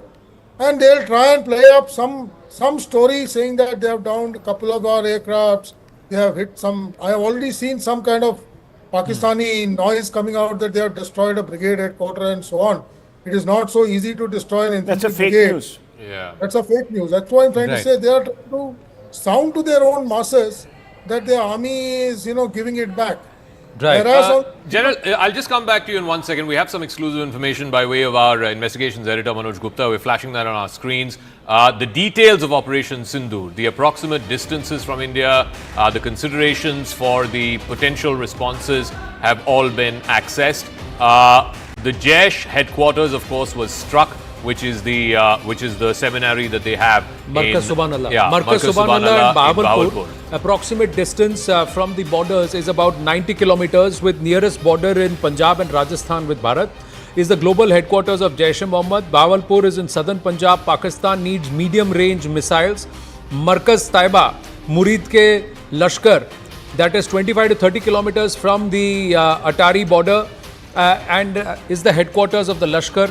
Close proximity allows for artillery or short-range missiles. Sarjal, Tehra Kalan, is 20 kilometers from Pak Punjab and training hub for Jaish. Akash joining us with more details. So that requires precision strikes via drones or missiles. So clearly how these targets have been attacked or these targets have been neutralized. That is something which is now perhaps we have some details. What kind of weapon systems would have been used? Yes, Akash.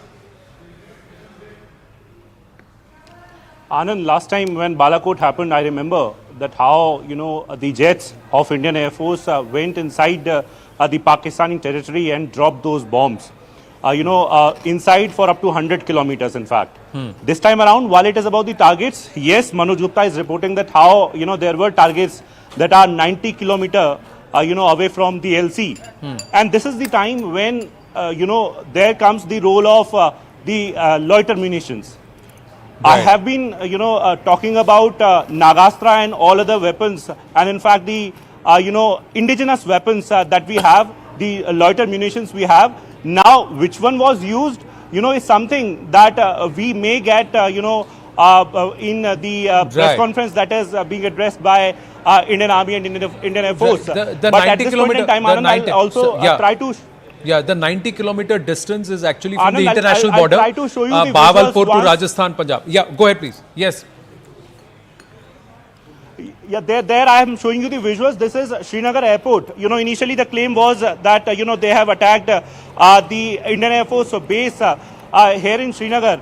And, we have in fact been informed that all the schools in this vicinity have been closed because of security reasons. And I'm showing you the visuals that in fact the airport has been closed.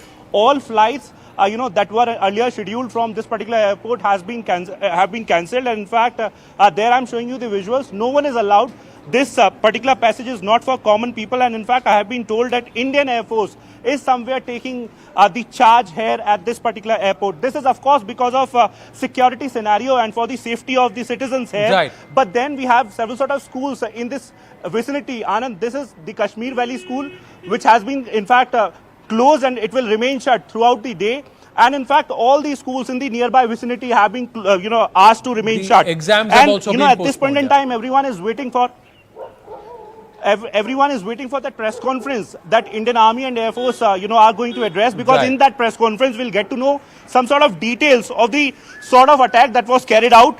And I'm not sure whether or not it will be, informed that which weapon was used, but definitely this press conference is going to be very, very important. Right. Just to get some perspective, that Bahawalpur that has been targeted is about 90 kilometers from southern Punjab of Pakistan. It's located in southern Punjab in Pakistan, but about 90 kilometers from Rajasthan-Punjab borders. Now, what kind of munitions would come in place? Short-range missiles will come in. There will be the use of loitering munitions here. Markaz Ahle-Hadid, Bimbar and Lashkar, that's the Lashkar head terror camp. This is in POK. There is Markaz Abbas, that is in Kotli, that's about 10 to 15 kilometers from the LOC. Markaz Rahil Shahid is again about 10 to 15 kilometers from the LOC. The Shawai Nala camp in Muzaffarabad is 40 to 50 kilometers from the LOC. And Sayyidna Bilal camp is about 40 to 50 kilometers from the LOC. So we have the weapon systems, the arsenal to target all these locations deep inside Pakistan or in Pakistan-occupied territory very easily, about 50 to 100 kilometers from the border also, without crossing the borders. General Harimohan Iyer, perhaps that is critical. Even as we are waiting for that briefing that is scheduled at around 10 a.m., this is the critical aspect. We have not crossed the border this time around. We have not had to get into enemy airspace at all. Yeah, that is the advantage of having a weapon system like the Rafale. We can have long range standoff attacks. Not that we don't have the other systems like the BrahMos and other long-range vectors, but when you use those kind of long-range vectors, the escalatory ladder goes up very fast. So it's very possible that there has been a mix of a large number of weapon systems that have been used. It is not necessary that only one weapon system is used on a particular target. It depends on the size, shape, and the kind of target that is being put up. If it is going to be a large structure like the Muridke headquarters or the Bahawalpur headquarters, I'm sure a much larger sized missile would have been used, along with possibly even a loiter ammunition, which cannot be ruled out. Because the aim is to carry out as much damage as you can in a structure which is of that kind of a nature. As far as those camps which are across the line of control, they are possibly more semi-permanent kind of camps. where the structures are not so strong. So possibly more loiters and other kind of vectors could have been used. So it is something must have been planned based on the target shape, size, and posture. Well, before I bring in Air Marshal, we also have a response coming in from Pahalgam victim Bharat Bhushan's father, Chinna Veerappa and Preetam Bharat, who are Bhushan's brother. Both have hailed Operation Sindoor. Army people along the border, and they are controlling all the terrorists, and they fight the hideouts of the terrorists, and really they are bringing peace to people in India.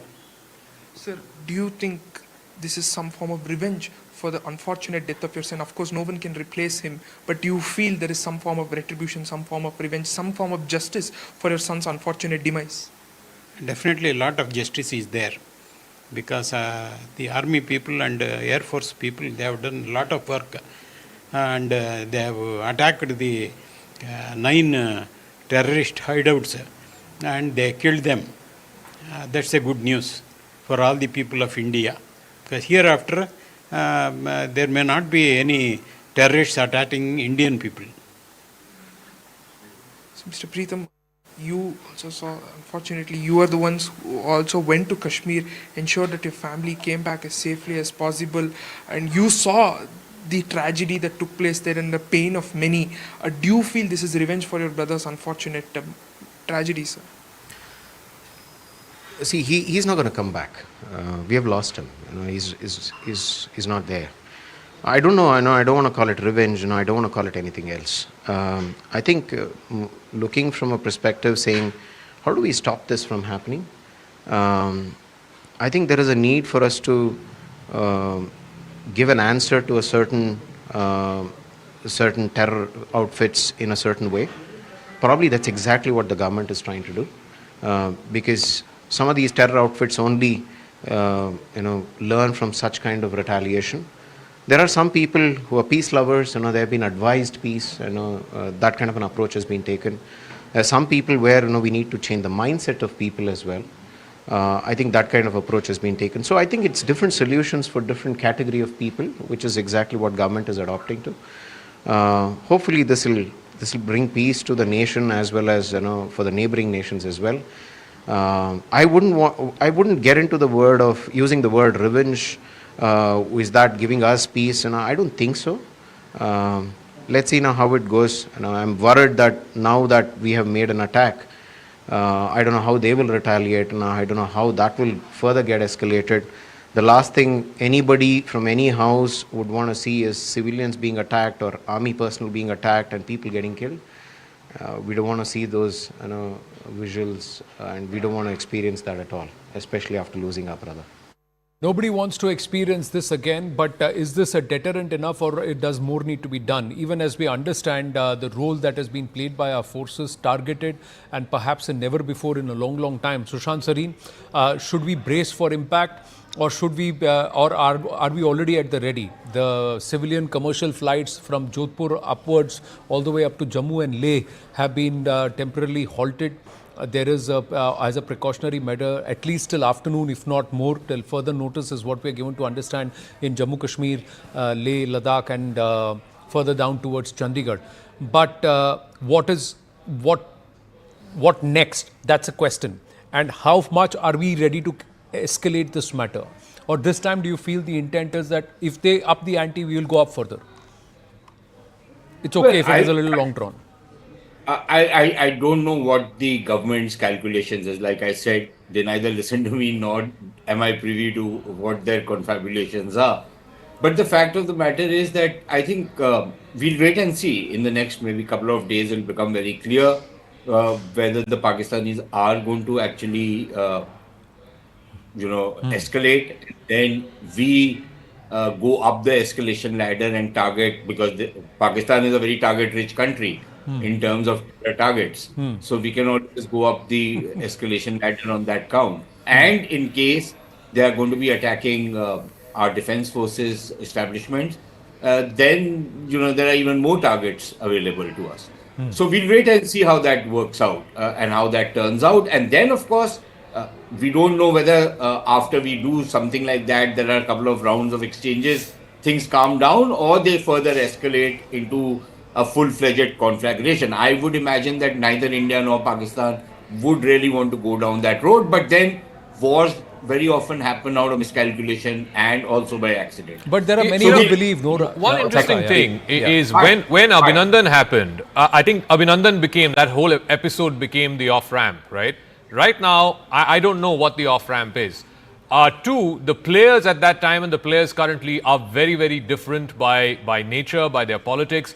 For example, for whatever it was worth, in 2019, in early 2019, Imran Khan, at the height of his popularity, had just sort of come to power, was seen as a politician who had some kind of heft. Certainly, Shahbaz Sharif, no one in Pakistan right now considers him as a politician who has any kind of heft. So he had some degree of heft in 2019, in February of 2019. Also, the army chief at that time was General Bajwa. He was a very different person compared to the current army chief, which is Asim Munir. They're cut of two different cloths altogether. Asim Munir is more referred to the as the nature Mullah of the Munir response from all of these factors, I wish we can get General Iyer and Sushant also to weigh in on this. One, what's the off-ramp here for Pakistan? Two, the characters involved right now compared to the characters involved in 2019. The nature of response will be different because of the characters who are involved. See, we are talking about an off-ramp for Pakistan. There is another way to look at it, is that there are many here who believe that we don't give, when I say we, India as a government and the Indian armed forces don't give the messaging strong enough to make it a deterrent for the Pakistanis to turn back and come back. So the messaging is, unless there is acreage that shaved off the Pakistanis, there is something hard which hits them, which they lose. They are not going to learn. This will be nothing but a pinch or a kick on the backside, and then they'll come back and do the same thing again via proxy. General Saab, your thoughts? Yeah.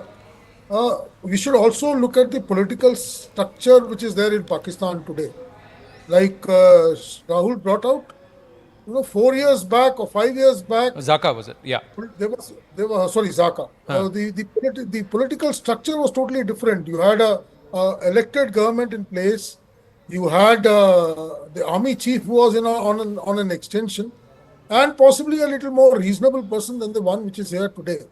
Today, as people put it, in fact, I was hearing somewhere in the American news setup that they are looking at him as a dictator controlling entire Pakistan. The political structure is just a front face, and everybody knows who's calling the shots in Pakistan.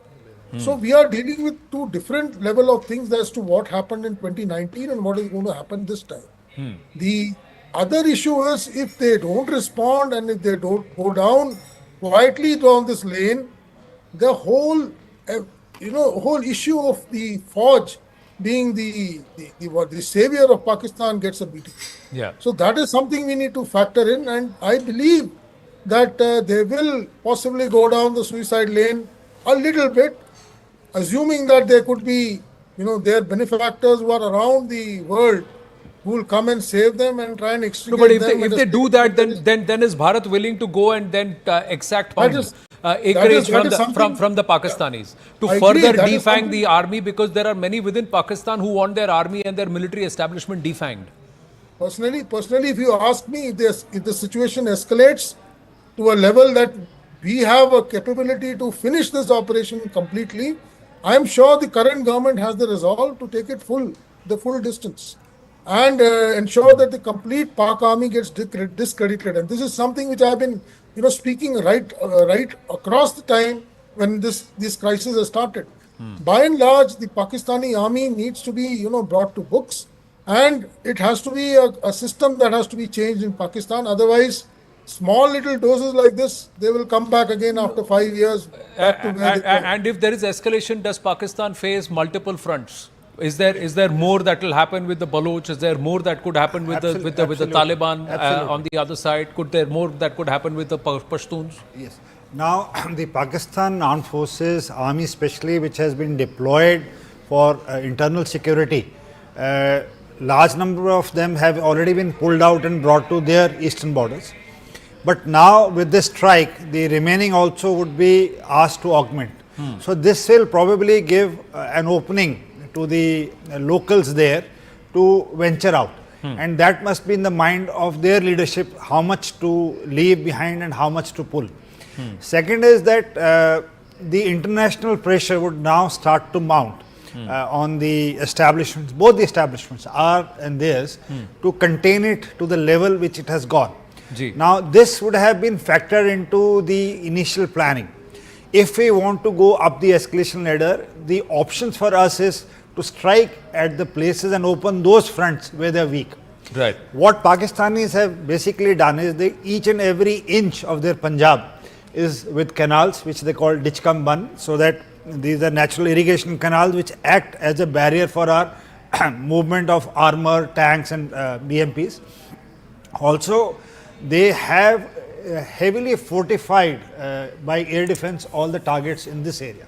But whereas it is quite thin when you go from Rajasthan downwards into the Sindh area and hardly anything towards Balochistan. So what happens is India has avenues to explore different in case the escalation. नहीं अभी तो पानी भी बंद कर दिया तो what are those bunds or those canals going to do? So that is also the yes. IWT maneuver is also a significant one. But we've got more news before we come back to this conversation. The Congress has struck a discordant note after Bharat strike against Pakistan. While Mallikarjun Kharge, Rahul Gandhi have all hailed the forces, Congress's Jignesh Mewani's post has stirred controversy. In his post, he has said, "Fight warmongers, religious hatred and fake nationalism. Terror will die of starvation." Pallavi Ghosh with us. Yes. Well, we were just talking a little while back, around an hour or so back, about how political ideologies, differences being there. But today, every political voice seems to be speaking in the right noise, and also standing united behind the government. I think we all spoke a little bit too soon. So there you have the Congress at it. The Congress MLA from Vadgaon in Gujarat, Jignesh Mewani, strikes that discordant note. He talks about, as you just pointed out, and this raises a question about is that why is it that many Congress leaders get their timing wrong? At this point of time, even as we speak shortly, the Congress is going to come out with its first official response in terms of a soundbite from Pawan Khera. Mr. Kharge, Rahul Gandhi, just about every top leader of the Congress party have been, kind of lauding the Operation Sindoor and also standing by the government. And they have come out with a detailed statement. Mr. Kharge's detailed statement talks about the fact that ever since the Pahalgam terror attack, we have firmly backed the government. But when voices like Ajay Rai, when voices of Jignesh Mewani, which is just a couple of hours after Operation Sindoor, it certainly does bring out this picture of the Congress party of never being on the right page at the right time. This is the time when we need to show to the world that we are all together, that we all are backing our armed forces. And at that press conference which is going to take place, and in fact it's not even a press conference, it's a statement which is going to come at 10 a.m. This is exactly what they are going to be looking for, a complete unequivocal support, cutting across party lines, every kind of an ideology. But a Jignesh Mewani's discordant notes raises this whole horrible question that how can politics be far behind? Right. We go across to Pile in just a bit now. We've just accessed this. This is what is going to be officially be shown. We are expecting, this is the detail of the 9 terror hideouts. So the 9 terror hideouts have now been highlighted here. So there is Markaz Subhanallah, Bahawalpur, JEM, that's named number 1 and starred. So these are the stars. So this is Markaz Subhanallah. There is Markaz-e-Taiba, that is in Muridke. That's the next one. And there is Sarjal, that is Tehra Kala, that is a Jaish. So these are all the ones that are now being highlighted. 3, 4, 5, 6, 7, 8, 9. So downward from Bahawalpur upward towards Muzaffarabad. So number 4 is Mehmoona Joya in Sialkot. That's the Jaish-e-Mohammad, that's the Hizbul Mujahideen. So confirmation of what we were reporting earlier, that's now come through. There is Masjid Ahle Hadith, that is Barnala, that is again Lashkar, that is the number 5, target number 5 here, that's come through. There is Masjid Abbas, Kotli, that is Jaish-e-Mohammad, this is number 6 here in Kotli. There is also Markaz-e-Rahil Shahid, Kotli, that's Hizbul Mujahideen Center. So two places of the Hizbul Mujahideen have been struck. Shawai Nala camp, Muzaffarabad, Lashkar, number 8, and number 9 is the Sayyidina Bilal camp, Muzaffarabad, Jaish-e-Mohammad. So Jaish, Lashkar and Hizbul, these are the ones that have been targeted here, even as news is coming in thick and fast. Coming back to the politics, Payal Mehta with us. So we now have the details and confirmation of what CNN News 18 has been putting out. These are the 9 targets and the reason why. So 3 terror hubs and their centers, their markazes have been targeted. Jaish-e-Mohammad, Lashkar-e-Taiba and the Hizbul Mujahideen. From Bahawalpur all the way up to Muzaffarabad. Yes, Payal. Of course, at a time when the entire nation is rejoicing, because Anand, it must have been like the hell of a period for those families who actually lost their loved ones, to go through these 14 days and to actually really wait by the hour to see when the revenge would be taken. But at a time, when the entire nation is celebrating, probably Congress party has decided to play the spoiled sport. Even yesterday, you saw Mallikarjun Kharge also making some comments, essentially saying that, why did the Prime Minister cancel his previous visits to Jammu and Kashmir? Was he aware of any intel inputs? Was he trying to save himself? All of this is not going to make them any stronger in this nation as well. The nation has understood that, who these leaders are and what their politics revolves around as well. So, multiple diktats have been given by the Congress party, which have been broken by our colleagues, but they've come of no avail. So, whether it's the ex-chief minister of a border state like Punjab, Charanjit Singh Channi, Ajay Rai, or now, Jignesh Mevani from Gujarat, it's very difficult for the Congress party to really justify what answers these questions as well. And of course, with the Congress party's handle in Karnataka coming up and saying peace is the only way out, go try telling this to the families who have actually lost their loved ones. Their answer you will see. The response is what the government has really done today is what people of the country really want. They've been waiting, saying that Modi has struck them in Uri, Modi has struck them in Balakot, so when will the revenge be taken as far as Pahalgam is concerned?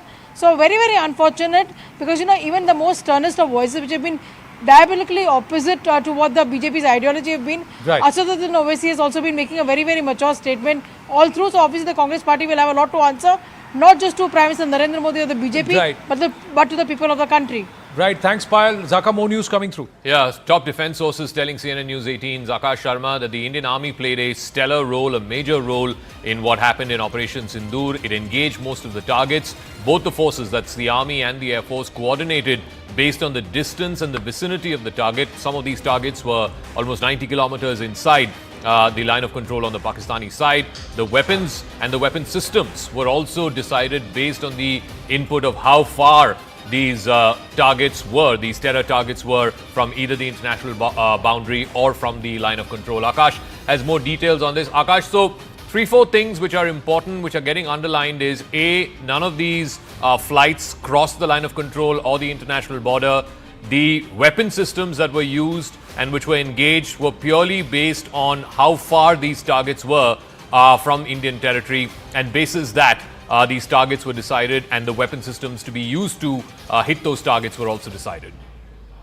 Exactly, Zaka, it was made very clear that none of our jets, crossed the LAC, in fact.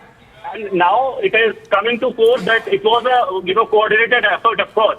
But then the targets and, in fact, the engagement was decided on the basis of the distance. And we have been told that distance targets were basically engaged by Indian Air Force. We have been told that at least 2 distinct targets were engaged by Indian Air Force and rest were engaged by Indian Army.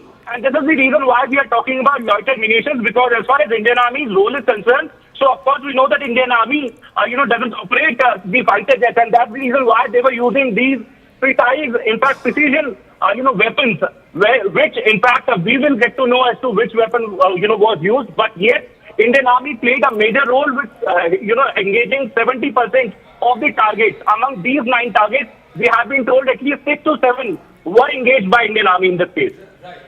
Let's just credit the armed forces for what they have done. Who played a major role, who played a lesser role is immaterial. The fact is that these targets have been neutralized. Going back to our guest, thanks Akash. Interestingly, there is a reaction of Harshal Lele, son of Sanjay Lele, who was killed in Pahalgam. Sushant Salim and... All right. So clearly, I mean, what we're awaiting in the next hour at 10 o'clock at the National Media Center, we will have the joint briefing by officials from the Defence Forces and also from the Ministry of External Affairs. Clearly, India is calibrating this response. The first was to put out there the 9 locations that have been hit, 3 of which happen to be the headquarters of the Jaish, the headquarters of the Lashkar, and the headquarters of the Hizbul Mujahideen.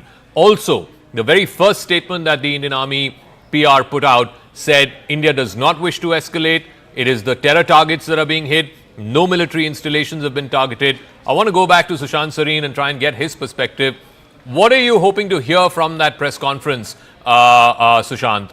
Because the Indian armed forces, the Indian government seem to be taking a very measured, very calibrated sort of response, saying that what we are seeing today in Operation Sindoor is simply to avenge or to respond to what we saw in Pahalgam 2 weeks ago. Zaka, before I answer your question, I just want to weigh in on a couple of things that were being said earlier. I think Mr. Jignesh Mevani, I don't know how much he knows about what happened in this country earlier, but there was a lot of love and a lot of milk of human kindness was flowing between 2004 and 2014, and it wasn't as though terrorism had died a death at that point of time. In fact, we had a lot of terrorism at that point of time. So I really wish politicians would behave much more responsibly rather than, taking digs and making silly comments at this point in time. Secondly, you were talking about the character of the army chief in 2019 and the Pakistan army chief now. While I might agree to some extent that Bajwa and Asim Munir are two separate people, clearly they are. But look, I might want to do whatever I might want to do with the Pakistanis. But at the end of the day, I also have to see what my capabilities are. My intentions could be anything, but what is my capability? Do I have that capacity to carry out a conflict with India for very long? Can I sustain that conflict? Maybe yes, a short, sharp kind of a thing, yes. Maybe 2-3 days, a couple of rungs up the ladder. But beyond that, do I have that wherewithal to do it?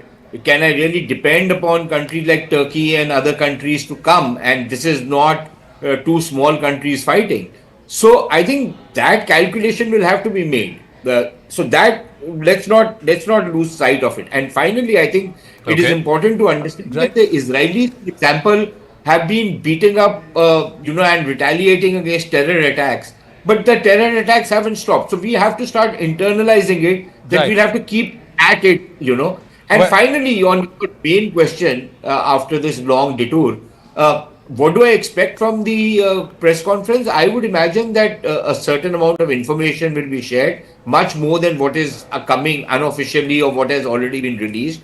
Something more, not just virtue signaling that we didn't want to do this, we don't want an escalation. Don't keep mentioning we don't want an escalation, you've already mentioned it. Right. Harsh Shinglaji is with us. Harsh Shinglaji is with us, but we also have Mr. Rajesh Narwal joining us at this point. Mr. Narwal, namaste. Namaskar. Sir, your reaction based on Operation Sindoor? Yes. क्या कहेंगे आप? इसके बारे में मैं स्पष्ट रूप से एक बात कहना चाहता हूं कि जिस दिन 22 अप्रैल की वो दुर्घटना हुई, मेरे जहन से एक बात आ रही थी कि ये कभी भी बख्शे नहीं जाएंगे, कभी नहीं बख्शे जाएंगे, क्योंकि हमारी सरकार बहुत ही सेंसिटिव है इन मामलों में और वो अपना काम, मैं कई बार मुझसे पूछा भी गया कि सरकार से क्या चाहते हो, मैंने यही कहा कि हमारी सरकार अच्छे से वो काम कर रही है और मुझे पूरी तरह से इस सरकार पर भरोसा है, अपने लोगों पर, कि वो ऐसा होगा कि कभी इस चीज की पुनरावृत्ति करने की भी कोई सोचेगा नहीं जी। और वो हमारी सेना ने, हमारे जवानों ने, मेरी सरकार ने, मोदी सरकार ने वो करके दिखाया और मुझे ये पूर्णतः भरोसा था, इस बात का मुझे विश्वास था मुझे जी। राजेश जी, हर्षल हैं एक और जिन संजय लेले के पुत्र हैं, सुपुत्र, उन्होंने एक बात कही है, मैं आपसे आपके विचार जानना चाहूँगा। उनका कहना है कि अगर हमें ये सब पूरी तरह ख़त्म करना है तो ऐसे सर्जिकल स्ट्राइक कंटिन्यू होने चाहिए। पहले भी हमने स्ट्राइक किया है पर वो सुधरे नहीं हैं, ये पाकिस्तानी सुधरने वाले नहीं हैं, ये उनका कहना है। आप क्या कहते हैं, इतना करके हमें रुक जाना चाहिए? मैं कहना चाहता हूँ, देखो हमारी जो सरकार है और हमारी सेनाएं हैं और उसके स्पेशल जो विंग्स हैं, जो इसके एजेंसीज हैं, वो इन पे हमेशा नजर रखती हैं और कभी ऐसा जरूरत पड़ती है तो उन्होंने किया भी है और भविष्य में भी वो इसको करेंगे। करते रहने का मकसद तो कुछ और हो जाता है फिर, ठीक है। हाँ, इससे उनकी ये जब तक आतंकवाद खत्म ना हो, इस तरह की घटनाएं खत्म ना हो, तब तक मात्र मैं नहीं कहूंगा कि भाई भारत सरकार पूरे वर्ल्ड को ही इसके अगेंस्ट खड़ा होकर के और इनको नेस्ता नाबूद कर देना चाहिए।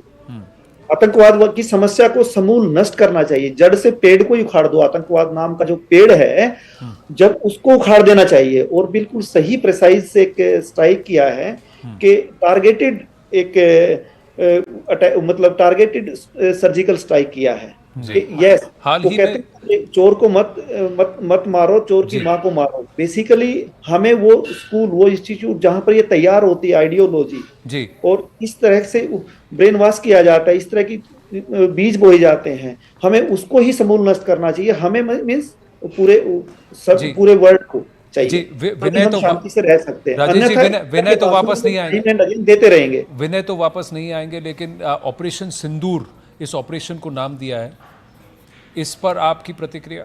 आपको लगता है ये सही नाम था, सही नाम चुना है? एक नाम इससे अप्रोप्रिएट नाम नहीं हो सकता, क्योंकि मेरी बहनें, मेरी बेटियां, इस देश की बेटियां, बहनें, माताएं, उनके सामने इतनी निर्ममता से उनके सिंदूर की हत्या की गई, उनके सुहाग की हत्या की गई पूछ पूछ करके।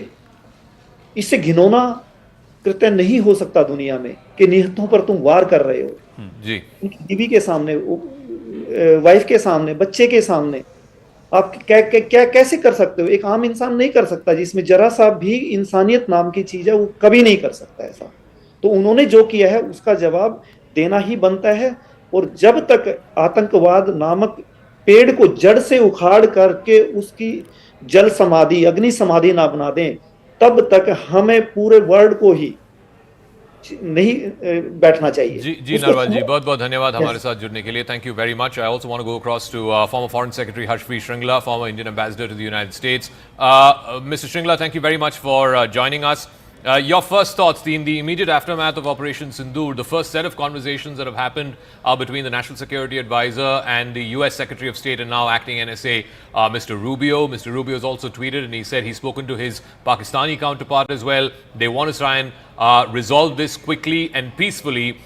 What are the kind of conversations that are happening right now? We believe that your colleagues in the MEA have spoken already with government representatives from Saudi Arabia, from UAE, US, of course. What are the nature of the conversations you think are likely happening right now, and what is the priority and the focus for everyone? So first of all, I think congratulations and thanks are due to Prime Minister Modi and the brave members of armed forces who really delivered, a response to the Pahalgam attacks with a calibrated and precise sort of strike, targeting terrorists and terrorist infrastructure inside Pakistan and Pakistan-occupied Kashmir. At the same time, I think, I was very touched by what Lieutenant Narwal's father just said, that whatever we do, the pain of that, the terrorist attack on 22nd April can never be fully erased. But we have to do what is very, very much in our karma, and I think we have done what is necessary. And yes, we have reached out very quickly and immediately following the strikes to some of our main partners, the United States, UK, Russia, but also Saudi Arabia, UAE, and conversations have been held at different levels. And I think it's important to immediately brief your partners at the global arena about exactly the nature of your strikes, the intentions behind it, assessment, and what could be.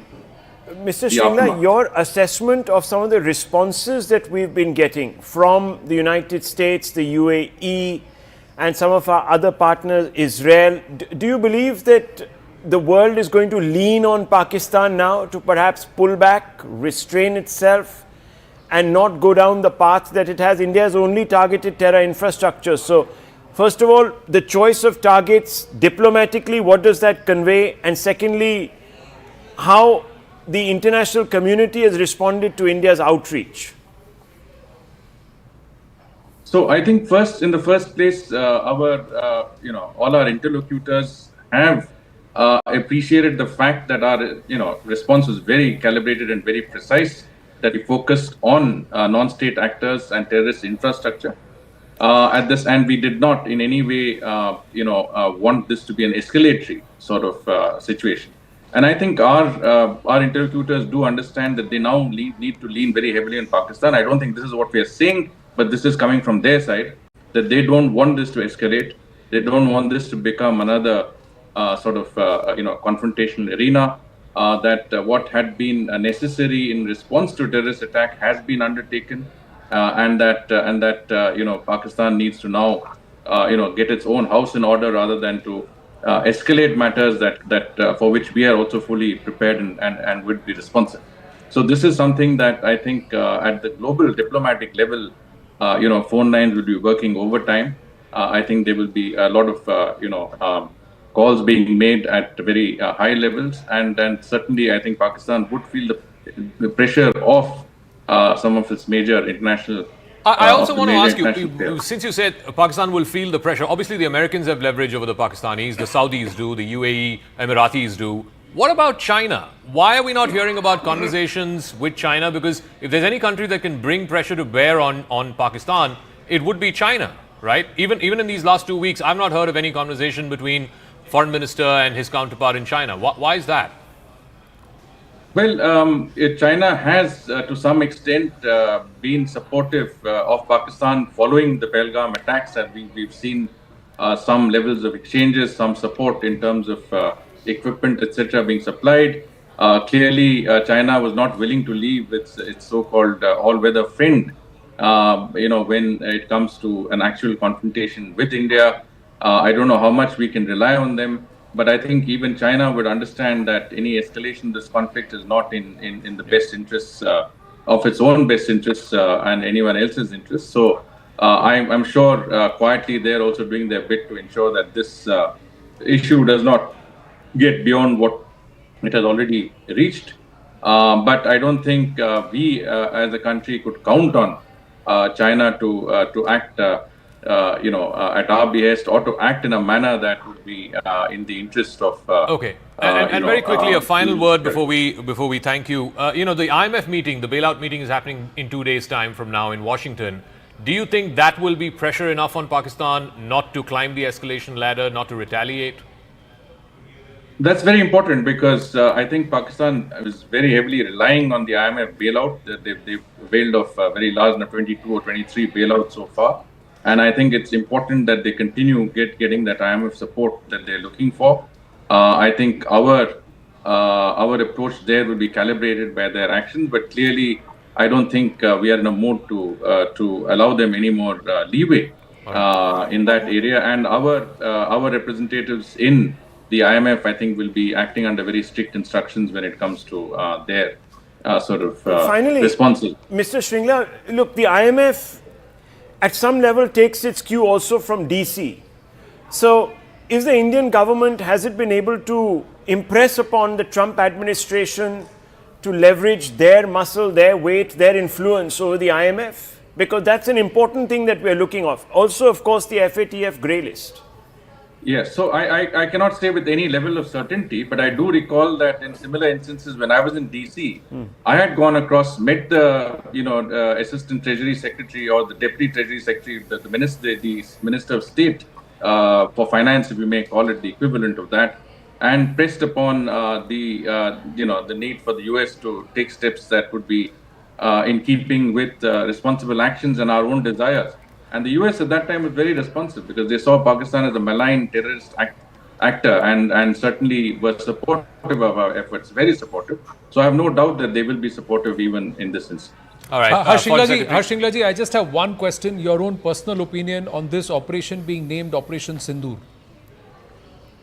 No, I think it's very fitting. I mean, nobody better than Lieutenant Nawal's father can tell us, and I think and all of the others who've already responded, that this is a fitting title, considering that it is the women who were spared, but nonetheless who have to now face the agony of living their lives without their husbands and their dear ones and close ones. And I think Operation Sindoor is a very strong symbol of the country's rage and frustration that has led to the action that we saw in POK and Pakistan earlier this morning. So I think this is a very appropriate Thank Right. you, Thank you, thank you, Harsh for Shingla ji, for joining speaking us. with us. Thanks a lot. We got news coming through. The stock markets have started trading. The Sensex is down by 460 points. Nifty is down by 80 points. We try and go across to Sharon joining us with more on this. Yes, Sharon. Yes, the Indian stock markets Shireen, have sorry. opened, Yes, and Morning, Shireen. it's good morning. You know, this is a very sort of par for course kind of move as far as the markets are concerned. Clearly, the markets are not reflecting or indicating any kind of capitulation or panic moves at this point in time. So it is a very measured start as far as our markets are concerned. And I would also imagine that given the fact that there was an anticipation of a response, this had already in some form or fashion been factored in by market participants, and that is what we're seeing on the screens at this point in time. The Nifty now down just about 20 points, and similar story playing out for the Sensex. So it is a measured opening there as far as the markets are concerned. But you know, the markets will track what is going to happen in terms of a response. You know, at the end of the day, as they say, capital is a coward. It moves to where it feels safe. But at this point in time, there are several other factors to contend with as well. In fact, overnight we had the big India-UK FTA go through. So if you look at the stock markets, a lot of those stocks are reacting positively. The apparel makers and so on and so forth are reacting positively. The defense stocks are, of course, reacting on account of the news of Operation Sindoor as well. A lot of moving parts. In terms of sectors that are likely to see an immediate impact, travel, flight disruptions already a thing that we will need to deal with. So, you know, customers need to reach out to their airlines if they intend to travel. There are airport closures on account of the fact that you are seeing these Air Force exercises underway, as well as the drill preparedness underway across the country. So many airports, in fact, over a dozen or so airports are not open for civilian purposes at this point in time. So that's going to be a separate side of the story to watch out for. Advisories being issued at this point in time, the UK government issuing an advisory. So, you know, we will have to watch and monitor how foreign governments react to this. And of course, the US, you were talking about the IMF, that crucial meeting is on the 9th. Will there be a change as far as the IMF's position on any further loans to Pakistan is concerned? That is going to be the big question.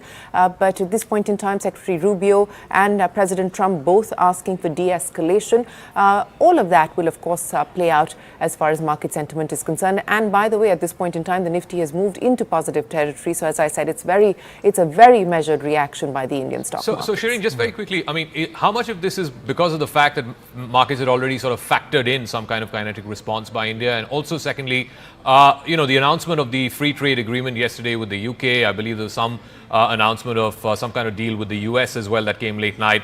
Again, how do you see that playing out once the immediacy of this operation and possible retaliation by Pakistan, once that cloud passes, do you think the markets will continue on They're their already in the upward green surge? now, even as we speak. Yes, Shireen.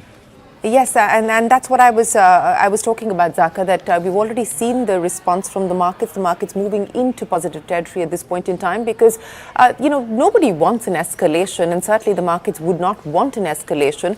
But was there going to be a response? I think that had already been factored in by the markets, and the hope now is that it will stop here.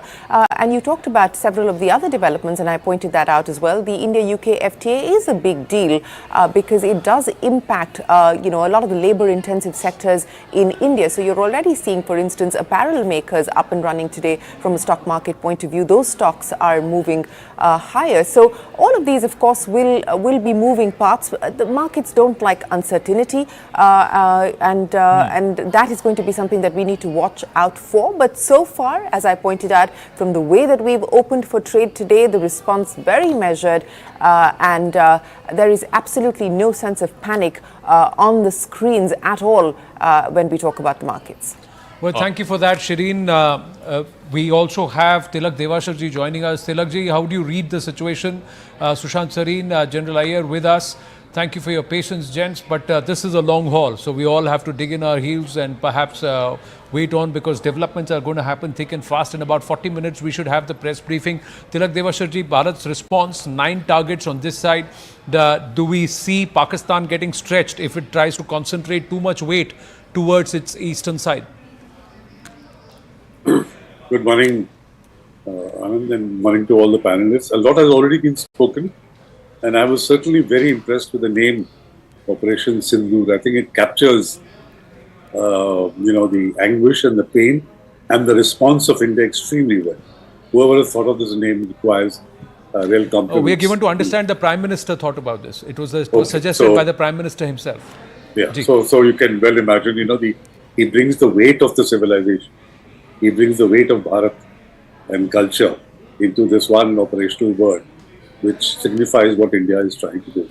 I think this has been a very, very impactful morning because 9 targets, standoff aircraft not entering Pakistan's airspace, targeting terror camps, including the snake pits of Muridke and Bahawalpur and other associated camps, is a very, very significant strike. And one thing which I want to mention, the kind of propaganda, and this is going to be a war of narratives also. The kind of narrative being pushed out by Pakistan is, in the list they have given, that only mosques were targeted. So in all places, for example, if I can just mention some, like whether it's Bahawalpur, whether it's Muridke, whether other places, they mention that mosques were targeted. Now this is being done deliberately. But the fact of the matter is that all these training camps have got either medical centers or mosques in front of where the training is taking place. They are markazes, like in the they are case, hubs or centers like that. Yeah. yeah. So there it's very easy to then, for propaganda purposes, and the signal that they give that India is targeting mosques, it is trying to hurt the Muslims' places of religious worship. This is something that we have to guard against, and we have to demolish such a narrative that this is not there, that if you have a training center behind a mosque or inside a mosque, but what do you think is going to happen? India is not going to put garlands. So, this is something which is an important factor. Tilakji, please hold your thoughts. We've just got updates coming through. Prime Minister Narendra Modi continuously monitoring this operation at 7 Lokalyan Marg. NSA Ajit Doval constantly giving information. There is a picture also of the Prime Minister watching the operations from the war room at that when this was happening. So PM continuously monitoring Operation Sindoor. The press conference or the press briefing has been delayed by half an hour.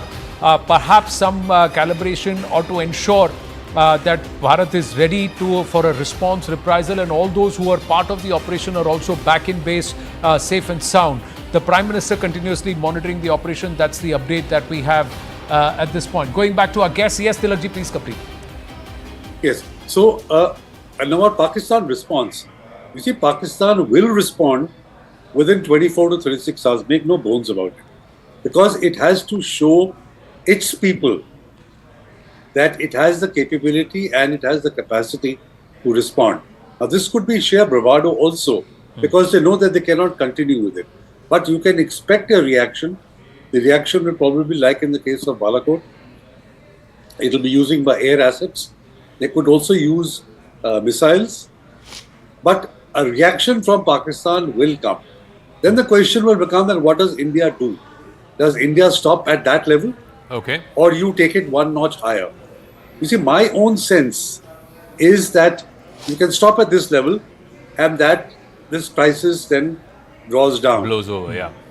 But what happens 2 years down the road when Pakistan indulges in terrorism again? The sense that you get from what the Prime Minister had to say in Bihar, what the Home Minister, what the Defence Minister have been saying, that you cannot allow Pakistan to continue with this bleeding India. Every now and then when an army chief feels he needs to burnish his image and to show how much of a macho guy he is, to launch another terrorist attack and innocent Indians get killed. So is it probably better to absorb pain once, now, go up the escalatory ladder, continue to maintain dominance, but make sure that the message that gets to Pakistan is so harsh that it will not dare do something like this again. All right, Mr. Deveshwar, just give me 1 second. We're getting more breaking news and I want to go across to Payal, my colleague. So the Prime Minister is getting continuous briefings about what's going on, the aftermath of Operation Sindoor, how long it lasted, the targets, what the operational details are, the damage that's been left behind, and of course now he has to manage the diplomatic fallout of it as well. Payal, what more details do we have? Who all are there? Who all are briefing the Prime Minister on a minute-to-minute basis of what's going on there, both during the operation and now, of course, more importantly, the aftermath of the operation? Dhaka, we aren't really sure if it's a physical briefing that the NSA is holding with the Prime Minister. It is probably communication that he's having with the Prime Minister, briefing him about what really transpired, what is the aftermath, how is the world reacting to it, how is, of course, Pakistan also reacting to it, because Ajit Doval is one person who knows a thing or two about Jammu and Kashmir and knows a lot of things about Pakistan as well. But, this is going to be a very, very important briefing that the Prime Minister is getting ahead of the official briefing that the armed forces will be doing at about 10:30 this morning. Of course, the government wants to make sure that they have all the information in accuracy, and it will be important to see if the government also decides to go ahead and brief other constitutional authorities, whether it's the Vice President of India, the President of India, etc. as well. That call has to be taken, but as of now, what we're given to understand that Ajit Doval is briefing the Prime Minister by the second, and we also reported earlier this morning, Zaka, that the Prime Minister was monitoring the details right through the night, and of course, the War Room also had a small group of people who were monitoring the situation. So whether it's a physical briefing or not, we're not really sure. But we do understand that Ajit Doval is still briefing the Prime Minister, and that is going to be an important briefing ahead of the official briefing that takes place at the National Media Center at 10:30 this morning. Well, I think there is a reason why this has been delayed. Sushant Sareen, Tilak Devashar with us. Sushant Sareen, do you agree, disagree with Tilak Devashar that this time around Bharat's posture is that we will take the losses at a on hand right now, bear with it, brace for perhaps a certain level of impact, but continue to push through so that there is a long-term breakaway or deterrence for Pakistan in terms of fomenting terror on Indian soil? Look, number one, I am convinced there is no long-term deterrence. You will have to keep re-establishing the deterrence, and you will have to keep, building up your own defense sinews much more than what we have done over the last many years. Some ways we've neglected it. But I think we will have to go up the escalation ladder. I have no doubt in my mind that we'll have to do it if the Pakistanis were to do something extremely provocative. If they were going to come and do something which, is water off a duck's back, then maybe, yes, we can just let it slide. But other than that, I think we will have to go up the escalation ladder. That's a no-brainer. But look, here is the thing. How far are the Pakis also going to be willing to go? And I think that is a calculation that they will also have to make. Because they also know that there are very serious consequences that await them. All this bravado which they are showing, they can show. And let's also be very clear about one thing, Anand. Even in the past skirmishes and wars and conflicts that we've had with the Pakistanis, invariably what happens is that when this thing starts, they tend to pull a surprise or two over us. It has happened in Kargil, it has happened otherwise on a number of occasions. And then, our guys, they get their act together, they have their feet more firmly planted on the ground, and then they hit back with everything they've got. Now, the Pakis, if they want to go down that road, by all means, be my guest. But they will also have to factor in the consequences of what they will be getting into. So I think this is a calculation both sides will have to make. And my own sense is that we will have to go up, not because that is going to end this menace of terrorism. No, maybe it will give us some relief for a couple of years, and then, as Mr. Deveshwar says, there will be another army chief, if not in the next 3 years, 4 years, then in the next 10 years, maybe in the next 15 years. Asim Munir is not going to live forever, even though he's probably appointed himself army chief for life. But there will be a new army chief, right? And at that point of time, that guy will want to try something again. Or if Asim Munir's position becomes weak in the next 6 months, 1 year, he might be tempted to try it again. So I think the message which you have to deliver is, you try something like this, then there are these kind of consequences that are going to visit you. Which essentially means that we now have to be on a 24/7 kind of a vigil as far as Pakistan is concerned, and we need to increase our defense capabilities to a point where you don't even have to wait for 2 weeks anymore. You will retaliate within hours of any adventurism by the Pakistanis on the terrorism front or on any other front. And I think that is the direction in which we should move. But unfortunately, I think, we tend to be complacent after we do some things, and then we slide back into that So element is there a way to break out of that cycle? More importantly, are we willing to pay the cost to break out of that cycle, if at all there is a way to break out of that cycle? I'm also joined by Lieutenant General retired Subrat Saha, former member of the National Security Advisory Board and former GOC of the 15 Corps. General Saha, your first reaction to Operation Sindoor, and now what every guest has been saying to us since morning, that the Pakistanis will have to respond. They can't be seen as not responding. How does India then calibrate its response to a Pakistani response? Thank you. Firstly, I think the operation has been named so aptly. You know, the way the terrorists singled out the men and killed them in front of the women, and the significance of the Sindur in India is so well understood. I think, as the ADGPI tweet puts it, the justice has been served. I think the operation in itself is named so well. And rightfully, as you asked, we have to be prepared for, retaliation. Even Shahbaz Sharif, in his tweet, has put it over there that they will retaliate.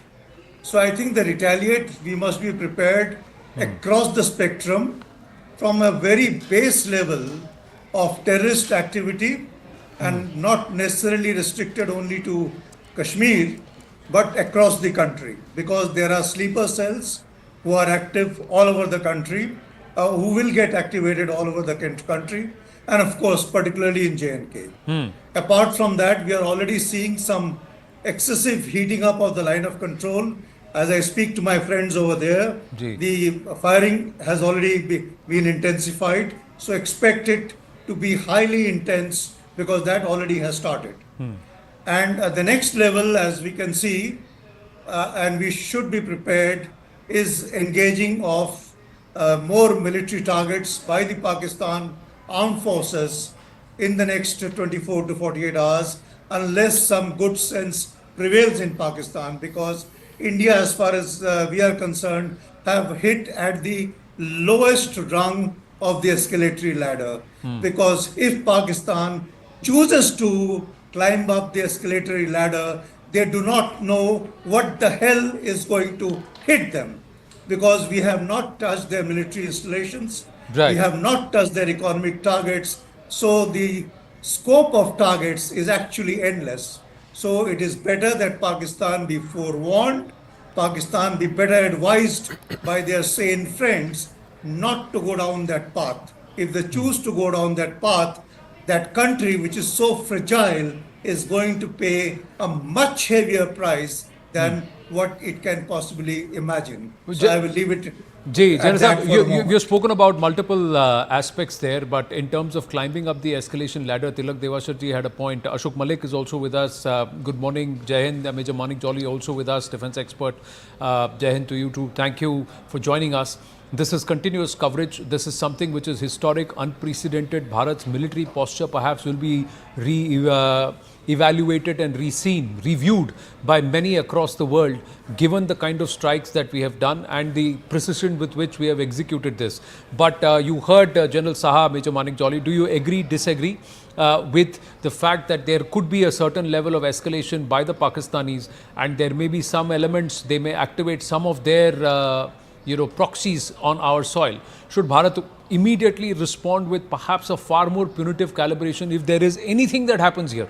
Any event that happens here, should we then move to a certain level of escalation? Hi.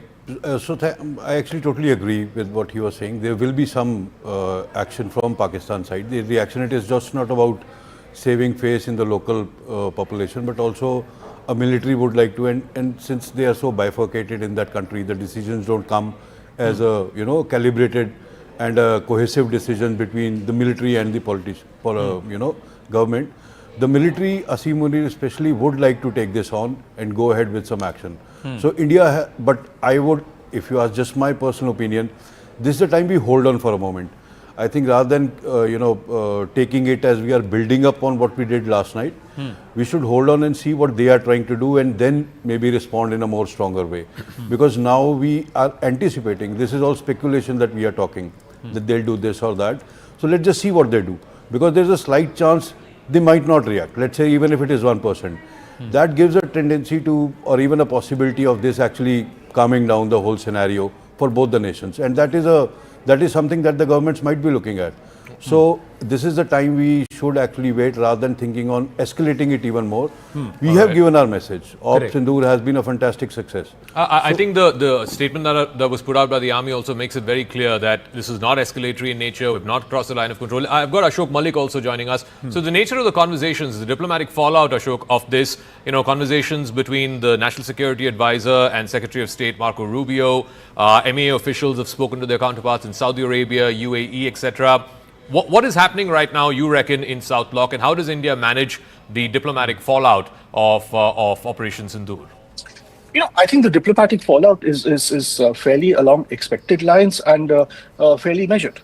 Apart from a few countries which remain Pakistan's steadfast allies, I've seen the Turkish foreign minister's response. Apart from those countries and perhaps Beijing, the fact is most countries don't have patience for Pakistan's terror infrastructure and expected some Indian response. They don't want a full-fledged war. Nobody does. Nobody in India does either. But they do expect some sort of a response. And I believe this response will have a lot of support because it has been a measured response, a targeted response. The Prime Minister and the military have collectively chosen very specific targets, attacking LET camps or the headquarters in Mudrike and the Jaish-e-Mohammad facility. These are not nursery schools. All right, I think we've just lost him for a bit there, but he's back. Yeah. Back. So these are nurseries of terror, and people would expect that they would be targeted. These are legitimate targets. The bigger message India has sent, to my mind, is that after Uri in 2016, we moved into POK, Pakistan-occupied Kashmir. Balakot was in Khyber Pakhtunkhwa.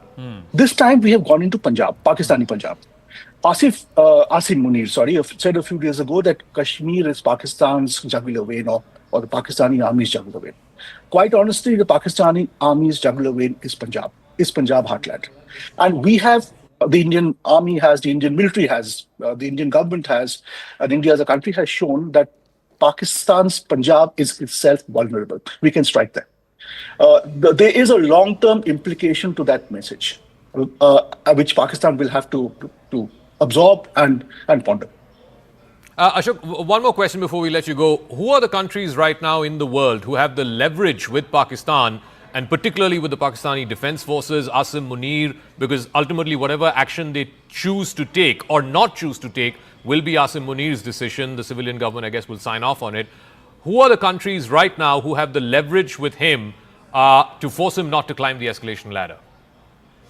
Well, I suppose the only countries that really matter for him are the two big powers, China, which is his in a sense Pakistan's patron, and the US.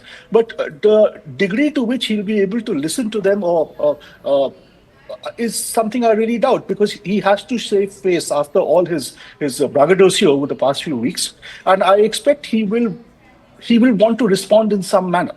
And I don't believe what we are seeing today is the end of it, to be honest. And do you reckon that the IMF meeting, which is in a couple of days from now, I think it's $1 billion package of the overall $7 billion package, that will have any pressure to bear on how the Pakistanis choose to respond or not respond? Well, I still believe even they'll probably respond after the meeting, if they do at all. But they wouldn't want to sort of queer the optics for that meeting. But for domestic face, the Pakistani army would have to respond. Remember, this is not a strike on some far-off frontier province. This is a strike in Punjab, Pakistani Punjab. And do remember, the Pakistani army only took the 65 war and India's response seriously when the Indian army went into Pakistani Punjab. Correct. So Punjab is their jugular vein. Punjab is their heartland. They will take this more seriously than frankly, they took 2019 or 2016. All right, Ashok Malik, thank you so much for joining us and putting your thoughts into perspective for our viewers. I also want to go across to another piece of breaking news. I think Amit Shah is just leaving his residence. We're not sure where he's headed to. He could likely be headed to 7 LKM, the Prime Minister's residence. He's also put out a tweet saying that the government has expressed its resolve that a befitting reply would be given to the perpetrators of Pahalgam, and that has now been achieved. Bharat firmly committed to eradicating terrorism. Operation Sindoor is a manifestation of that resolve. Let me go across to Payal Mehta, who has more details on this. Just walk us through what else the Home Minister has said in his tweet. Well, of course, the Home Minister, as much as every citizen of the country, will be breathing a huge sigh of relief. Zaka, multiple questions were asked, what would India do? When will India take revenge?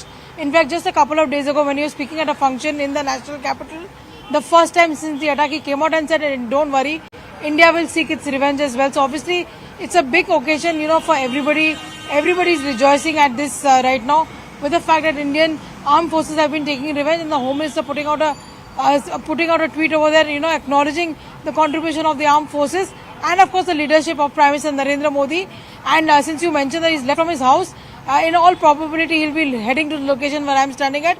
He'll be coming to the 7 Lokalyan Marg residence of the Prime Minister, given the fact that the cabinet is at 10 or something is what we're given to understand. But before that, CCS will take place, and CCS is where Amit Shah is also a member. So technically speaking, the Prime Minister will officially be briefed by various personnel in the CCS about what the activities really are. Multiple people have been briefing. Ajit Doval has been the key person who's been briefing him throughout. We of course do understand Dr. Jaishankar could also be working the phone lines. Ajit Doval himself has spoken to the US as well, and Mr. Jaishankar, I'm sure, has also spoken to multiple states. So where does this really stand? Where does the operation capability of India really stand over there? How to go about further, because it is nobody's guess that Pakistan will in fact strike back. At least the authorities and the armed forces are very well prepared for that as well. All right. Payal, thanks for joining us. So lots of meetings happening right now. The Home Minister has just put out a tweet. This is his first reaction after Operation Sindoor. Remember, Home Minister was the first person to go to Pahalgam. And Raksha Mantri Rajnath Singh has left his residence. So I think the CCS meeting is going to get underway. Anshul is getting us this ground report. On your screens right now is of Defence Minister Rajnath Singh leaving from his residence. Remember, this is the first visuals of Defence Minister Rajnath Singh, who is leaving from his residence at this point in time after India had carried out attacks inside the territory of Pakistan, and now Rajnath Singh has finally left from his residence. What sources are telling us that first he will go towards the South Block and then eventually join the cabinet meeting, which is already scheduled for today. So the first visuals of Rajnath Singh on your screens right now, as Rajnath Singh has just left from his residence and will be going towards the South Block at this point in time. With video journalist Arpit Singh, this is Anshul Singh for CNN News 18.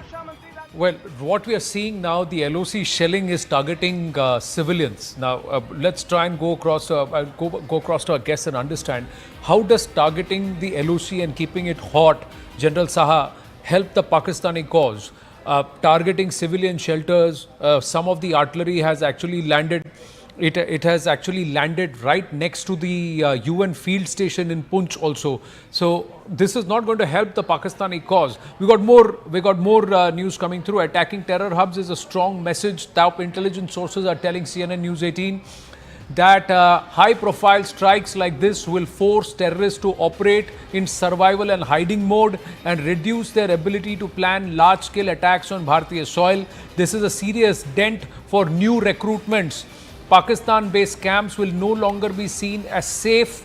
New recruits may hesitate to join, so this could be a long-term deterrent. Bharat strikes have also added pressure on the Pakistanis. Pakistan's ISI will control terror proxies or risk further escalation. So there are the following fallouts could happen. Either they continue to harbor these proxies but further deep into Pakistani territory, but we have shown that we can strike them wherever they are. Up to 100 kilometers beyond the international border, we've been able to strike them. Anywhere, anything more westward, if they move, they come within the radar of the Baloch, they come within the radar of some of the other troublemakers who are troubling them on their western side. Siddhant is joining us with more. Siddhant, so clearly Bharat believes that this Operation Sindoor will act as a long-term deterrent because none of their open camps deep in Pakistani territory also now are safe. Well, that's right, Anand. In fact, top intelligence sources are telling this to Manoj Gupta that these terror groups rely on Hawala networks, NGOs and front companies to fund operations. In fact, after the 2019 Balakot strike, Jaish-e-Mohammad faced temporary funding shortages due to donor panic.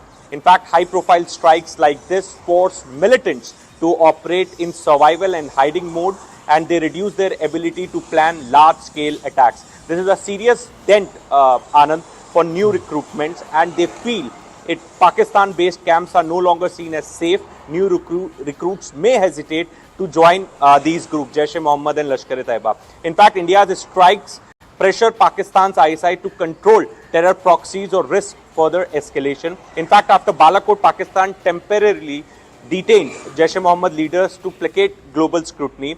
Any attack on camps is nothing but an evidence of destroyed camps. It strengthens India's case at forums like FATF, as India is going to perhaps give efforts to get Pakistan again inducted into the grey list of FATF. So there where also it's going to help India. This is making it harder for Pakistan to shield these groups. In fact, Pakistan's military and ISI faces international heat after strikes.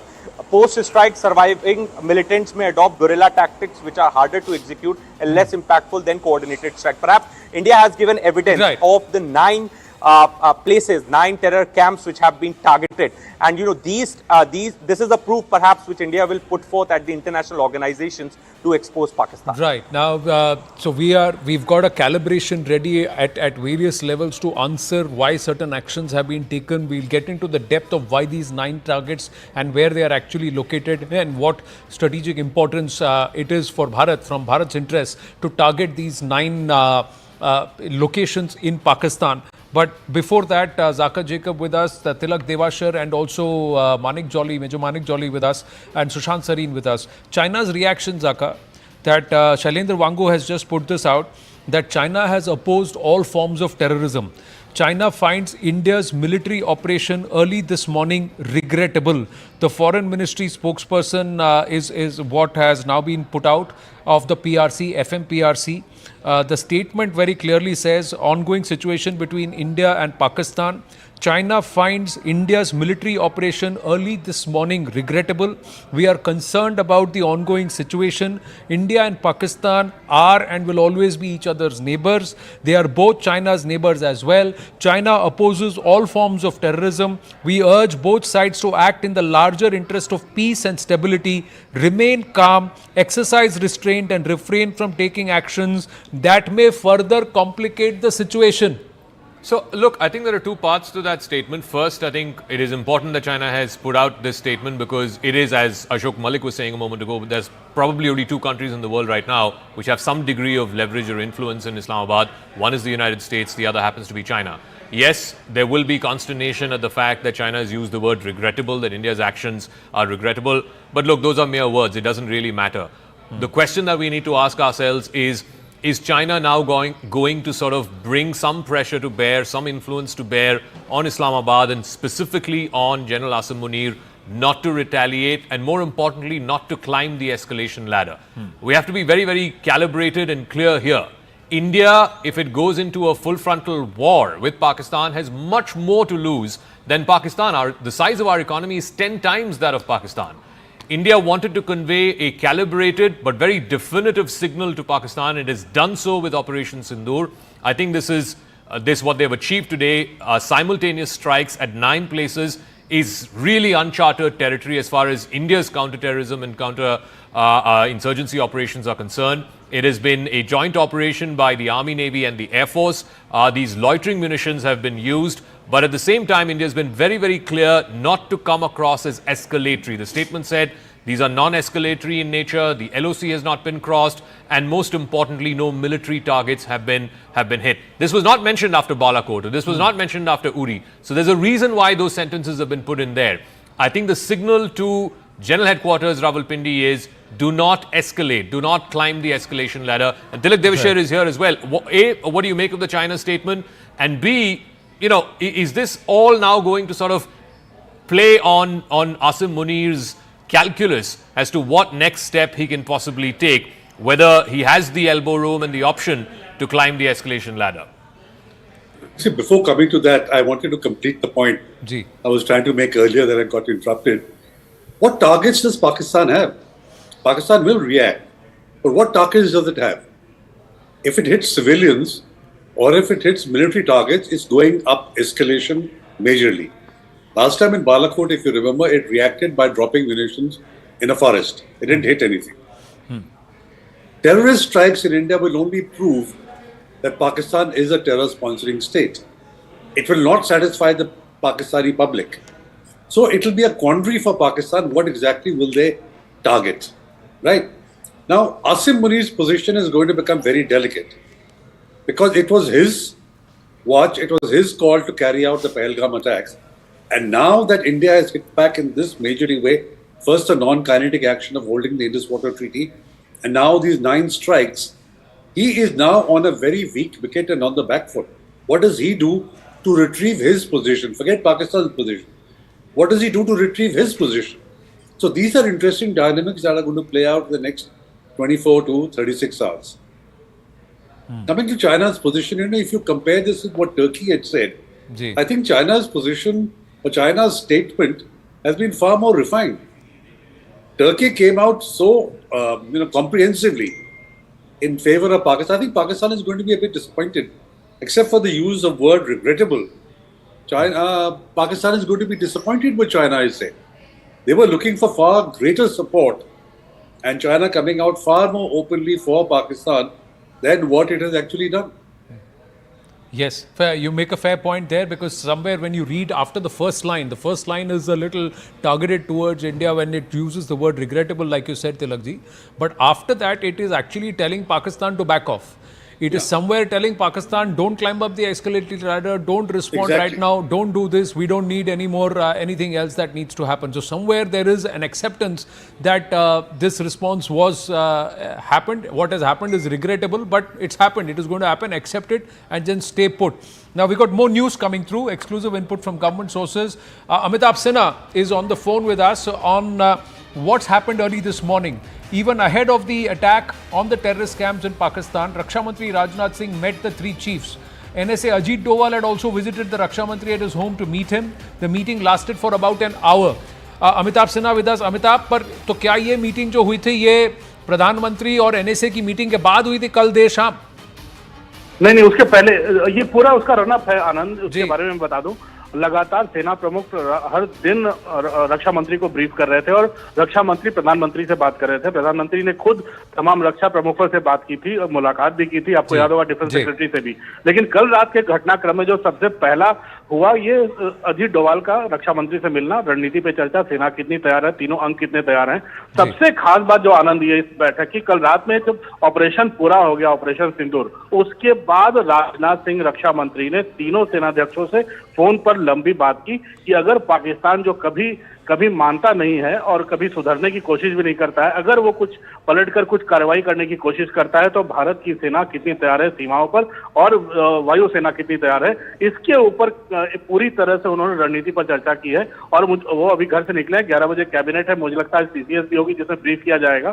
तो मुझे लगता है ये राजनाथ सिंह लगातार हर चीज, हर रणनीति में शामिल थे, ये बात यही दर्शा रही है।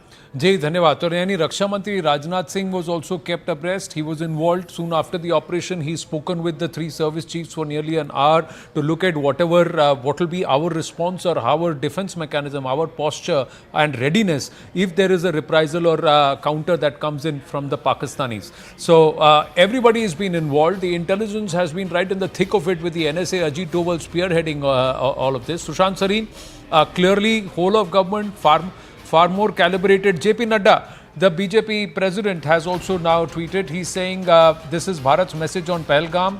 If you tease us, we won't let you go. Prime Minister Narendra Modi said those who attack the soul of India will be given severe punishment. India is both capable and determined to uproot terrorism from its roots. We will eradicate the scourge of terrorism. #Operation Sindoor. So everybody has spoken.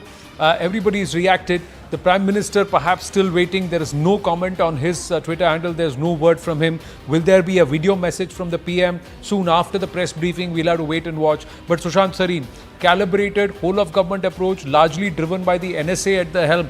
He seems to have been spearheading while collaborating and keeping everybody in the loop. A select group of people. Anand, all of that is okay, but from what your reporter just told us, I am wondering that if after having launched the attack on Pakistan, the Raksha Mantri is calling the defense chiefs to find out what we will do if Pakistan retaliates, then I have some serious questions about defense planning in this country. I mean, this was a bloody no-brainer that something is going to come from their side. So I think there's a gap in what your reporter is reporting. It can't be like that. Uh, because I think the armed forces would have been primed up and would already be primed up about this fact that there will be something coming from the Pakistani side. See, and the rest of it is a lot of rhetoric, right?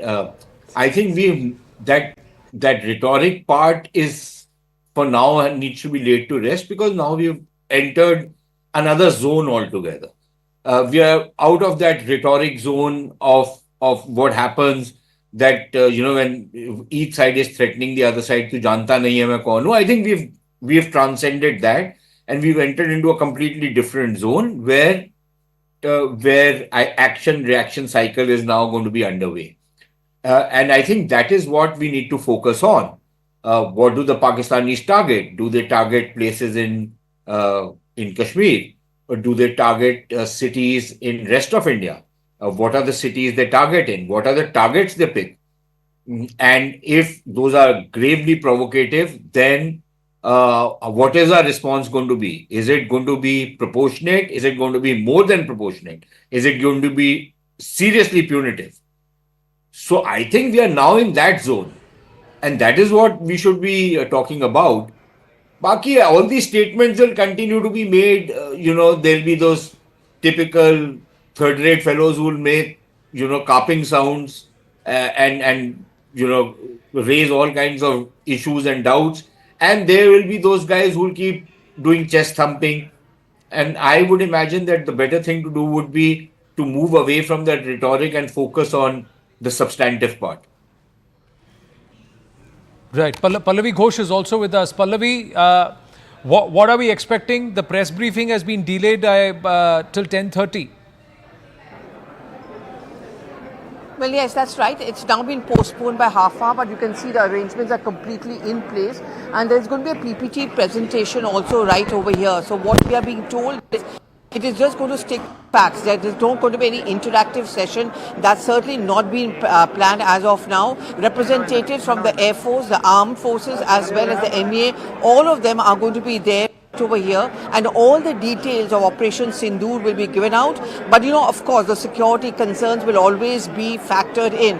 Apart from that, there is a PPT presentation which is going to be put up, is going to give up the details of the operations, the impact of the operations. But the cardinal rule which is being followed over here is to ensure that it's a complete fact check. There are going to be a lot of lies which are now being peddled by the Pakistani government and Pakistan influencers. All of that is being fact checked. What repeatedly we're being told by the government is that we can understand the frustration of the Pakistanis and the Pakistani government, but we really need to stick to facts, and the facts are something which are going to be given out in a short while from now. And very quickly, preparations for this big operations have going on. We've been seeing how there has been a gherawing of Pakistan diplomatically, economically, the government making it very clear that they have the wherewithal, they have the finances, there's nothing to worry about. So it's been seen as a win-win situation. Yesterday, for example, the FTA, which was signed with UK, was a larger messaging to the world that India's stature globally is also something which is being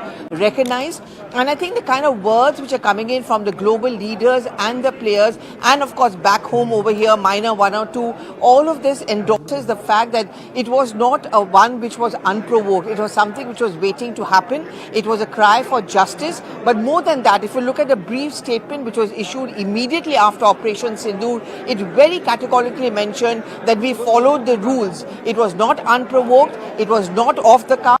It was also something which followed the rules, and we have conducted it in a very coordinated, systematic manner.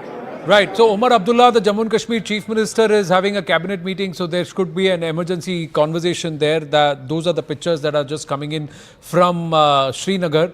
where the Jammu and Kashmir cabinet is having a conversation. There are people who have joined via also joined online. So this is the Chief Minister having a conversation. Earlier, the LG had a conversation with the entire group of DCs in the districts along the LOC, the regions along the LOC, to move civilians to safety, to evacuate certain residences right on the line of control, because there's some heavy pounding that's happening, artillery firing that's coming in from the Pakistanis, some of those shells landing right next to the UN field station. Now, how and why is this going to help? Manik Jolly, quick word. This kind of firing along the LOC to try and keep it hot, how does it help the Pakistanis, or how does it help any cause, even in terms of retaliation or retribution? So, it exactly used the right word, retribution and retaliation. This is what they are trying to prove, that you come inside, you strike inside, we will get back to you. And they know that if they start taking on the military, the retaliation from our side would be much stronger. So they go ahead and bombard the villages, the civilians, just to create the chaos. This has been a tactics earlier to, support the infiltration also. It could be a quite possibility that one of the plans that they are making, once you start the artillery, the infiltration starts. They want to maybe a quick reaction from their side would be, let's do a terrorist attack. Right. Let's send in more terrorists. So this could be a mix of everything and anything. Right. Let's just, with Sushant Sareen and Manik Jolly, let's try and look at some of the 9 targets.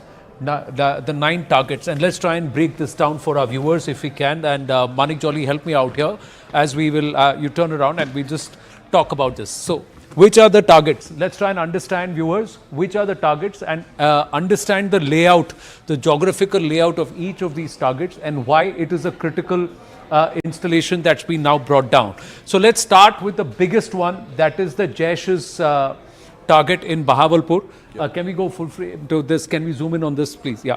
So there you go. So this is the Markaz, Subhanallah. So I'm going to, one second.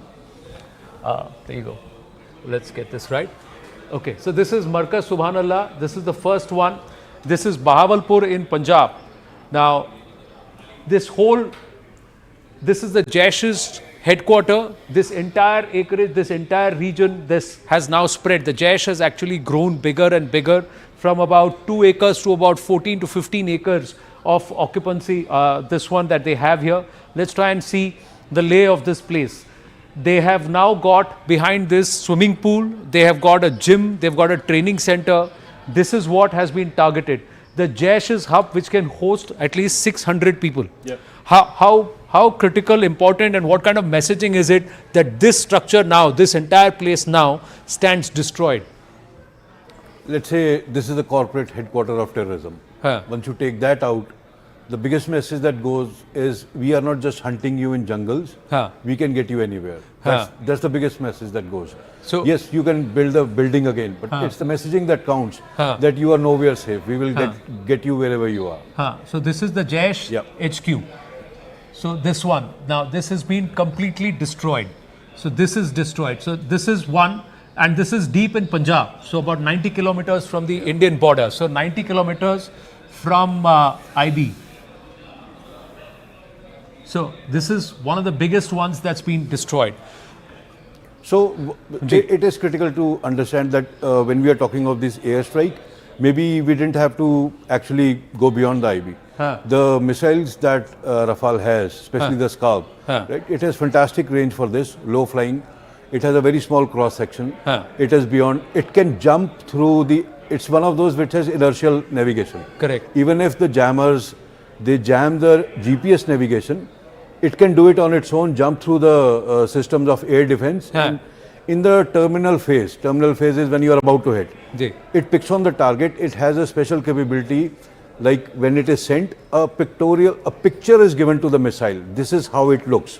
Like this one you are seeing here. Right. And then it goes directly to it, you can't waver. You can't waver. Yeah. So that means the picture is identified, and that's why when they use the term loitering munition, there is a dynamic to it and there is an importance to it. Let's look at the next target that was now, so this is Markaz-e-Taiba. So if we look at Markaz-e-Taiba is the headquarters of the Lashkar. Yeah. So Markaz-Taiba is once again somewhere in the city in Muridke. This is the one that's been targeted. The significance of targeting the LET headquarters. This is not as big as the Jaish, but this is the second terror hydra. But we have a lot of hisab kitab with LET. Right? So it is great that we took them out. What is the, so this is the LET headquarters, this is Markaz Taiba, this is LET headquarters, this is also in Pak Punjab. So, and Murid Ke is just about 30 kilometers from Lahore? More or less, yeah, So, around that. so if we have targeted this place which is 30 kilometers from Lahore, that means we can strike at will. Not only that, we are striking in Punjab. Deep into Pak. In Punjab. That is their nerve center, right? They get very touchy if you are touching Punjab. In previous wars, we've seen, a speaker was mentioning that earlier also, that if you can get into, now we are not limited to artillery shelling or a normal strike on a post on LC. We are going to deep into territory. This is, let's say, hometown of the royalty of their army. Right. So they take it very seriously. And the reason all these terrorist centers are in Punjab is because this is terrorism royalty and ISI royalty living hand in hand. And yeah, so the ISI military installations also not so far away from this place. So let's look at the next target that has been brought down. This is the Sejal Tehra Kala. Now, Sarjal, we are given to understand, is a Jaish hub. It looks like a small medical center, but this is a huge training camp. They say at least 600 to 700 people are being trained at a given point in time. 600 cadre here. Now, so this is again a big training center, and the location of this place, Sarjal, not very far from the this one. Not very far from the LOC. This area, Sarjal Tehra Kala. A great thing that gets resolved for everybody in this country asking questions about intelligence and this and that. It is not that we have found all these guys in 5 days or 2 weeks. Correct. We have been collating data, we have been gathering information, and it is their technique to hide, it is their tactics to hide in civilian areas because they thought they are safe. No air raid is ever going to come. So we use smartest of the ammunition. Now, interestingly, it is called a health center or a government hospital. It is supposed to be. Okay, and government hospital on paper, but it is actually a terror camp. So, isse zyada what this is a very Hamas style thing that they are doing. Exactly. Very, very Hamas style, no? Their operations. Yeah. And although since the Gaza and everything is a very small patch of land compared to what Pakistan is, let's say, but the tactics remain the same. Let's hide within the population. It makes transport very easy, coming and going out. It makes surveillance very complicated. It gives you a sense of security. Nobody is going to attack us. We are surrounded by civilians. All that. But what India did is like, fine, in this entire maze, you are sitting here. We'll send you the best of the ammunition that will hit you in that small house and we'll take you down there only. Take you down their road. So now let's move to the next one. Now this is again very, very critical. The next one is Mahmoona Joya. Now Mahmoona Joya brings in another jihadi tanzeem. Now Mahmoona Joya, this region, Mahmoona Joya is actually HM. That is Hizbul. So this is the Hizbul camp. So, and this is Salahuddin.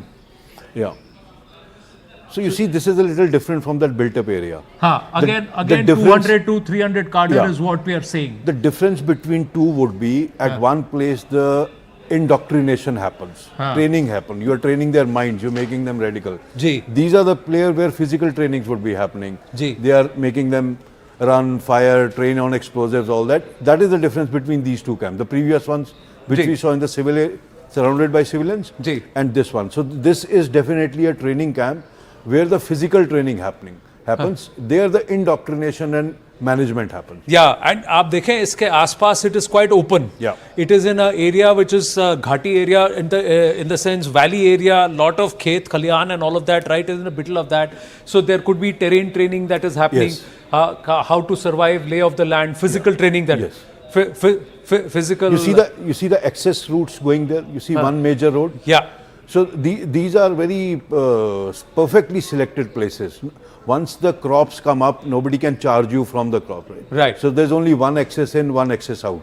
So they do take care of all these things. You find these road charts very interesting when you look at all these things. Let's just pause here. So we've looked at 3 terror hideouts right now. 4 camps we've seen. 2 belonging to the Jaish. one belonging to the headquarters of the Lashkar, one of the Hizbul Mujahideen. We will move to the Markaz Hadid. But before that, we've just got news coming through. The Chief of Defence Staff, General Alit Chauhan, has now briefed. We are given to understand the Raksha Mantri. So we'll try and understand the news. Payal is joining us with a detail. Brief Defence Minister Rajnath Singh at South Block. So let's try and go across to Payal. We'll go back to the remaining terror camps and the bases in a bit. Yes, Payal. You know, multiple briefings are taking place. Anand, just a short while ago, we reported how Ajit Doval, the NSA, was constantly briefing Prime Minister Narendra Modi of the developments, and of course Rajnath Singh, who left from his residence a short while ago, has been briefed by the Army Chief and the Chief of Defence Staff, is what we are given to understand. And shortly, all of them will come to the local and mark residence of the Prime Minister, given the fact that the Prime Minister has called for a cabinet meeting. Before that, the CCS will also take place. It will be interesting to see if the service chiefs also join the meeting of the CCS, because they are, of course, special invitees on special occasions as well. So that's the information that is coming in. So multiple rounds of meeting taking place, multiple briefings taking place, because obviously technically a proper briefing of the Prime Minister will have to take place at some stage or the other, and of course those visuals are awaited as the Prime Minister's office gives it out to us. But you know, it's 10 minutes past 10, and you have another 40 minutes to go before all these meetings begin at the residence of the Prime Minister, where I am really at. Right. Is it confirmed that Vikram Misri ji will also be there in the briefing? Well, my sources in the Ministry of External Affairs and credible sources have indicated that not just Vikram Misri, but other senior officials, you know, of course, to do with Pakistan-Afghanistan region, will also be there in the briefing. Vikram Misri will in fact be holding the briefing, is what my sources have confirmed, Anand. That's the development that is coming in. So India and first making their own military officers do the briefing. Along with that, India understands that there is a lot of implications. India's geopolitical position is also entirely different right now when the world looks towards India to see what India is going to do, how India is going to strike back at Pakistan. Right. And the responses are there for everybody to really see, and support has continued to pour in as far as India's wish to avenge the revenge is concerned. So a briefing by Vikram Misri will be extremely critical to tell us what the geopolitical scenario post the attacks really looks like. So you are at 7 LKM, right outside the Prime Minister's residence come office, where the CCS is likely to happen. Let's go across to Arunima, who is joining us from the National Media Center, where we are expecting the briefing. Arunima, they should be getting ready in about 16 minutes. The briefing should get underway. How many chairs are there, and have they put out the nameplates? Who is sitting where and who are all going to be there?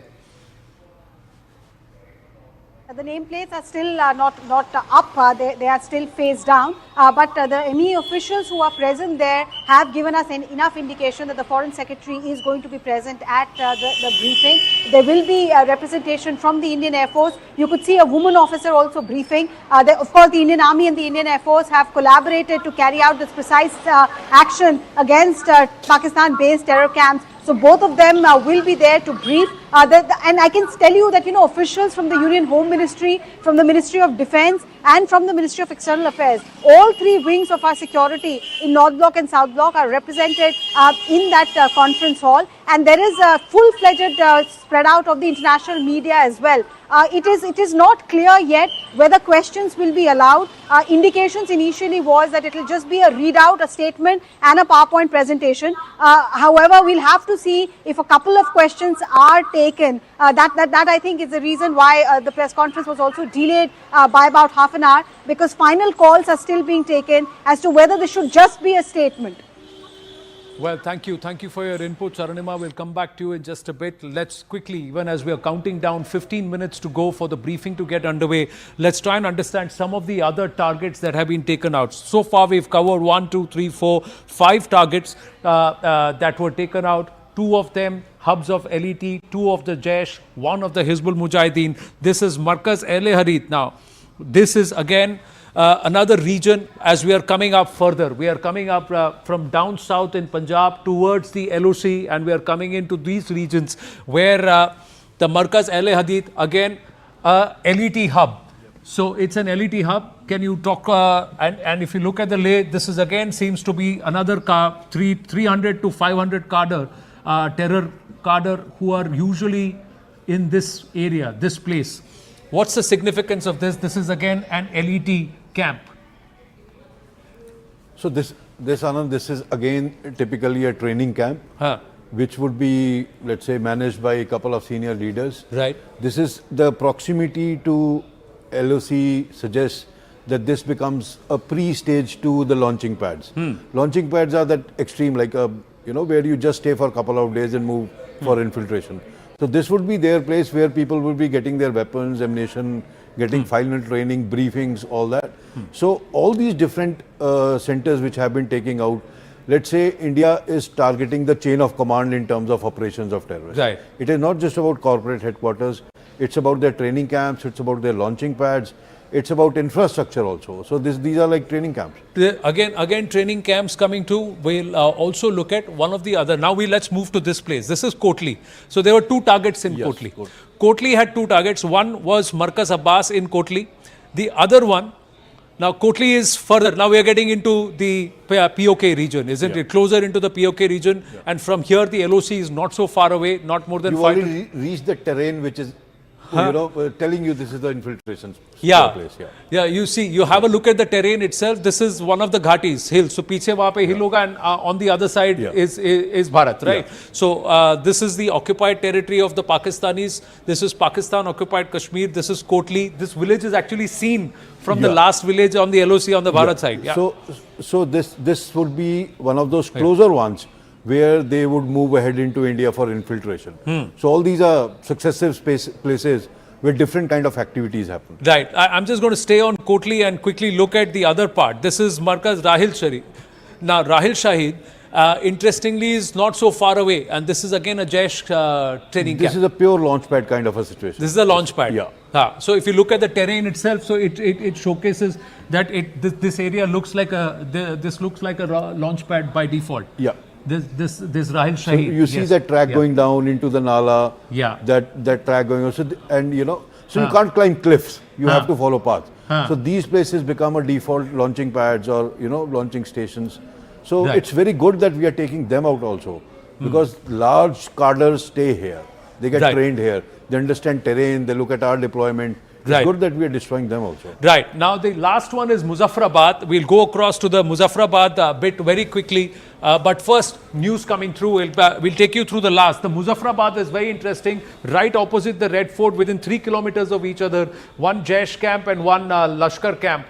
Both we'll show which have been targeted. Muzaffarabad is the capital of Pak-occupied Jammu Kashmir.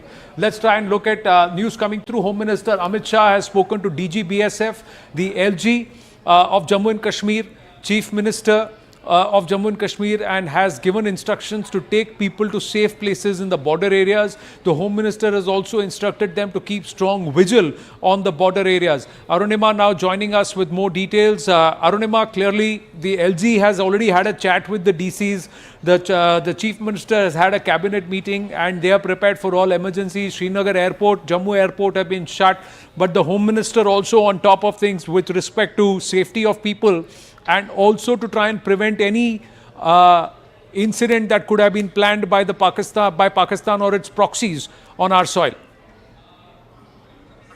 See, especially in the Rajouri-Poonch sector, the ceasefire violation that is happening, the constant shelling that is happening from Pakistan side is leading to loss of life. The civilian casualties there are mounting, and this has to be avoided, and therefore instructions have been given out by the Home Minister that all houses or all villages which are in line of fire should be evacuated, and the civilian population must be moved to the nearest bunkers. There are community bunkers there. Already there was a mock drill that was planned for today. So the civil defense volunteers and the civilians there are also almost ready. The livestock of these villagers are also to be moved out. That's an instruction that has been given by the Home Minister. He is in constant touch with Director General of the Border Security Force, Daljit Chaudhary, because not only is the Rajouri-Poonch sector hot, but eyes are also to be kept on Jammu, Punjab, Gujarat and Rajasthan. Since morning we have been checking and there's been nothing untoward along the international border. Jammu all the way up to Rajasthan, so far nothing untoward has been reported,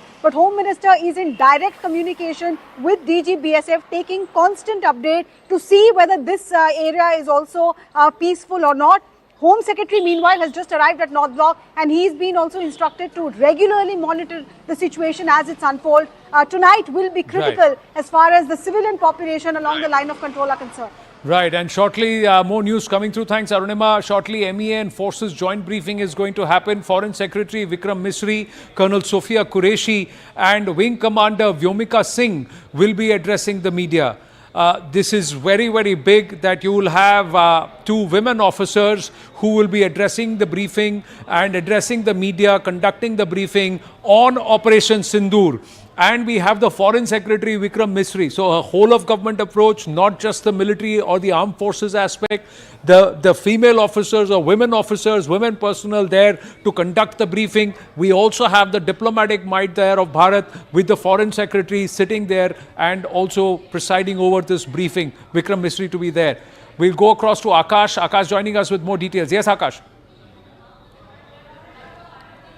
So, Anand, we have seen the code name of this. Thank you.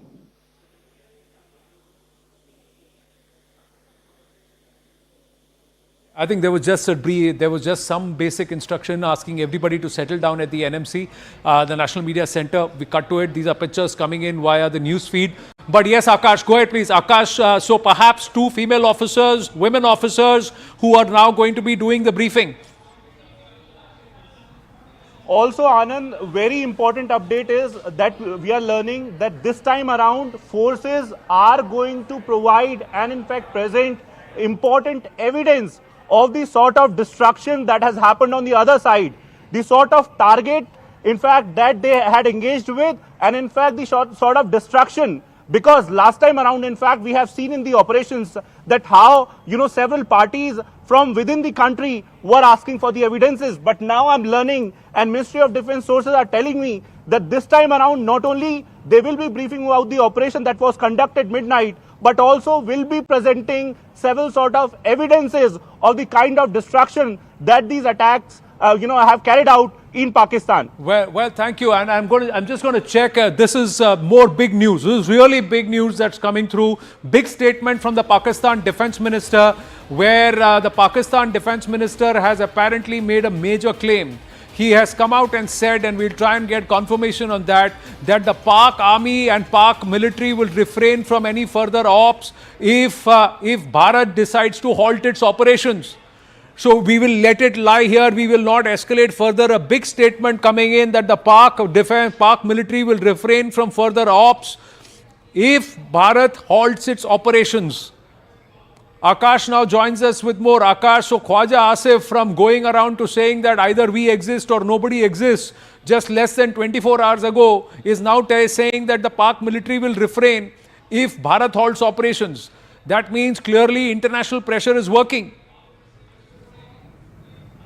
Yes, definitely. It seems like, there is some sort of pressure that is making the defense minister say this. But then, Anand, we know about, the intentions of Pakistan. We have seen in the past that how, back in 1999, in fact, in 2000, in fact, they dished the sort of promises that they made. And in fact, this time around, while this is sending a larger message that they want India to, halt the operations so that, condition cannot get escalate further. But this time around, if at all we can trust them, this is the big question, Anand. Well, we got Lieutenant General Rakesh Sharma also joining us at this point. Major Manik Jolly with us. Lieutenant General Rakesh Sharma, Jai Hind, good morning. Big move by Bharat, 9 targets. We've seen 7 of them, the last 2 in Muzaffarabad, where a Jaish and a Lashkar training areas not so far away from the Red Fort area of Muzaffarabad have also been now neutralized, totally destroyed. The Bahawalpur Jaish headquarters totally reduced to rubble. And now Pakistan is turning around and saying that we will not take any further action if India promises to halt all military operations. So is this a smoke screen? Can we take the Pakistanis to their word? Or is this the result of huge international pressure on Pakistan to de-escalate? Oh, thank you for inviting me. Firstly, it's a day for all of us to be proud of.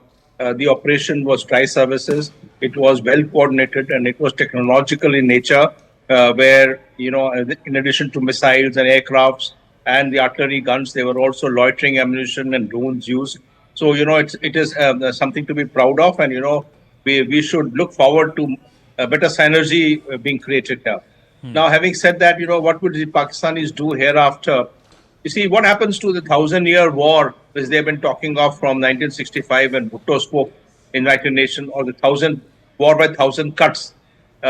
Despite everything, despite all good gestures that we have made in so many years, the Prime Minister Vajpayee's visit and Prime Minister Modi's visit and, Agra and you name it, they have always turned back at the last moment and, hit us where, in the regular time. So to say that you believe in, it is important for us to be prepared.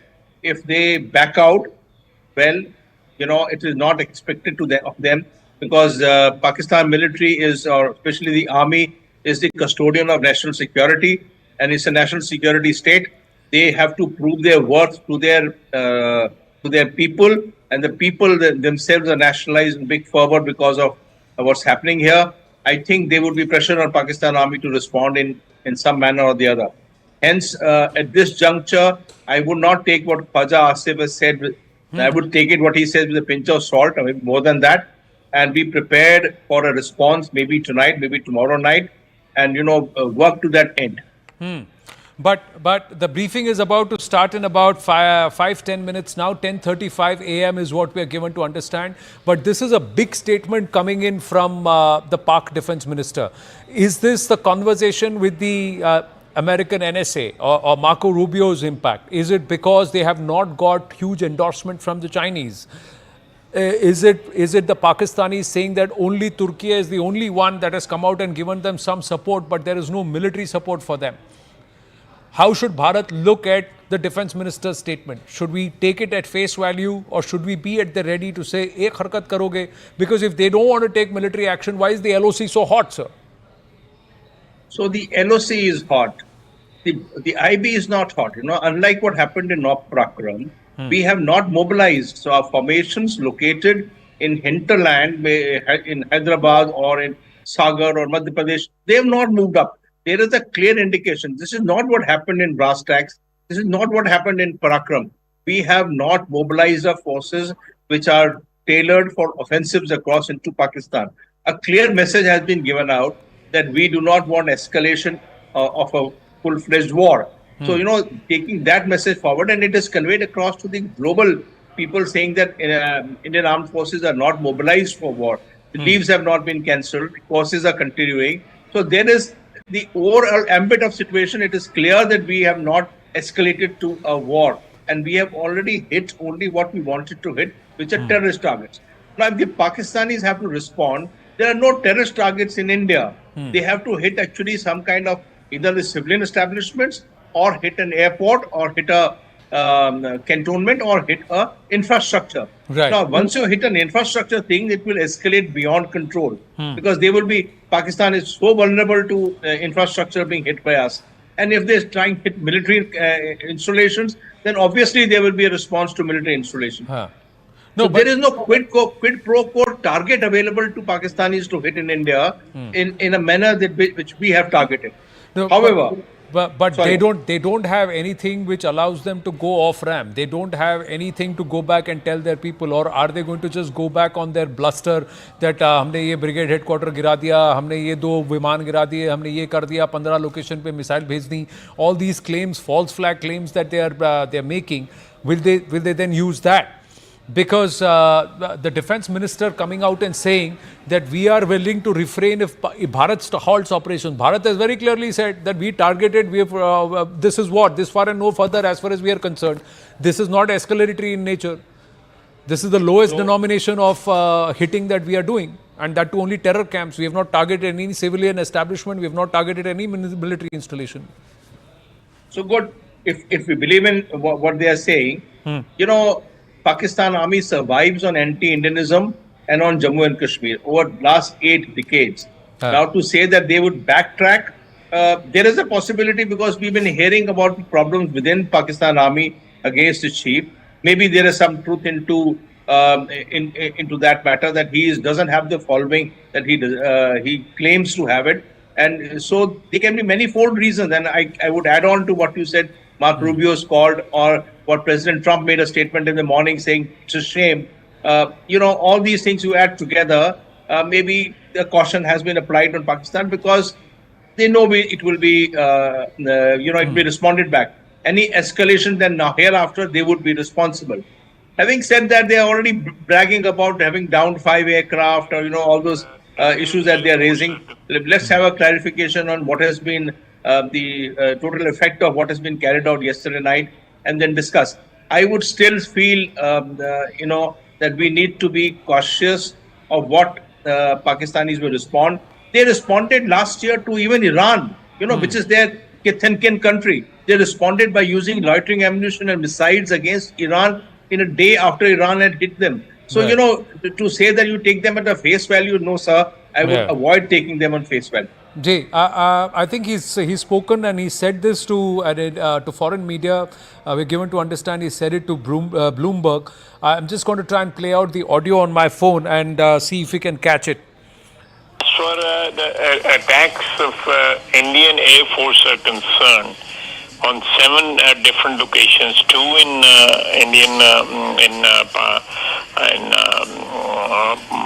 independent Kashmir, 1 in Muzaffarabad, other Kotli, and 5 other locations in Pakistan. The question right now that's hanging here is how far is Pakistan willing to go here? It all depends upon that. This has been initiated by India. If India is ready to back down, they have taken the initiative. We have just responded. We have been saying all along in last fortnight that we'll never initiate anything hostile towards India. But if we are attacked, we'll respond. If India backs down, we will definitely wrap up these things, But as long we are under attack, under fire, we have to respond. We have to defend ourselves. So that's what he has said, that if India... So Akash with us, Payal is with us, Arunima is with us. Quickly, just going across to our reporters. Major Manik Jolly, quickly, how would you want to respond to what Khwaja Asif has said? If India backs down, we will wrap up. What is it for them to wrap up?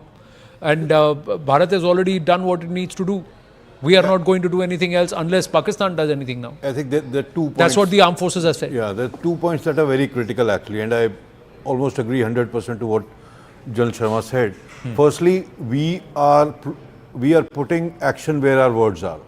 If we had moved our strike formations, if we had escalated the deployment on borders, if we had cancelled leave, we had done all those, if we had given all those signals, that means we are ready for war, then our saying this is just a measured, this is just a limited offensive, won't have made any sense.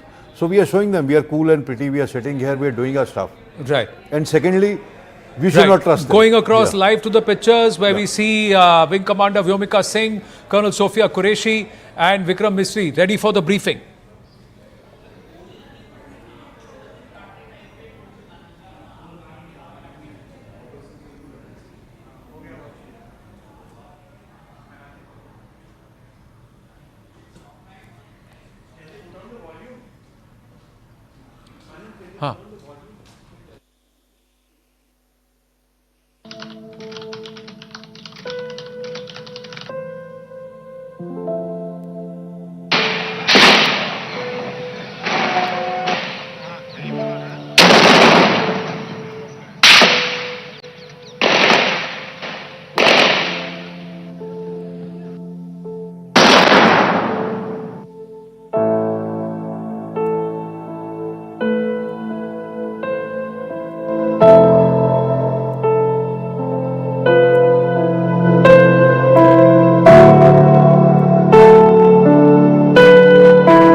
नमस्कार।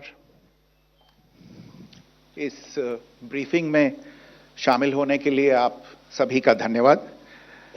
जैसा कि आप सभी जानते हैं, 22 अप्रैल 2025 को लश्कर-ए-तैयबा से संबंधित पाकिस्तानी और पाकिस्तान प्रशिक्षित आतंकवादियों ने भारत में जम्मू और कश्मीर के पहलगाम में भारतीय पर्यटकों पर बर्बरतापूर्ण हमला किया। 25 भारतीयों और एक नेपाली नागरिक को कायरतापूर्ण मौत के घाट उतार दिया गया। मुंबई के 26 नवंबर 2008 के हमलों के बाद यह भारत में हुई किसी आतंकवादी हमले में मारे गए आम नागरिकों की संख्या की दृष्टि से सबसे गंभीर घटना है। पहलगाम का हमला अत्यधिक बर्बरतापूर्ण था, जिसमें वहां मौजूद लोगों को करीब से और उनके परिवारों के सामने सिर पर गोली मारी गई। हत्या के इस तरीके से परिवार के सदस्यों को जानबूझकर आघात पहुंचाया गया। साथ ही उन्हें यह नसीहत भी दी गई कि वे वापस जाकर इस संदेश को पहुंचा दें। यह हमला स्पष्ट रूप से जम्मू और कश्मीर में बहाल हो रही सामान्य स्थिति को बाधित करने के उद्देश्य से किया गया था। चूंकि पर्यटन फिर से अर्थव्यवस्था का मुख्य आधार बन रहा था, इस हमले का मुख्य उद्देश्य इसे प्रतिकूल रूप से प्रभावित करना था। पिछले वर्ष आप सभी जानते हैं 2.25 करोड़ से अधिक पर्यटक कश्मीर आए थे। इस हमले का मुख्य उद्देश्य इसलिए संभवतः यह था कि इस संघ राज्य क्षेत्र में विकास और प्रगति को नुकसान पहुंचाकर इसे पिछड़ा बनाए रखा जाए और पाकिस्तान से लगातार होने वाले सीमा पार आतंकवाद के लिए उपजाऊ जमीन बनाने में सहायता की जाए। हमले का यह तरीका जम्मू और कश्मीर और शेष राष्ट्र दोनों में सांप्रदायिक दंगे भड़काने के उद्देश्य से भी प्रेरित था। इसका श्रेय सरकार और भारत के सभी नागरिकों को दिया जाना चाहिए कि इन प्रयासों को विफल कर दिया गया। एक समूह ने खुद को रेजिस्टेंस फ्रंट टीआरएफ कहते हुए इस हमले की जिम्मेदारी ली है। यह समूह संयुक्त राष्ट्र द्वारा प्रतिबंधित पाकिस्तानी आतंकवादी समूह लश्कर-ए-तैयबा से जुड़ा हुआ है। यह उल्लेखनीय है कि भारत ने मई और नवंबर 2024 में संयुक्त राष्ट्र की 1267 कमेटी की सैंक्शंस मॉनिटरिंग टीम को अर्धवार्षिक रिपोर्ट प्रस्तुत की थी, जिसमें टीआरएफ के बारे में साफ इनपुट दिए गए थे। इससे पाकिस्तान स्थित आतंकवादी समूहों के लिए कवर के रूप में टीआरएफ की भूमिका सामने आई थी। इससे पहले भी दिसंबर 2023 में भारत ने इस टीम को लश्कर-ए-तैयबा और जैश-ए-मोहम्मद के बारे में सूचित किया था, जो टीआरएफ जैसे छोटे आतंकवादी समूहों के माध्यम से अपनी गतिविधियों को संचालित कर रहे हैं। इस संबंध में 25 अप्रैल को यूएन सिक्योरिटी काउंसिल प्रेस वक्तव्य में टीआरएफ के संदर्भ को हटाने के लिए पाकिस्तान के दबाव पर भी ध्यान दिया जाना चाहिए। पहलगाम आतंकवादी हमले की जांच से पाकिस्तान के साथ आतंकवादियों के संपर्क उजागर हुए हैं। रेजिस्टेंस फ्रंट द्वारा किए गए दावे और लश्कर-ए-तैयबा से ज्ञात सोशल मीडिया हैंडल द्वारा इसको रीपोस्ट किया जाना इसकी पुष्टि करता है। चश्मदीद गवाहों और विभिन्न जांच एजेंसियों को उपलब्ध अन्य सूचनाओं के आधार पर हमलावरों की पहचान भी हुई है। हमारी इंटेलिजेंस ने इस टीम के योजनाकारों और उनके समर्थकों की जानकारी जुटाई है। इस हमले की रूपरेखा भारत में सीमा पार आतंकवाद को अंजाम देने के पाकिस्तान के लंबे ट्रैक रिकॉर्ड से भी जुड़ी हुई है, जिसके लिखित और स्पष्ट दस्तावेज उपलब्ध हैं। पाकिस्तान दुनिया भर में आतंकवादियों के लिए एक शरण स्थल के रूप में पहचान बना चुका है। यहां अंतर्राष्ट्रीय स्तर पर प्रतिबंधित आतंकवादी सजा पाने से बचे रहते हैं। इसके अलावा पाकिस्तान ने इस मुद्दे पर विश्व और फाइनेंशियल एक्शन टास्क फोर्स जैसे अंतर्राष्ट्रीय मंचों को जानबूझकर गुमराह करने के लिए भी जाना जाता है। साजिद मीर का मामला, जिसमें इस आतंकवादी को पाकिस्तान ने मृत घोषित कर दिया था और फिर अंतर्राष्ट्रीय दबाव के परिणाम स्वरूप वो जीवित पाया गया, इसका सबसे स्पष्ट उदाहरण है। यह स्वाभाविक है कि पहलगाम में हुए इस हमले से जम्मू और कश्मीर के साथ साथ भारत के अन्य भागों में भी आक्रोश देखा गया। हमलों के बाद भारत सरकार ने स्वाभाविक रूप से पाकिस्तान के साथ संबंधों को लेकर कुछ कदम उठाए। आप सभी उन निर्णयों से अवगत हैं जिसकी घोषणा 23 अप्रैल को की गई थी। तथापि यह आवश्यक समझा गया कि 22 अप्रैल के हमले के अपराधियों और उनके योजनाकारों को न्याय के कटघरे में लाया जाए। हमलों के एक पखवाड़े के बाद भी पाकिस्तान द्वारा अपने क्षेत्र या अपने नियंत्रण वाले क्षेत्रों में आतंकवादियों की इंफ्रास्ट्रक्चर के विरुद्ध कार्रवाई करने के लिए कोई स्पष्ट कदम नहीं उठाया गया है। उल्टे वो इनकार करने और आरोप लगाने में ही लिप्त रहा है। पाकिस्तान आधारित आतंकवादी मॉड्यूल्स पर हमारी खुफिया निगरानी ने संकेत दिया है कि भारत के विरुद्ध आगे भी हमले हो सकते हैं। अतः इनको रोकना और इनसे निपटना दोनों को बेहद आवश्यक समझा गया। आज सुबह, जैसा कि आपको ज्ञात होगा, भारत ने इस तरह के सीमा पार हमलों का जवाब देने और उन्हें रोकने तथा उनका प्रतिरोध करने के अपने अधिकार का प्रयोग किया है। यह कार्यवाही नपीतुली, नॉन एस्केलेटरी, आनुपातिक और जिम्मेदारीपूर्ण है। यह आतंकवाद की इंफ्रास्ट्रक्चर को समाप्त करने और भारत में भेजे जाने वाले संभावित आतंकवादियों को अक्षम बनाने पर केंद्रित है। आपको यह भी स्मरण होगा कि 25 अप्रैल 2025 को संयुक्त राष्ट्र सुरक्षा परिषद ने पहलगाम आतंकवादी हमले पर एक प्रेस वक्तव्य जारी किया था, जिसमें आतंकवाद के इस निंदनीय कार्य के अपराधियों, आयोजकों, फाइनेंसरों और प्रायोजकों को जवाबदेह ठहराने और उन्हें न्याय के दायरे में लाने की आवश्यकता पर जोर दिया गया था। भारत की आज की इस कार्रवाई को इसी संदर्भ में देखा जाना चाहिए। Good morning. Thank you all for joining this briefing. As you are all aware, on April 22, 2025, Pakistani and Pakistan-trained terrorists belonging to the Lashkar-e-Taiba carried out a savage attack on Indian tourists at Pahalgam in Jammu and Kashmir in India. They murdered 26 people, including one national of Nepal, causing the largest number of civilian casualties in a terrorist attack in India since the 26 November 2008 attacks in Mumbai. The attack in Pahalgam was marked by extreme barbarity, with the victims mostly killed with headshots from close range and in front of their families. Family members were deliberately traumatized through the manner of the killing, accompanied by the exhortation that they should take back the message. The attack was clearly driven by the objective of undermining the normalcy returning to Jammu and Kashmir. In particular, it was designed to impact the mainstay of the economy, tourism, with a record 23 million tourists visiting the valley last year. The calculation, presumably, was that harming growth and development in the Union territory would help keep it backward and create fertile ground for continued cross-border terrorism from Pakistan. The manner of the attack was also driven by an objective of provoking communal discord, both in Jammu and Kashmir and the rest of the nation. It is to the credit of the government and the people of India that these designs were foiled. A group calling itself the Resistance Front has claimed responsibility for the attack. This group is a front for the UN-proscribed Pakistani terrorist group Lashkar-e-Taiba.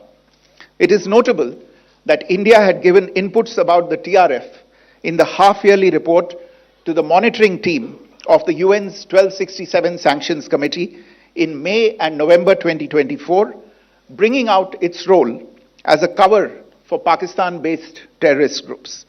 Earlier too, in December 2023, India had informed the monitoring team about Lashkar and Jaish-e-Mohammad operating through small terror groups such as the TRF. Pakistan's pressure to remove references to TRF in the April 25 UN Security Council press statement is notable in this regard. Investigations into the Pahalgam terror attack have brought out the communication notes of terrorists in and to Pakistan. The claims made by the Resistance Front and their reposting by known social media handles of the Lashkar-e-Taiba speak for themselves. Identification of the attackers based on eyewitness accounts as well as other information available to law enforcement agencies has also progressed. Our intelligence has developed an accurate picture of the planners and backers of this team. The features of this attack also tie in with Pakistan's long track record of perpetrating cross-border terror in India, which is well documented and beyond question. Pakistan also has a well-deserved reputation as a haven for terrorists from around the world, with internationally proscribed terrorists enjoying impunity there. In addition, Pakistan has been known to willfully mislead the world and international forums, such as the Financial Action Task Force, on this issue. The Sajid Mir case, in which this terrorist was declared dead, and then, in response to international pressure, brought back to life, found alive and arrested, is the most glaring example. The latest attack in Pahalgam has understandably generated deep anger in Jammu and Kashmir and in other parts of India. Following the attacks, the government of India naturally responded with a set of initial measures relating to our engagement with Pakistan. You're all aware of the decisions that were announced on the 23rd of April. However, it was deemed essential that the perpetrators and planners of the 22nd April attack be brought to justice. Despite a fortnight having passed since the attacks, there has been no demonstrable step from Pakistan to take action against the terrorist infrastructure on its territory or on territory under its control. Instead, all it has indulged in are denials and allegations. Our intelligence monitoring of Pakistan-based terrorist modules indicated that further attacks against India were impending. There was thus a compulsion both to deter and to preempt. Earlier this morning, as you would be aware, India exercised its right to respond and preempt as well as deter more such cross-border attacks. These actions were measured, non-escalatory, proportionate, and responsible. They focused on dismantling the terrorist infrastructure and disabling terrorists likely to be sent across to India. You would also recall that the Security Council on 25th April 2025 had issued a press statement on the Pahalgam terror attack, underlining, and I quote, the need to hold perpetrators, organizers, financiers, and sponsors of this reprehensible act of terrorism accountable and bring them to justice, unquote. India's latest actions should be seen in this context. Joining me for this briefing on our actions earlier this morning are Colonel Sophia Qureshi and Wing Commander Vyomika Singh. I will request them to share some details regarding Operation Sindoor with all of you.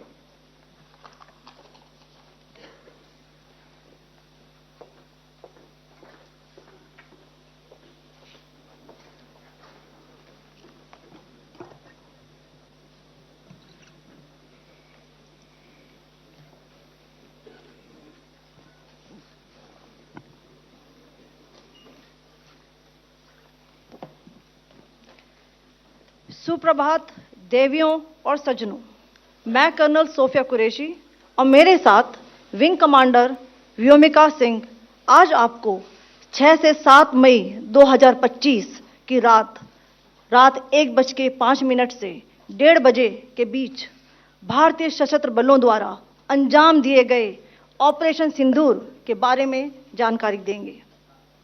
Operation सिंदूर 22 अप्रैल को पहलगाम में हुए विभत्स आतंकवादी हमले के शिकार मासूम नागरिकों व उनके परिवारों को न्याय देने के लिए लॉन्च किया गया था। इस कार्रवाई में 9 टेररिस्ट कैंप्स को टारगेट किया गया और पूरी तरह से इसे बर्बाद किया गया। पाकिस्तान में पिछले 3 दशकों से टेरर इंफ्रास्ट्रक्चर का निर्माण हो रहा है। इसमें recruitment, indoctrination centres, training areas व लॉन्च पैड शामिल थे, जो पाकिस्तान और पाक अधिकृत जम्मू कश्मीर POJK दोनों में फैले हैं। Operation Sindoor was launched by Indian Armed Forces to deliver justice to the victims of Pahalgam terror attack and their families. 9 terrorist camps were targeted and successfully destroyed. Over the last 3 decades, Pakistan has systematically built terror infrastructure. It is a complex web of recruitment and indoctrination centers, training areas for initial and refresher courses, and launch pads for handlers.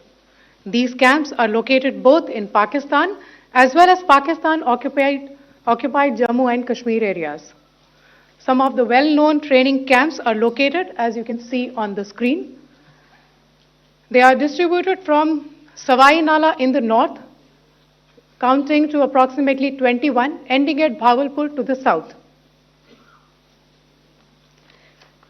इन लक्ष्यों का चयन विश्वसनीय intelligence सूचनाओं के आधार पर हुआ ताकि आतंक गतिविधियों की रीढ़ तोड़ी जा सके, और यह खास ध्यान दिया गया कि निर्दोष नागरिकों और सिविलियन इंस्टॉलेशन को नुकसान न पहुंचे।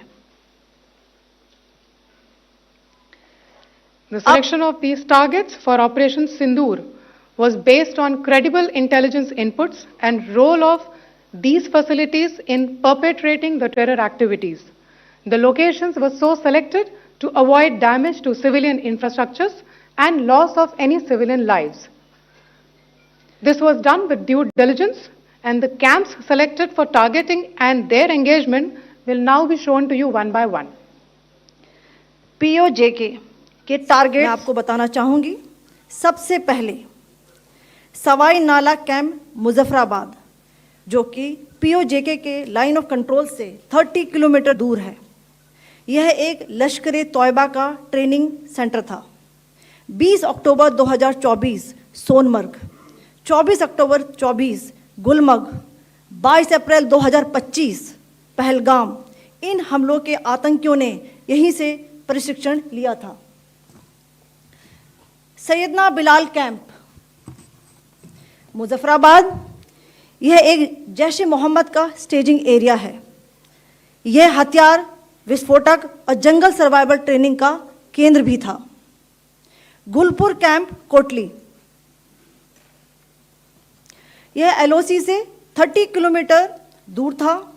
लश्कर तौयबा का बेस था, जो रजौरी, पुंछ में सक्रिय था। 20 अप्रैल 2023 को पुंछ में और 9 जून 2024 को तीर्थ यात्रियों के बस हमले में यहीं से आतंकी को ट्रेन किया गया था।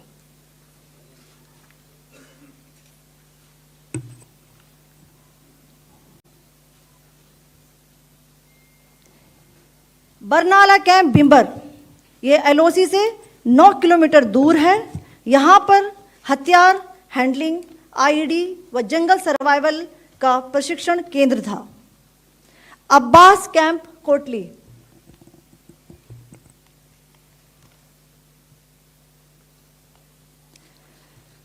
यह LOC से 13 किलोमीटर दूर है।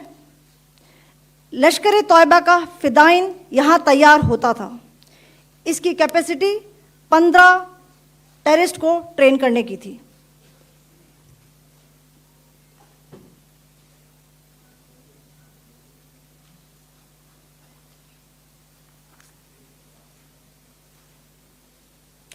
अब मैं पाकिस्तान के अंदर के टारगेट से अवगत कराना चाहूंगी। पहला, सर्जल कैंप सियालकोट, यह अंतर्राष्ट्रीय सीमा से 6 किलोमीटर की दूरी पर है, सांबा कठुआ के सामने।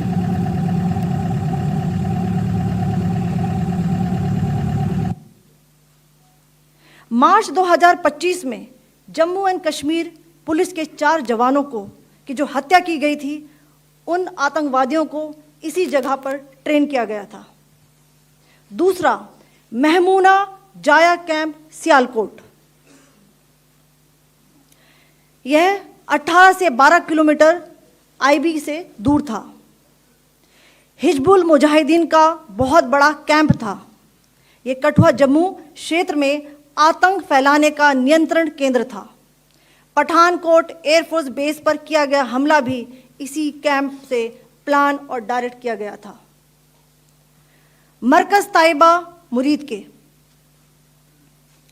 यह आईबी से 18 से 25 किलोमीटर दूरी पर है।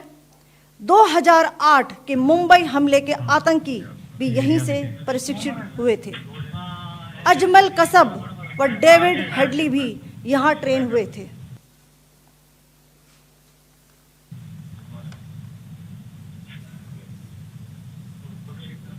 आगे दूसरा आया।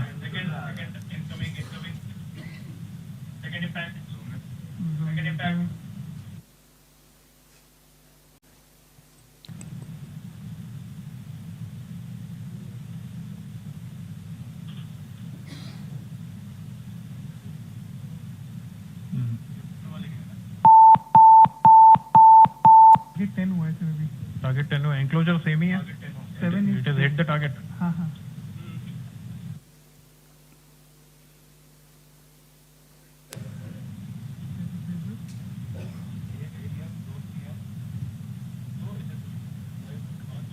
आ गया sir, impact.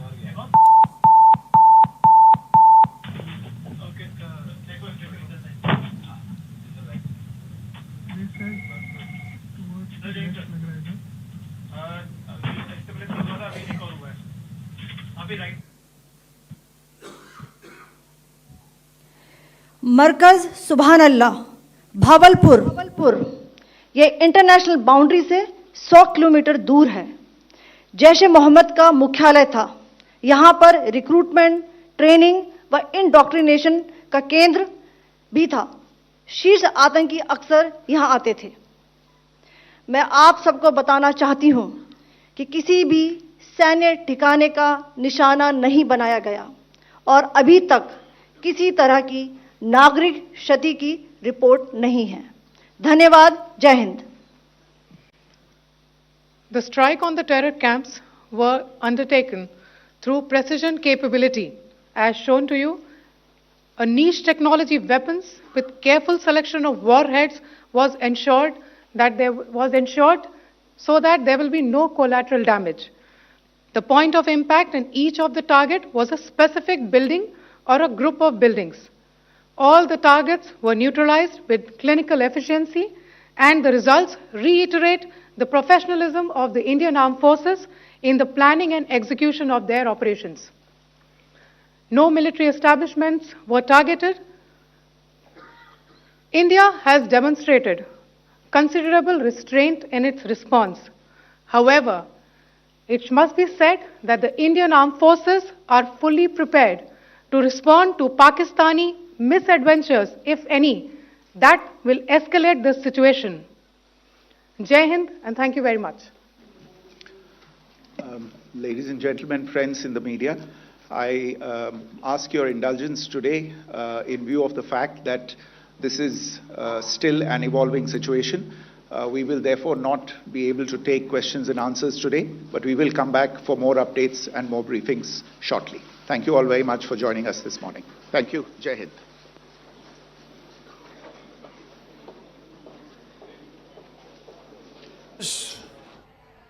Viewers, that was a momentous press briefing by Vikram Misri, who is India's Foreign Secretary and Wing Commander Vyomika, and Colonel Qureshi. Both of them taking us through in minute detail the terror strikes that we have been bled by but responded to by India in a manner, viewers, that Pakistan will not forget. Remember, the entire press conference was set up with a video presentation of the terror strikes that have taken place on Indian soil going back to Parliament attack, viewers, in 2001. And we are talking about almost 24 years ago. Almost a generation of Indians has come and gone since that attack. That is how we have been bled by Pakistan over the years. And the stage was set using this video documentary, which was not more than 4 minutes, culminating in Operation Sindoor, which was, and we'll bring those pictures back to you, viewers, which was annotated in absolute detail with video evidence, lest anyone gets up and says nothing was hit on Pakistan's soil or on POK. The Indian government has made it extremely clear today, very, very clear, that this was a non-escalatory strike, that this was a strike that was conducted against terror targets in Pakistan as well as in POK, which is Pakistan-occupied Kashmir, Indian soil, viewers. And that this was done across several of these terror bases in what Vikram Misri described is terror haven Pakistan. I want to bring in Akash, Pallavi and Payal. You heard the press conference. We're going to show you the clips of the strikes.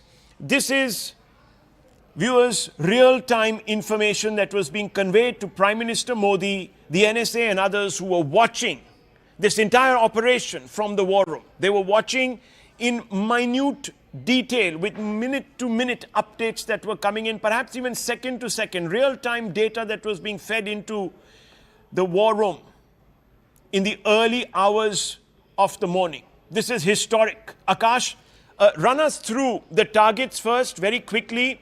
The reason why they were chosen, of course, the wing commander and the colonel explained, but it would be helpful if you were to put it in perspective. This is very, very important today.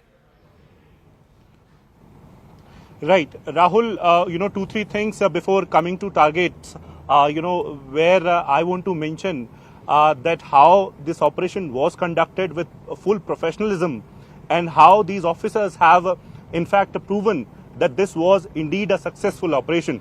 It started at around 1:05 a.m. and in fact, was ended at around 1:30. Starting from choosing the targets, calculating, the sort of weapon and, the sort of intensity that would help, and also executing it. It was a perfect professionalism by the Indian Armed Forces. And as far as these warheads are concerned, so we have been told, in fact, the officers mentioned it categorically, that how these warheads were in fact decided on the basis of target, where in case you want to target one building, two buildings or a group of buildings together, it was ensured that no military establishment or no civilian building, is impacted. And in fact, we have seen reports where Pakistan has been alleging that, civilian population is impacted. The Indian Army and Indian Air Force are categorically saying that they have got views, they had intelligence, and on that basis only, these targets were hit. We have seen that how in 2023, Rahul, several attacks have happened in south of Pir Panjal, and Colonel Sofia Qureshi somewhere stressed that how several, groups, in fact, who were very much involved in these attacks, were getting training for, in these camps, which were the target today. In fact, it has been categorically mentioned that it was on the basis of the sort of intelligence that the agencies had, and in fact, these targets were deliberated upon before, carrying out this sort of operation. As far as these targets are concerned, so distant target, in fact, is going to 100 kilometers from the international border. Yes. We have been told. Two distant target, first one, of course, close to 100 kilometers, and second one close to 70 kilometers, was in fact, decided and chosen, on the basis of specific intelligence. And Indian Air Force somewhere, got engaged with this particular target. Akash, just hold your thoughts, because what we're seeing on our screens is the replay of those visuals, and you can see not only have the airplanes been tracked, but also the targets that have been eliminated are very well lit up on your screens, viewers. This is evidence which is absolutely foolproof of not only the Indian military striking the targets. Pallavi was there at this particular convention center. Not only have we targeted, Pallavi, these targets with precision, but we've also ensured that there is no collateral damage. This is a momentous moment in India's military history. Yes, in fact, Go ahead. absolutely, and I think that's a very, very important point we all of us need to highlight, because that's the point which India is consistently raising, and all of those who were speaking, addressing that brief press statement, talked about precision and talked about there was no misadventure from our side, and how it was well documented, how it was well scripted, well organized, and as of now, no casualty, civilian casualty has been reported. But if you look at the kind of PPT presentation that we putting out, Rahul, of all the targets that Indian side made, it very clearly also showed that they were far away from where the civilian installations were. I think this point is something which India is repeatedly highlighting to the world and to Pakistan, that we are not like Pakistan. We are a responsible country, we are a vibrant democracy, but we had to retaliate because enough was enough. In fact, this press interaction did begin with a sequence of multiple terror attacks which were done by Pakistan, whether it was a parliament attack, 26/11, about our Faujis, our Jawans, our innocent people, and finally those very tragic pictures of the 26 tourists who were targeted at Pahalgam was one of the last slides which were shown. It was then the background was created and the background was given as to why we were actually left with no choice but to go ahead with Operation Sindoor. And Operation Sindoor was not a knee-jerk reaction. There were days of planning, there were plays of before the final execution took place, and the kind of visuals which were being put out was very clearly giving us the details of how many kilometers away from the border, how many kilometers away actually, or how the concentration really was on the terror hideouts. So that's quickly go across that's one very big point which came across. Yes, just let me just go across to Payal, because there is, of course, a important cabinet meet that is now taking place at 7 LKM. Pallavi, just give me a few seconds. Let's get the update from Payal on that. And I also want to bring in Arunima. Payal, big meeting now. Well, absolutely, Rahul. Just before the cabinet meeting begins, where all the ministers come in, NS Ajit Doval is already inside the Lokalyan Marg residence of the Prime Minister. Our top ministers, Amit Shah, Rajnath Singh, Nirmala Sitharaman, Dr. Jaishankar, they are all inside 7 LKM. We are given to understand. And the CCS is taking place. The CCS is expected to be a brief meeting in which the Prime Minister gets a physical briefing of what it is transpired in the last few hours. Of course, he's been getting by second the briefing that has been happening to him. NSA Ajit Doval has been briefing him as well. But it is going to be important because, there's a formal CCS which actually has to meet on a situation like this. The Prime Minister, we're given to understand, is getting briefed by the CCS, and after which the cabinet will really begin. And like I've been reporting from the morning, this is going to be a very, very important cabinet, not just from the point of view of the decision that the government is going to take, but also a big encouragement, for the alliance partners essentially, who have, many of them have worked with Prime Minister Modi in the past, but for many it's the first time, especially the young people, it's the first time around that they rub shoulders with the Prime Minister on an occasion like this, watch him close and personal, in a crisis like this, that he's been able to tide over and actually do what the people of the country really wanted him to do as well. So it'll be important if he says anything to them in the cabinet meeting, or he in fact expresses himself, because Prime Minister Narendra Modi, Rahul is a man of very, very few words and even more few expressions as well. So all eyes on the 7 Lokalyan Marg residents. We are given to understand that currently the CCS is underway, and in the next 10 to 15 minutes you can have the Union Cabinet begin. Okay, well, India's made a massive point. Arunima, let me bring you in also. India's made a massive point this morning.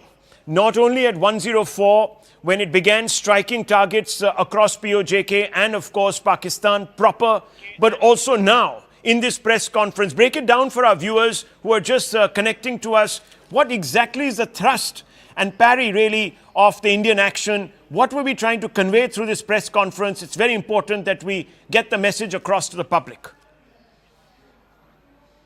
Rahul, it was a packed press conference room with a lot of international media present as well. And therefore, the target audience of the PC was not just the domestic constituency, but also the international audience. 2 points that clearly came out of the PC. One, that even the weapons that were used, the missiles that were used, were chosen in a way so that there is no collateral damage. There was no civilian targets that were looked at. There were no military targets that were looked at. And there is enough video evidence, enough photographic evidence to show that the camps that were targeted were Jaish-e-Mohammad, Lashkar-e-Toiba and Hizbul Mujahideen camps. For example, the Mahmood Joya camp, there was slide and there was video that was shown that this was a Hizbul camp 18 kilometers from the international border, and this is where the Pathankot attack conspiracy was hashed. Next came the terrorist camp in Markaz Taiba. This is Murid K. This is where Ajmal Kasab and David Coleman Headley were trained. So it's not as if any random theatre was picked up and strikes carried out. There were reasons to believe that, you know, these were camps where Hizbul, Jaish and Lashkar men were getting trained. The Jaish headquarters in Bahawalpur. We have multiple dossiers, multiple intelligence reports to know that this is where Masood Azhar and his terror factory runs. And if you see the videos that were also showed in the press conference, at the time when the target was logged and the strikes undertaken, there is video that shows that this was not a civilian area. This was, well covered, either in a forested area or in an area where there is no hospital nearby, there is no civilian population nearby. So this narrative that Pakistan was trying to push through, that India has killed unarmed civilians, that narrative I think we have exposed after this press conference. What was also said at the end of it is that we have shown restraint, Indian armed forces have shown restraint, but if Pakistan continues with its misadventure, India is ready to respond further. Yes, this was an act of very reasonable and responsible action by India. This is the message that has gone out, viewers, to the wider international community, as well as, of course, anyone in our country who was waiting for news. So the news is very, very specific. It is that we have, in a non-escalatory manner, avenged a series of terror attacks, all of which were plotted in these various terror camps, terror lairs in terror haven, Pakistan, as well as, of course, in camps in POK. So Pakistan soil and in POK. I want to quickly go across to Ishan Wani. Ishan Wani, there was a conversation this morning between the Union Home Minister and, of course, Jammu and Kashmir Chief Minister Omar Abdullah. There has also been talk about constant shelling across the LOC. There have been casualties. So the front line there, extremely active. Arunima, you're still on camera. So I'll just come out to you for more of that. But Ishan Wani, break this down for us. What's been happening in Srinagar? Airport shut. We're not getting much news out of there. Well, yes, absolutely. Airport has been shut since it's also a defense airport, and Indian Air Force generally takes their aircraft from the same airfield. So that's why it has been shut, and the Indian Air Force is operating from that particular airfield. Now, talking about the ceasefire violation, they have been thick and fast, particularly towards Poonch, where maximum number of casualties are being reported. 10 plus lives have been lost so far. This includes children, this includes women and men who have been bombed, and there are these mortar shells which have landed at the houses and areas of Poonch which are heavily people who live in a very closed community and people who live in a densely populated area have been also shelled. So they are the ones who are facing the brunt. In Kupwara even there's a loss of properties, injuries to civilians. They have been shifted to the hospital, and we saw the pictures coming in from Kupwara where vehicles, houses are in flames and people have been taken out. But remember, now the government has decided that from all these vulnerable areas where the shelling has taken place from Pakistan side, that these civilians will be taken out of the harm's way. They'll be shifted, they'll be relocated. The government will provide them accommodation, food and travel expenses. All of them will be provided by the government. While the Chief Minister has spoken to the Union Home Minister, and both of them have discussed the situation prevailing in Jammu and Kashmir. And mind you that Chief Minister of Jammu and Kashmir has also shown support to the move, and he has just said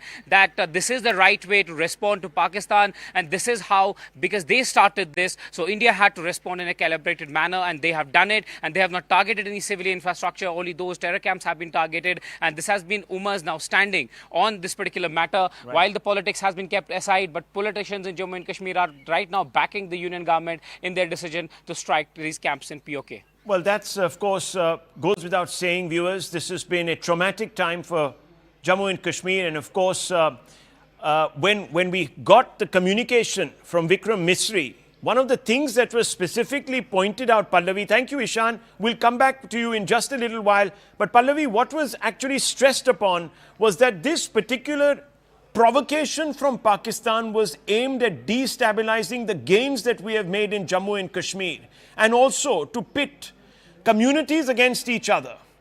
And all of that sort of was trying to sort of be logged back, taken back to Kashmir, which is where we have seen communal tumult in the last 3 decades.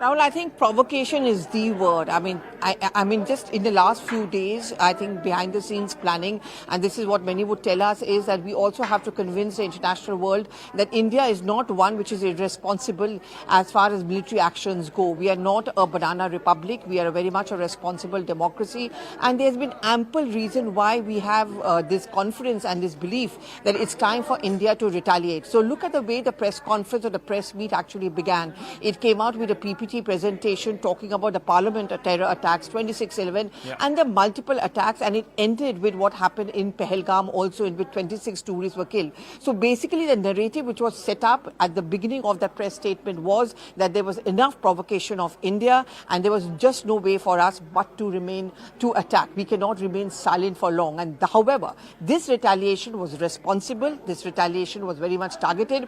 We have not escalated it. We have not targeted any civilians. We've not targeted anyone who's innocent, unlike what Pakistan has been doing with India. Therefore, that's one big point which I think was highlighted, not just by Mr. Vikram Sikri, but also by the 2 women officers who were addressing it. The second and the last point which I really want to stress upon is that we are ready for any misadventure. In the context of this, the army chief's tweet where he says that picture abhi baki hai. If Pakistan thinks that, everything is over, we are going to go back. No, we are on guard. We are ready. Right. We do anticipate that Pakistan will have a knee-jerk reaction. They would try to retaliate. They are already doing it along the LOC, but we are absolutely prepared, which is why all kind of leaves being cancelled, all kind of preparations are going on, and 24/7, Rahul, we all are ready. I think these are the 2 most important takeaway. Absolutely. And finally, the choice of 2 women officers. I think that's a very, very important narrative which the government really wants to send across in the context of an operation which has been called Operation Sindoor. Yes, a very important point you made there. And of course, heart goes out to all of those at the LOC today. Arunima, I just want to quickly weave you in, and Payal for just a few seconds. Pallavi will track back with you in just a few moments. But Arunima, the very important emphasis that was made, and you have to sort of talk us through this, emphasis that was made on the proof that has been collected now to firmly indict the Pakistani state and its backing of terror, and of course the terror actors that had carried out the Pahalgam attack. This was very, very crucial, wasn't it? Yes, it was, because what Pakistan had been accusing India of is that you are unilaterally acting without proper proof, and therefore there should be an internationally monitored investigation, a neutral investigation, almost trying to show that whatever happened in Pahalgam was unfortunate, but it was India's own doing, that they had failed to protect their own civilians. So it was important to counter all of this that Pakistan and Pakistan backers were saying. So here at the press conference, there were specific photographs, specific videos that were put out, and I'm sure in the next few days, and that's what the Foreign Secretary said, that this is an ongoing situation, this is a developing situation, and therefore in the next few days you could see more evidence come out to show that the places that were targeted were terror factories, where terrorists were given initial training, then they were brought back for a refresher course. And Hashim Musa, the main suspect in the Pahalgam attack, he is suspected to have trained as a para-commando in one of these camps. So there's no doubt in the mind of the Indian intelligence agencies, in the mind of the Indian forces, that this was no non-state actor. These were very much state actors who were trained to carry out terror attacks. And even then, India has shown restraint not to carry out attack against a military target in Pakistan. Okay, Arunima and Pallavi, thank you very much for these updates. Payal, I want to quickly draw you in and then bring in the guests. We have with us a number of guests to break this down for us. But Payal, The Prime Minister, of course, now briefing the cabinet. It's his job now to communicate the successes. And also, of course, there is a packed day ahead, isn't it? There are other meetings that he's going to be part of. And also, of course, the broader communication to other countries' heads of state. Yes, of course, the Prime Minister is aware of each and every detail, how it really panned out. And, Ajit Doval was briefing Prime Minister by the second we are given to understand. Even till about an hour ago, Prime Minister was getting the entire series of briefings from various people as well. But the briefing in the CCS will be important because Rajnath Singh, who's been briefed by the CDS, will brief him further. And, of course, there will be Amit Shah also in that briefing. Having said that, how much of that we'll discuss in the cabinet, we do not really know because the cabinet also will have its own agenda to really follow. But to brief the heads of state, that's going to be Dr. Jaishankar's job. I'm sure he's pretty much on the job as far as that is concerned. How to rope the world in is going to be very important. So far, every time that Pakistan has been attacked by India for the terror module, Pakistan has been asking for proof. But incidentally, and a lot of people are having fun at Pakistan's cost on the internet, saying that the first proof of India's strikes came from Pakistan itself as well. So Pakistan is in no position, Rahul, whatsoever to deny this. It's only some silly politicians from India who actually try to play that game unless their bosses really pull them up and they have to actually delete those tweets as well. Having said that, the Prime Minister will have a series of important meetings. Today is what we are given to understand as well, because some announcements have been made by the Indian government.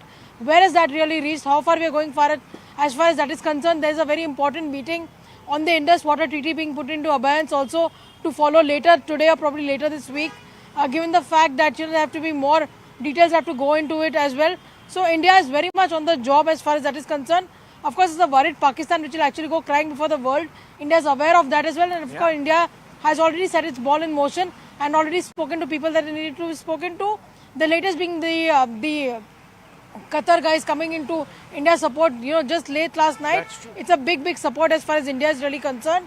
And the US in fact coming out and speaking about India's retaliation, saying that they weren't really surprised. Donald Trump says that it happened on the expected lines. So India has never been a country, and Rahul, I must tell our viewers that every time that the Prime Minister has held meetings with his close quarters or with his ministers who are in fact working on various sanctions against Pakistan, the Prime Minister has always had to say this one line: let's see how much is possible. We don't penalize the public at large. It's not their fault. Right. They are not terrorists. Each one of them is not terrorists. Let's actually teach a lesson to those people who have to be taught a lesson. Very calibrated, extremely rational, extremely disciplined, and very careful to stick with the brief. And that has been the Prime Minister's style. Even after the provocation in Pahalgam, viewers, the carnage there, the Prime Minister did not lose his head. A large number of other people said we should do this, we should do that. In fact, he eschewed rhetoric in his first statement in Bihar. He didn't even name Pakistan. He talked about the perpetrators and those that support the perpetrators and how they will be given an unimaginable riposte. And let's just open this up because we have a very distinguished panel to analyze the Indian response. I want to first begin with General Rajendra Singh, former DG, Infantry of the Indian Army. Thank you, sir, for joining us. I just want you to analyze what we have seen. Never before has the Indian military come out on a stage such as this and presented proof in real time to not just Indians, but globally. Sushant Sareen also there with us. And of course, we have with us other experts like Major Jolly. And of course, we have with us Salvatore Babonis, who will give us a 360 on the world view. So, General, please. Thank you, Rahul. Firstly, I think it is a great day. It is a great day because India has shown that it is not going to tolerate Pakistan continue to sponsor terrorism. And this has been a very measured response. It has been a response which is calculated, non-escalatory, yet conveying the message across that we wanted to convey.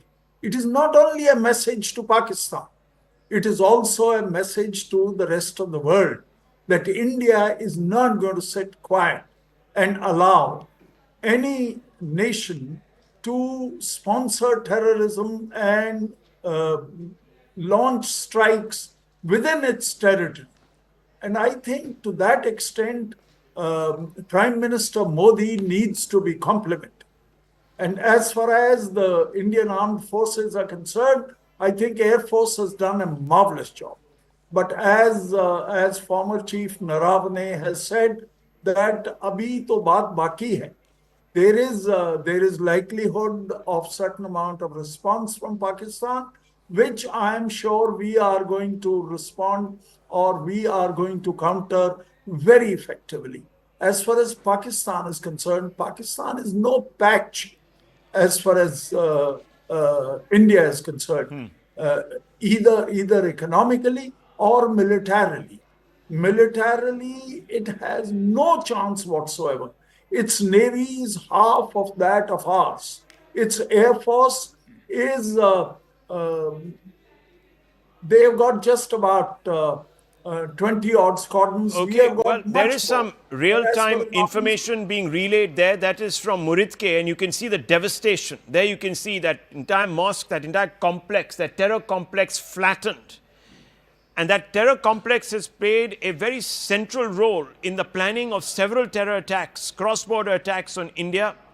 Viewers, and today this is what it looks like. This is going to be emblazoned, because I can tell you that when you went to Pakistan, and I haven't personally, but I have spoken to reporters and others who have been there, very proudly, the establishment would talk about Muridke as the school of great learning, and also the residents of the Lashkar-e-Toiba plenipotentiary, as if it was some great haven for some humanitarian. This man, viewers, is one of the greatest sociopaths of the subcontinent. And today, I don't know whether he was there or not. We are getting information that some high-value targets have been taken out. We don't know whether it refers to this or others. But the fact is that that sociopath who was holed up in this place for a long time, training people who were committed to bleeding India through 1,000 cuts, is seeing the devastation. Today, no target is out of India's reach as far as Pakistan is concerned, and those pictures tell that story. I want to quickly bring in Salvatore Babones, American sociologist, who's joining us, because, and Sushant Sareen, very importantly, I need to bring you in because you know Pakistan like the back of your hand. But Salvatore Babones, I just have to ask you this question because it's very important. Most of this presentation was not just for the benefit of Indian viewers and people in our country, but also the international community, because what Pakistan has been doing is building up this narrative that it is a victim and India is the aggressor. Now that seems to have been completely negated by the information that has been put out and the details that are now emerging. Unfortunately, the global press, or at least the English language press, just isn't covering it. Coverage in major American newspapers has largely taken the Pakistani side, and it has mainly presented this as a renewed conflict between India and Pakistan instead of as the response to a horrific massacre of civilians by almost certainly Pakistan-supported terrorists. The coverage just isn't there. To give an example, the New York Times coverage mentions Narendra Modi. Whenever they mention him, it's Indian strongman Narendra Modi. On the Pakistani side, they either say Prime Minister Shehbaz Sharif, which has no implication, or they say General Asim Munir, without identifying General Asim Munir as the effective dictator of Pakistan. There's just not the sophistication in the Western press to really be able to tell this story as it should be told.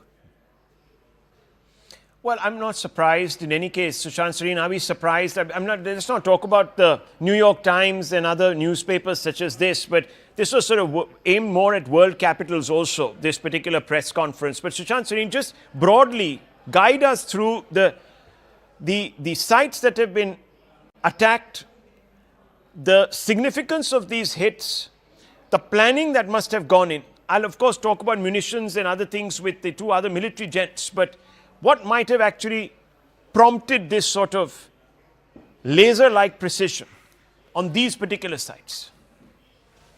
So, Rahul, I think all of these sites have a certain importance, and that importance comes out from the press conference or the statements that were read out by the two armed forces officers, lady officers. they gave details, and it's very easily to discern why these targets were picked. Like Murid K and that Bahawalnagar thing, Bahawalpur thing has been on the in the crosshairs for the longest.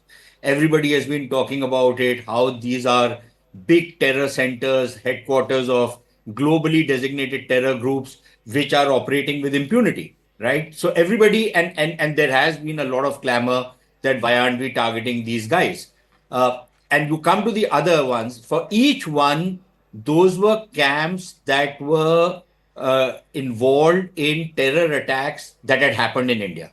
Yeah. So whether it was the one in Riyasi, whether it was the one in the Jammu, attacks in the Jammu region, whether it was the attacks in the Kashmir region, each of those particular camps were identified with a particular group.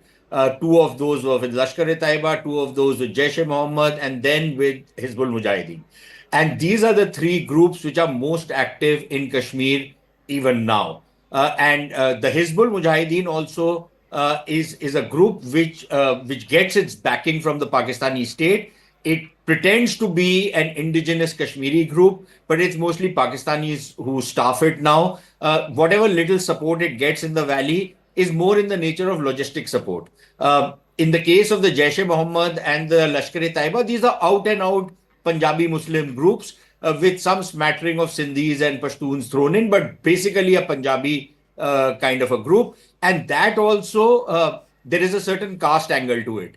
Within the Lashkar-e-Taiba, at least I can tell you this. And even within the Jaish-e-Mohammad, there's this Panipatia diaspora which has gone from India during 1947. A lot of these fellows are part of the Jaish-e-Mohammad group.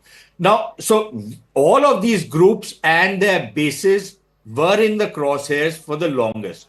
The question was of summoning the will to target them with whatever weaponry we have. Yeah, so I think on that point, what I meant to ask you was not why these specific targets were picked, but the vulnerability that India has now conveyed. That's what I was trying to get at. And the psychological impact on the Punjabi, the ruling class really of Pakistan. Now talk us through that. These particular targets represent something. Yeah, look, I think what they represent is that basically that there is no part of Pakistan which is not in India's range. And if you are going to be, creating these kind of camps and terror bases, and they are going to be attacking India, we are going to hit you. Now, I think the messaging from India is also very clear. So, for the longest, Rahul, at least for the last 5-6 years, if not even longer, India has virtually turned its back on Pakistan. We said, listen, you guys do whatever the hell you want to do. We want nothing to do with you. We don't want to have anything to do with you. You carry on doing, don't sponsor terrorism in India. Please do whatever the hell you want to. Okay. And let us do whatever we want to do. So we have focused on our own development, on our own growth, on our own economy, and our own relations with the rest of the world, regardless of what happens with Pakistan. Okay. The Pakistanis are like leeches. They want to just keep attached to us, and they want to keep dragging us down. And I think the messaging this time has been that, listen, guys, we are again willing to turn our back on you and do our own thing. You do your own thing, but just don't finger us all the time, because if you finger us, we are going to hit you back. And this is a message that has gone to those who control, viewers, every nook and cranny of Pakistan. So it's very, very important that those touch-me-nots, those people who thought they were above it or under a nuclear umbrella, today are the ones who have got targeted. Now, US Congressman Ro Khanna spoke to CNN International, our, of course, affiliate, about the conflict. And he called, and this is very important because Salvatore Babones was saying how the American press is falling short of its perhaps objective reporting requirements by not calling out Asim Munir for what he is, which is a de facto dictator. And this is exactly what Ro Khanna has called him, a de facto dictator. Listen in, viewers.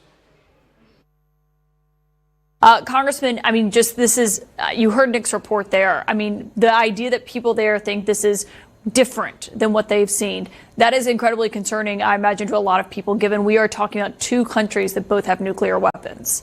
Well, the most urgent thing is de-escalation. I mean, there was the terrorist attack in Pahalgam. Innocent people were killed. India took a response that helped take out some of the terrorist networks. They claim they didn't hit military sites. But the important thing now is for de-escalation. I do hope that President Trump has people who understand the region. The only reason I say that is he said they've been fighting for centuries. Just historically, they haven't been around for a century. It was a British colonialism that fomented the partition, that fomented some of the divisions between Hindus and Muslims there. It's important to really understand the region. And we need to be a honest broker for de-escalation. We also have to understand that Asim Munir is a dictator who didn't have legitimate elections, who's put Imran Khan in jail, and there's no honest voice right now in Pakistan because it's a dictatorship, and we should be calling for elections, fair elections, after the de-escalation. Well, and questions of what that looks like with the White House. Obviously, President Trump has a deep relationship with the Prime Minister Modi, who's already visited the White House this year. What would you like to see the White House do in this situation? Well, I would like to first make it clear to Asim Munir that that's it. There should be no retaliation on either side. This should be the end of it. We have a lot of leverage with Pakistan. We give IMF loans to Pakistan. They're dependent upon that. We should be saying to Asim Munir that he needs to free Imran Khan, stop any retaliation, and then have a fair election, because there was a rigged election there. They've jailed Imran Khan, and he's not a voice for the Pakistani people. But he should also make it clear to Prime Minister Modi, in my view, that he should not be cutting off the water. That was part of the Shimla Accords. You can't deprive a population of water. Okay, let's go quickly across to Siddhant for more on this, commentary on this. Siddhant, this is a clear message from the US congressman who has taken a more skeptical view, actually, of the Modi government. So it's nice to hear him talk very, very interventionistly, if I might add, at this moment in time. Siddharth. Yeah. Yes, Rahul, there were two opinions to the kind of, reactions coming from the United States. In fact, some think tankers and experts in India, had to say that US should have done more as far as the statements are concerned. Even some were saying that it is satisfactory, perhaps. US is telling India to defend its territory, etc., etc. So some were satisfied, but some were expecting more from the United States. But the fact, Rahul, is that Trump administration particularly perhaps is not liking Asim Munir, and there is no doubt about it.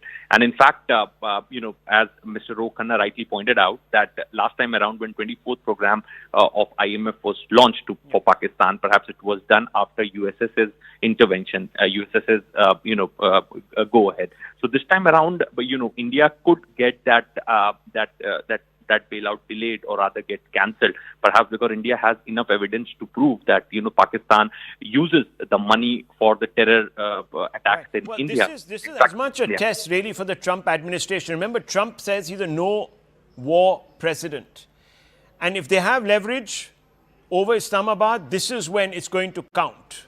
This is when Trump has to walk his talk and say, look, I can get the deal made, etc., etc. And if he has leverage, this is the time to prove it. He has to get Pakistan to back down, to clean up its act and come clean on all of this. And of course, hold the elections that are required, put pressure on the IMF to withhold the loan. That will be a lifeline for Pakistan in this circumstance. But I just, before I bring in our guests once again, I want to go across to Pahalgam, because there we have with us Akash. Pahalgam has been the epicenter, hasn't it, of the trauma. Today there must be a little bit of closure, maybe not closure, but at least a sense of justice. Akash. A lot of happiness, in fact, among those who are here, as tourists, and I'll try to talk to them as to what is the sentiment, Rahul. Sir, what's your name? आप कहाँ से आए हैं? मेरा नाम सकीर हुसैन है, केरला से आए हैं. हमने 5 दिन के इधर की श्रीनगर में ही है. अब आज पहलगाम में आए हैं. कल बॉर्डर के वहाँ गए थे. अच्छा सर, मुझे एक बात बताइए. 22 तारीख को हमने एक टेररिस्ट अटैक देखा इसी एरिया में, यहाँ से थोड़ी दूर पर. आज हमारी आर्म्ड फोर्सेस ने पाकिस्तान के कई जो टेरर कैंप्स थे उनको ध्वस्त किया है.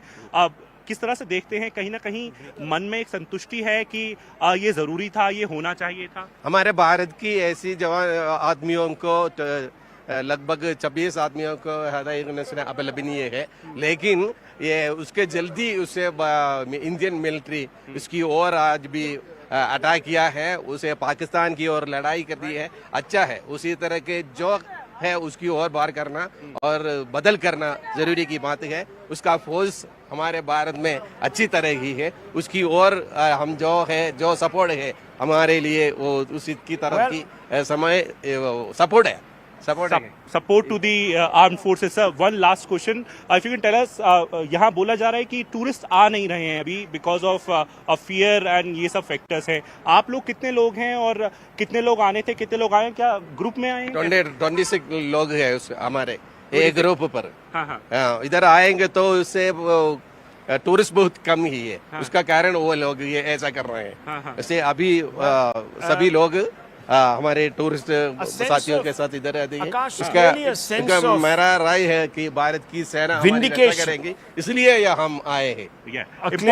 Important point, Rahul, that you know this was done to in fact disturb the peace and in fact the tourism sector because Kashmir and in fact Jammu area has been seeing tourists, in fact record number of tourists yearly in the past few years, and this was done to disturb that sort of environment where tourists from all across the country. Yes, imbue a sense of confidence once again in people who want to travel.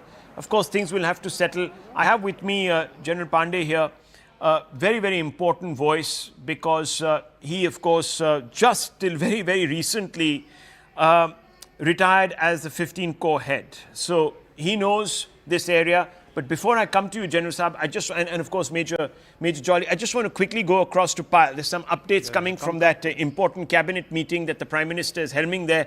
Payal, over to you. Yes. Well, of course, the cabinet meeting is currently underway. We are given to understand that the Cabinet Committee for Security, which is a smaller group, Rahul, has gotten over and the main cabinet meeting is taking place.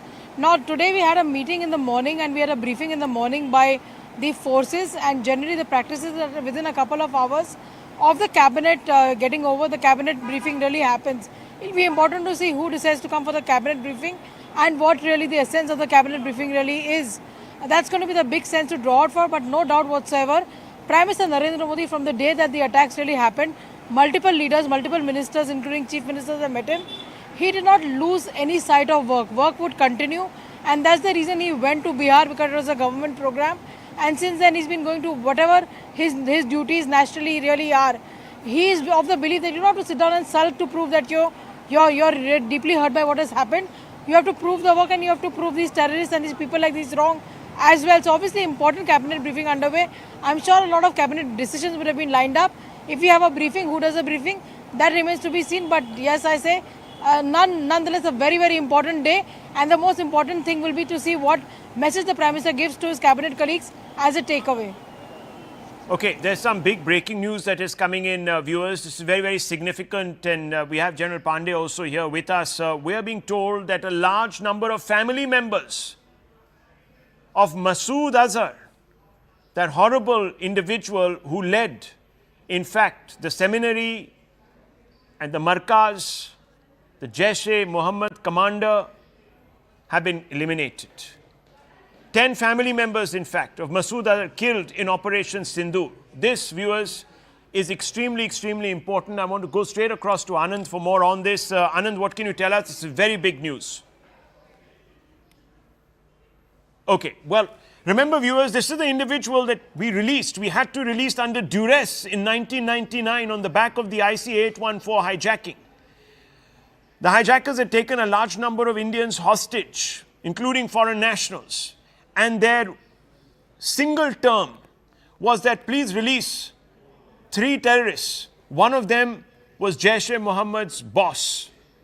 That individual, viewers, who has bled India ever since. Many people call him a Maulana, but he doesn't deserve to be called a Maulana. And therefore, we will only call him Masood Azhar. His family members, 10 of them, have been slain in this operation. Anand, this is very, very big news. This is extremely big. Okay, we have a few problems getting across to Anand. Anand, yes, Rahul, I just missed the last part of your question, but this is a big, big development.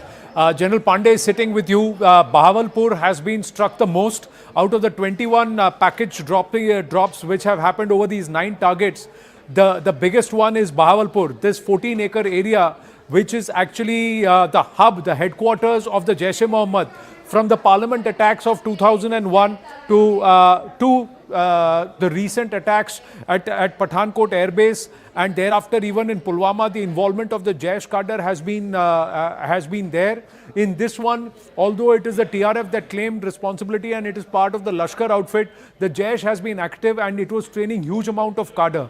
But we are given to understand that family close to Masood Azhar, those who are part of the rank and file and also part of the operation and training facilities of these jihadis, have been neutralized. At least 10 of them are claimed to have been neutralized in this precision strike at the Jaish-e-Mohammad Markaz at Bahawalpur. And this is a big development. That means this is a telling blow to that entire terror hydra that was emanating out of Bahawalpur and which has been a bane for Bharat and which has claimed hundreds of civilian lives and also our brave hearts because of the Jaish training which was being imparted there. That place can house up to 600 cadre, terror training cadre, and that's such a big camp. What is known as very specific intelligence, actionable intelligence, and we know that the NTRO played a big role in the facilitation of this attack. So just put it in larger context for our viewers. Well, the aspect is, the most important aspect is that this has been a big bane, a big problem. And if you notice the briefing of the Foreign Secretary Vikram Misri along with the Fauji's, the briefing that happened at the NMC, the first thing that was shown was the Parliament attack of 2001. Yes. And because the fact is, in the past, Masood Azhar was incarcerated in our jails and he had to be freed. And he was one of the terrorists who was let go, and he along with his brother Rauf have repeatedly hurt us, be it Uri, be it thereafter multiple strikes at our brave hearts, or even in civilian attacks which have happened where we've lost civilian lives. The Jaish has been involved, and I think that was the biggest hub which many Faujis in the past and even present have wondered, why haven't we neutralized this base yet? This is where it's all emanating from, and this time it's been done. And of the 9 targets that have been identified, there were many that were vetted, but with precise location and with absolute precision, they have been now razed to rubble. Bahawalpur, that 14-acre piece, has been razed to rubble. And there are videos that have confirmed the same, even from Pakistan. In fact, the hospital video where the local military commander of the Pakistan army is going to the Bahawalpur hospital, what can be heard in the ambient noise or in the background is that they are cursing India because Jaish has been hurt. Yeah. The Jaish has been hit. So be it Balakot or be it Bahawalpur, the Jaish has been really hit. And this time they've been really impacted because those who are, it was an extended family business, this entire terror machinery of Masood Azhar. And MMA's family has now been neutralized in this. Yeah, sister and brother-in-law. In fact, viewers, this just tells you how overconfident and absolutely clueless the Pakistani establishment has been. Big talk all these days, but General Pandey, completely clueless. They didn't think that India was going to strike either this deep and with this breadth and with this precision, that they didn't even sort of remove some of these high-value targets. So actually, yes, General Pandey. So actually, I have been there a couple of tenures in the general region, and I used to always wonder that how we can hit Bahawalpur. And I remember all the maps and the entire layout, how they were influencing the local population. But a lot of people start looking at this killing of 10 family members as a big event happening. I will try to explain to you that this entire venture of Jaish-e-Mohammad is a family-run business. Most of the top leadership belong to each other in terms of marriage, in terms of family engagements, stuff like that. And the confidence was there because 100 kilometers in Punjab, in south of Punjab, carrying out such an attack would require manifestation of going on to escalation ladder pretty high if you carry out this operation. And there was also perception that nobody can reach out because army did not have the weapon system to reach that deep itself to carry out a some degree of attack in terms of even by drones which were held by us or by direct fire systems or indirect fire systems. I guess this they never expected. And that is why this entire family was residing there, and they are very comfortable with the numbers which are there. The numbers are huge, the campus is very well located, it's more like a cantonment system. Bahawalpur is less known for the cantonment which is existing there, but is more known for the Jaish-e-Mohammad training establishment and radicalization system which exists there. The second point is, Jaish-e-Mohammad amongst all the terror groups is the most radical one, right? It is the most consistent, very professional, and their system of selection of people is based on how radical this individual is. Unlike Lashkar-e-Toiba, where it is more financial, more drug related, more business oriented. So there is a subtle difference between the two. They come from grassroots Jaish-e-Mohammad. They have a very deep training for carrying out suicide bombing. They carry out training in other parts of the world, and thereafter they carry out application of suicide bombing or the attack which is done. They are much more committed as compared to Lashkar-e-Toiba. I think this hitting of Bahawalpur is a major game changer, not only because it was in Punjab, but it has hit the heart, soul, and the very spirit of the terror network. It is going to resonate and cause them some psychological damage for a long time to come. You think that this is a hit, the series of hits that we have undertaken, and I want to bring in Major Jolly right after on the weaponry that was used and how we could actually make this possible, unlike previous years. So, but I want to ask you, this is very important because obviously we want to restore a certain degree of deterrence that Pakistan seems to have lost sight of, General.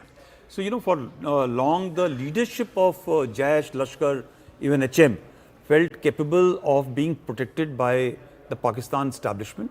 They knew nothing much can happen because even the West, the deep state, even if they want to take them out or challenge them, or the FATF system which wanted to control these activities, nothing much can be done because they were in depth in protection. This targeting has told them, you will have no place to hide. We will come to know, we'll come looking for you. I think that one messaging is very important because leadership very rarely exposes itself. It allows the ground soldiers or ground troops to go out and get died for their cause, and they continue to live the life of luxury and the protection to keep on producing more number of terrorists. This hit is going to be a game changer because this time onwards, they are going to be living in fear rather than pushing out fear.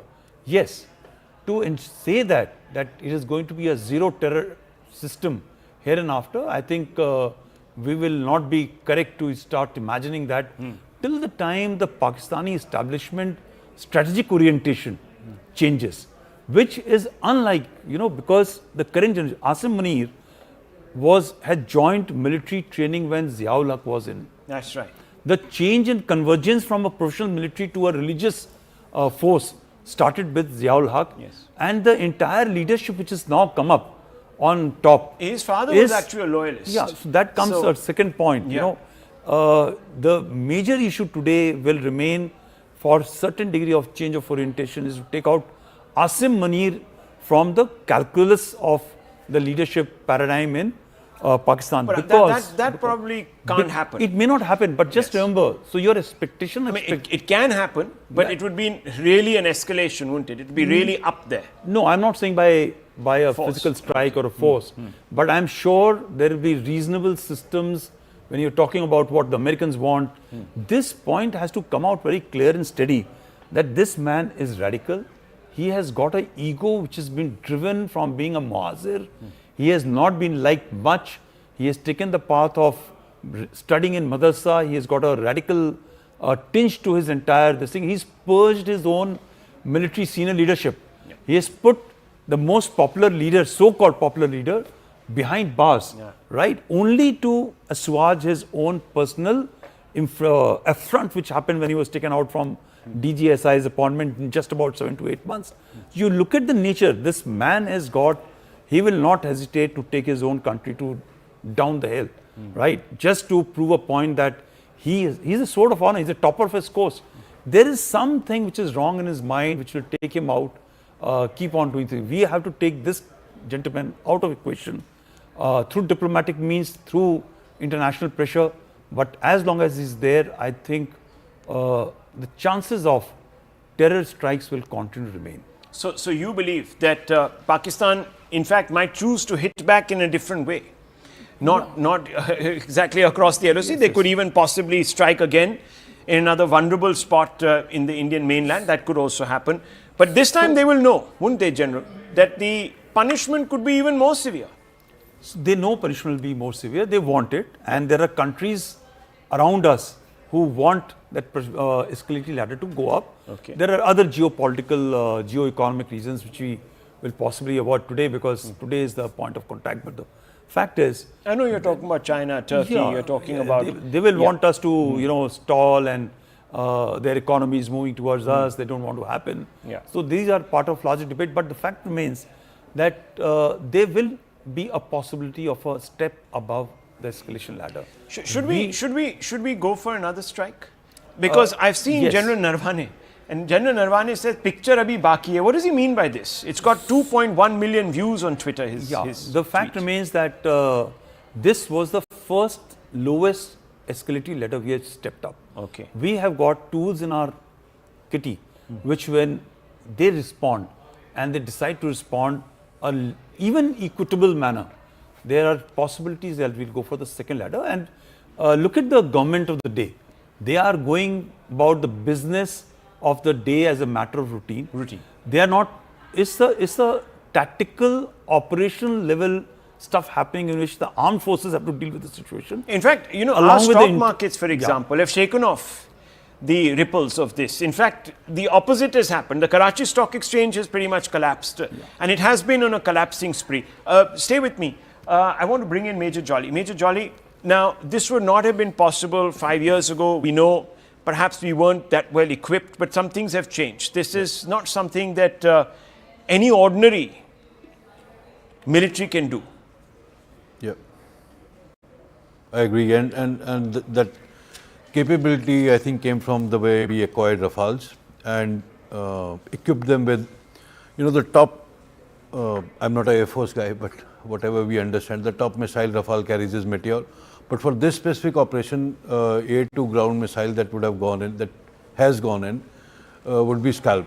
And the second would be the Hammer ammunition. Right? These two are looking at what has happened, it has got range up to 300 kilometers, Scalp. It can work in night, it can work. So it is one of those missiles that can, in layman language, it can navigate itself also. If because there was a lot of threat of, from our side, air defense system is a threat. So Pakistanis use HQ-9, which is a Chinese system. Our missiles need to have the capability to weave through these systems. Yes. Okay, just very quickly, some more breaking news coming in. The Prime Minister has decided to postpone visit to 3 countries, including Croatia and Norway. Viewers, remember that the Prime Minister did not go. He was supposed to also go to Moscow for the Victory Day celebrations there. He skipped that. Now, skipping 2 others. What does this actually entail? What does this mean? What is the message that is going to go out? Siddhant, we know that perhaps this is just the beginning. We don't know. We're presuming that this is the culmination. It could be the beginning. There might be more things in the pipeline. The Prime Minister sees himself indispensable to his presence here in India right now. Well, that's right, Rahul. Given the strikes that India conducted today, perhaps requires Prime Minister presence in the country, and in fact, there is repeated threat from Pakistan. In fact, they have threatened India with a nuclear attack as well.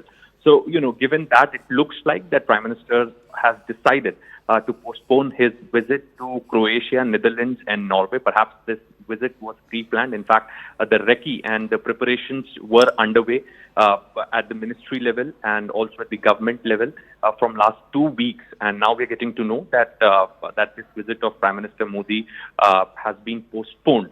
Perhaps given the strikes conducted by India yesterday and a potential retaliation which could come from Pakistan's side. So the Prime Minister's presence in the country at this given point in time is very, very significant, important. and maybe this is one of the reasons, or perhaps this is the reason that this particular visit from 13th to 17th May has been postponed. And in fact, we have the first confirmation on this particular development. Any reasons that have been extended to you? Any off-record stuff that you can give some context on?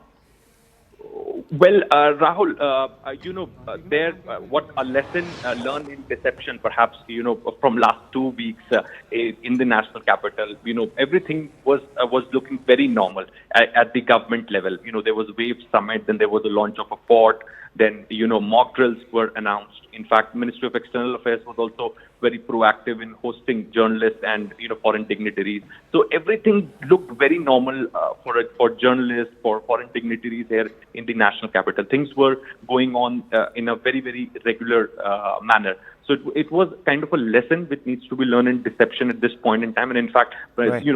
At the ministry level, at the government level, all were preparing for Prime Minister's visit. Nobody was talking about retaliation. Only comments were coming from Prime Minister HM and Raksha Mantri. So, Ministry of External Affairs was also silent. Defense Ministry was silent. In fact, now we understand that was a strategic silence which was maintained by the government. And you said that these visits were supposed to begin from May 13th. That's what you were saying. May 13th to 17th.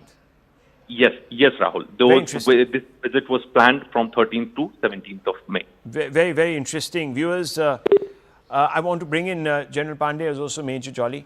General Pandey, look, this is not the end-all and the be-all.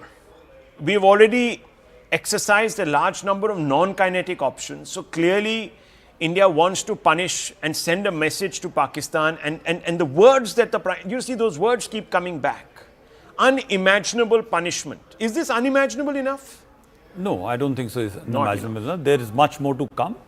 The cancellation of leave of the CAPF, this cancellation of visit, I think they are preparing for what is possible and probable, right?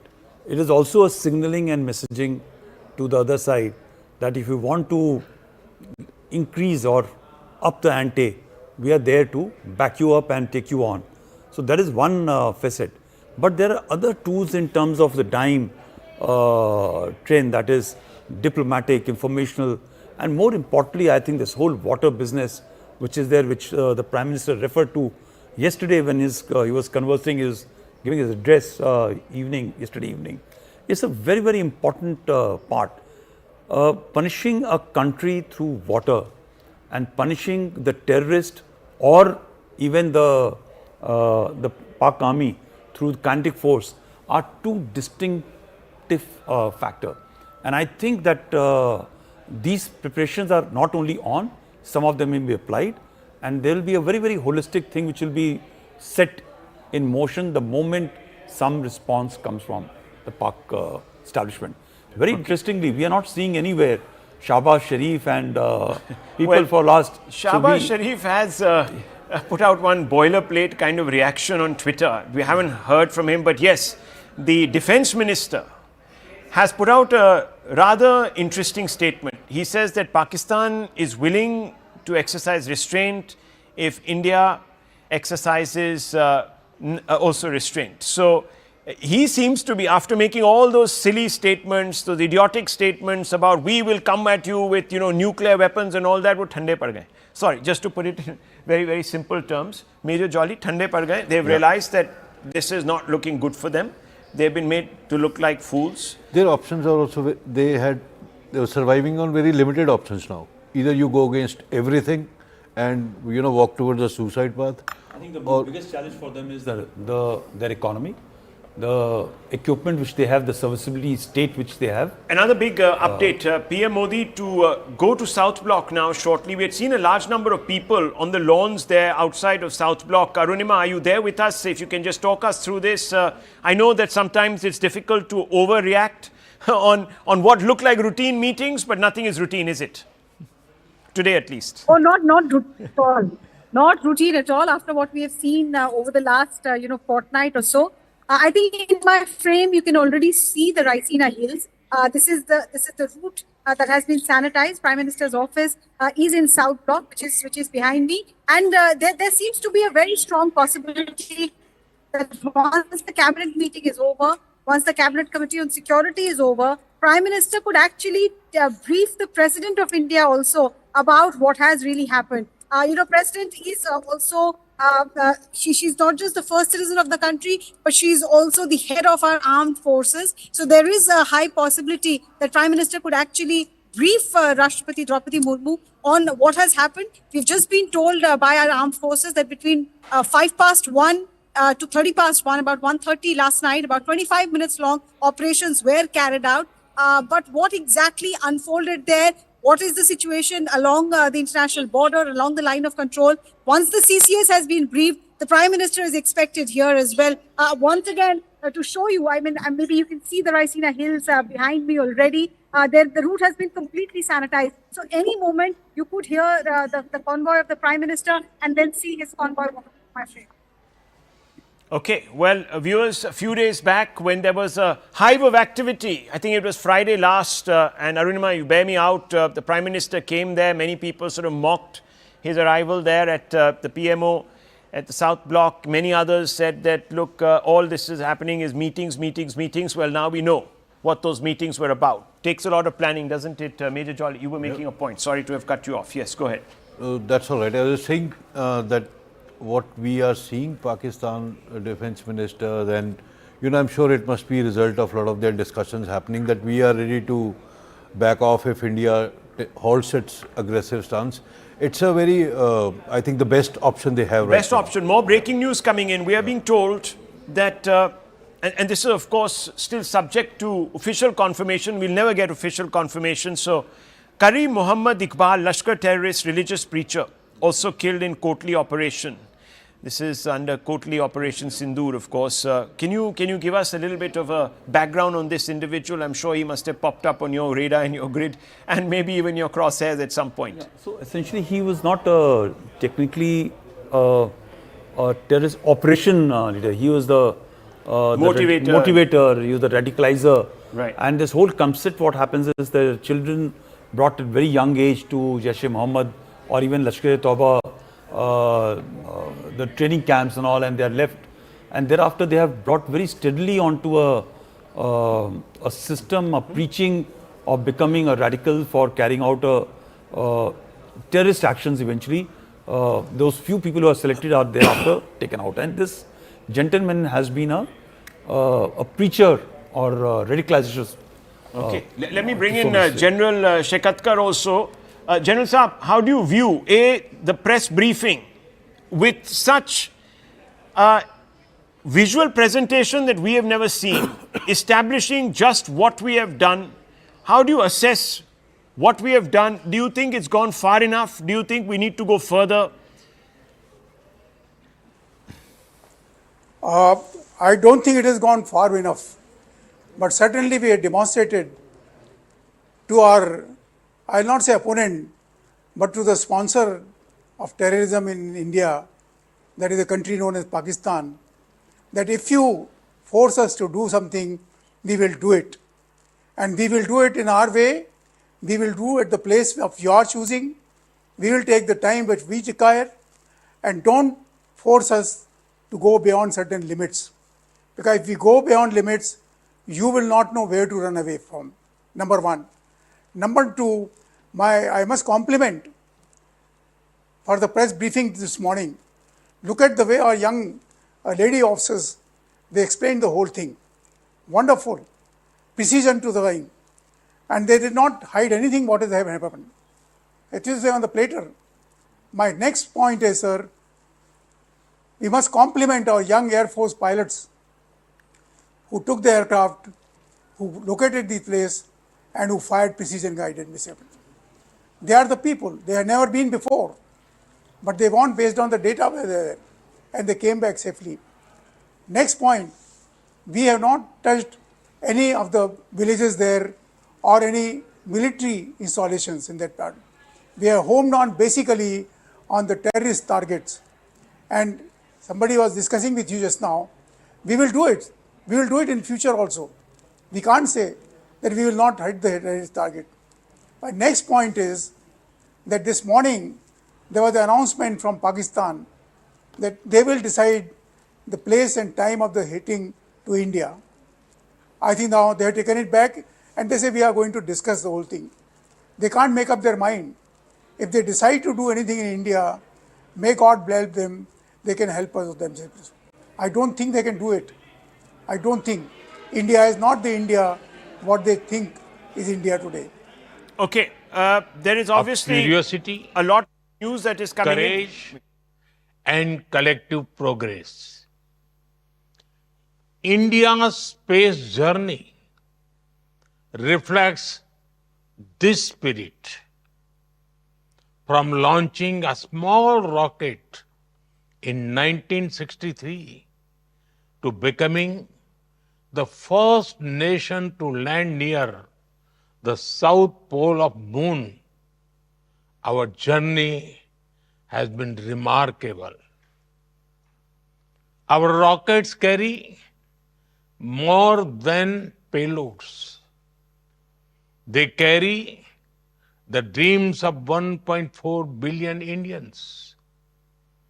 India's achievements are significant scientific milestones. Beyond that, they are proof that the human spirit can defy gravity. India made history by reaching Mars on its first attempt in 2014.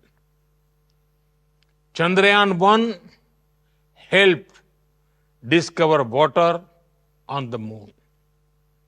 Chandrayaan-2 gave us the highest resolution images of the moon.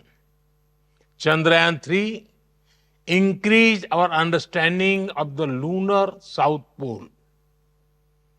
We built cryogenic engines in a record time. We launched 100 satellites in a single mission. We have launched over 400 satellites for 34 nations on our launch vehicles. This year, we docked 2 satellites in space, a major step forward. Friends, India's space journey is not about racing others. It is about reaching higher together. Together, we share a common goal to explore space for the good of humanity. We launch a satellite for the South Asian nations. Now, the G20 satellite mission announced during our presidency will be a gift to the global South. We continue to march ahead with renewed confidence, pushing the boundaries of scientific exploration. Our first human space flight mission, Gaganyaan, highlights our nation's rising aspirations. In coming weeks, an Indian astronaut will travel to space as part of a joint ISRO-NASA mission to the International Space Stations. By 2035, the Bharatiya Antariksh Station will open new frontiers in research and global cooperation. By 2040, an Indian's footprints will be on the moon. Mars and Venus are also on our radar. Friends, for India, space is about exploration as well as about empowerment. It empowers governance, enhances livelihoods, and inspires generations. From fishermen alerts to Gati Shakti platform, from railway safety to weather forecasting. Our satellites look out for the welfare of every Indian. We have opened our space sector to startups, entrepreneurs, and young minds. Today, India has over 250 space startups. They are contributing to cutting-edge advancements in satellite technology, propulsion systems, imaging, and much more. And you know, it is even more inspiring that many of our missions are being led by women scientists. Friends, India's space vision is grounded in the ancient wisdom of Vasudhaiv Kutumbakam. That is, the world is one family. We strive not just for our own growth, but to enrich global knowledge, address common challenges, and inspire future generations. India stands for dreaming together, building together, and reaching for the stars together. Let us together write a new chapter in space exploration, guided by science and shared dreams for a better tomorrow. I wish you all a very pleasant and productive stay in India. Thank you. Viewers, why are we not surprised? The Prime Minister is not given to speaking in triumphal terms. He talked about a completely different phase of India's evolution, its journey into the cosmos. Why? Because we are advancing the cause of humanity. By 2014, the Indian footprint will be on the moon, he says.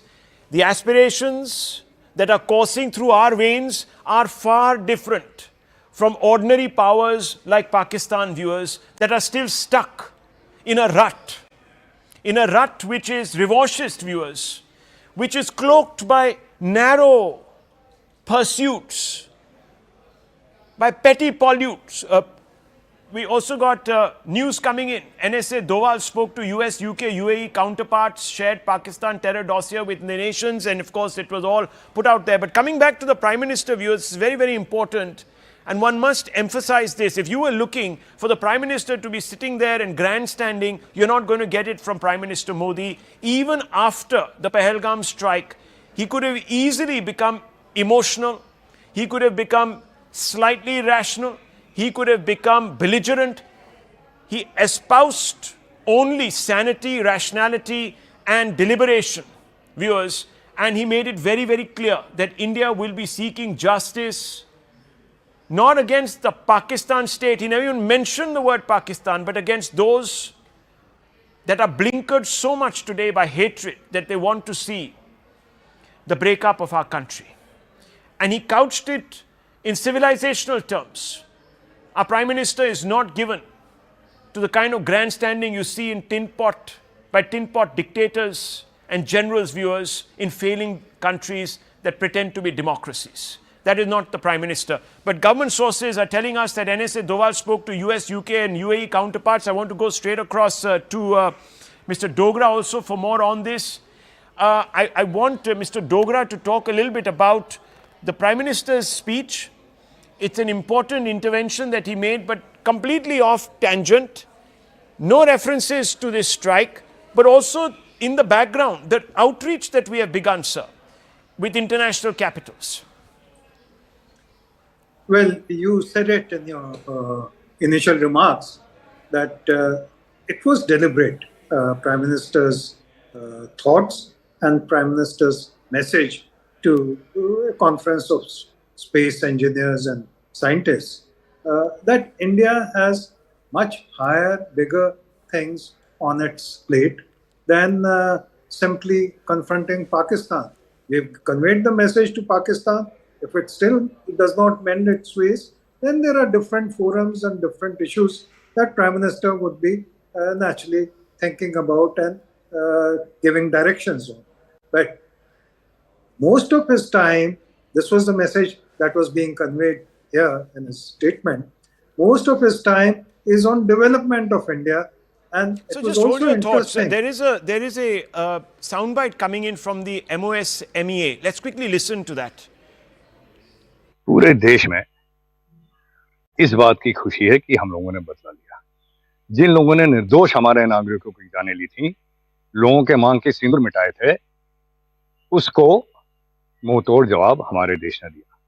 लोग बहुत सी अटकलें लगा रहे थे, हमारी विपक्षी पार्टियां बहुत से आरोप लगा रहे थे, लेकिन आज तथ्य उनके सामने है। ये तो आप इस देश में जब से हम लोगों को इंडिपेंडेंस मिली है, किसका 55 साल तक राज था, उसमें क्या क्या हुआ आप लोग देखिए। मगर सबसे बड़ी दुख की बात यह है कि जब इसके पहले भी जब भारत में हमले हुए, चाहे सन 48 में हो, 62 में हो, 65 में, या जब भी हुए, भारतीय जनता पार्टी और आरएसएस हमेशा मौजूदा सरकार के साथ खड़ी रही। देश को मजबूत करने की बात की, देश की अखंडता की बात की, अपने संकीर्ण स्वार्थ की राजनीति तो हम लोग कभी नहीं फंसे।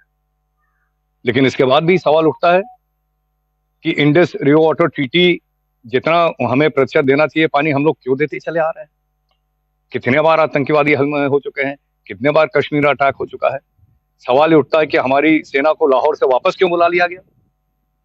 जब पाकिस्तान ने अटैक किया तो हम लोगों ने मुंह तोड़ जवाब दिया था, क्यों वापस बुलाए गए? सवाल उठता है कि इस तरह की नरमी हमारे जो दुश्मन राष्ट्र है क्यों हमेशा दिखाई गई? ये सबूत है कि यहाँ देश का ख्याल नहीं है लोगों को, अपनी राजनीति कैसे बची रहे उसके अलावा कोई और सोच नहीं है। और किस तरह जो एक विचारधारा है कि हम ही वही लोग हैं जो इस देश पे राज करेंगे, उसका तो जनता जवाब दे ही चुकी। That was MEA Mr. Kirtiwardhan speaking there, addressing a domestic constituency and some others viewers who have been doubting the intent of the NDA. Of course, that is a slightly more political take, but I want to go straight across to the founder of the India Foundation, Mr. Ram Madhav.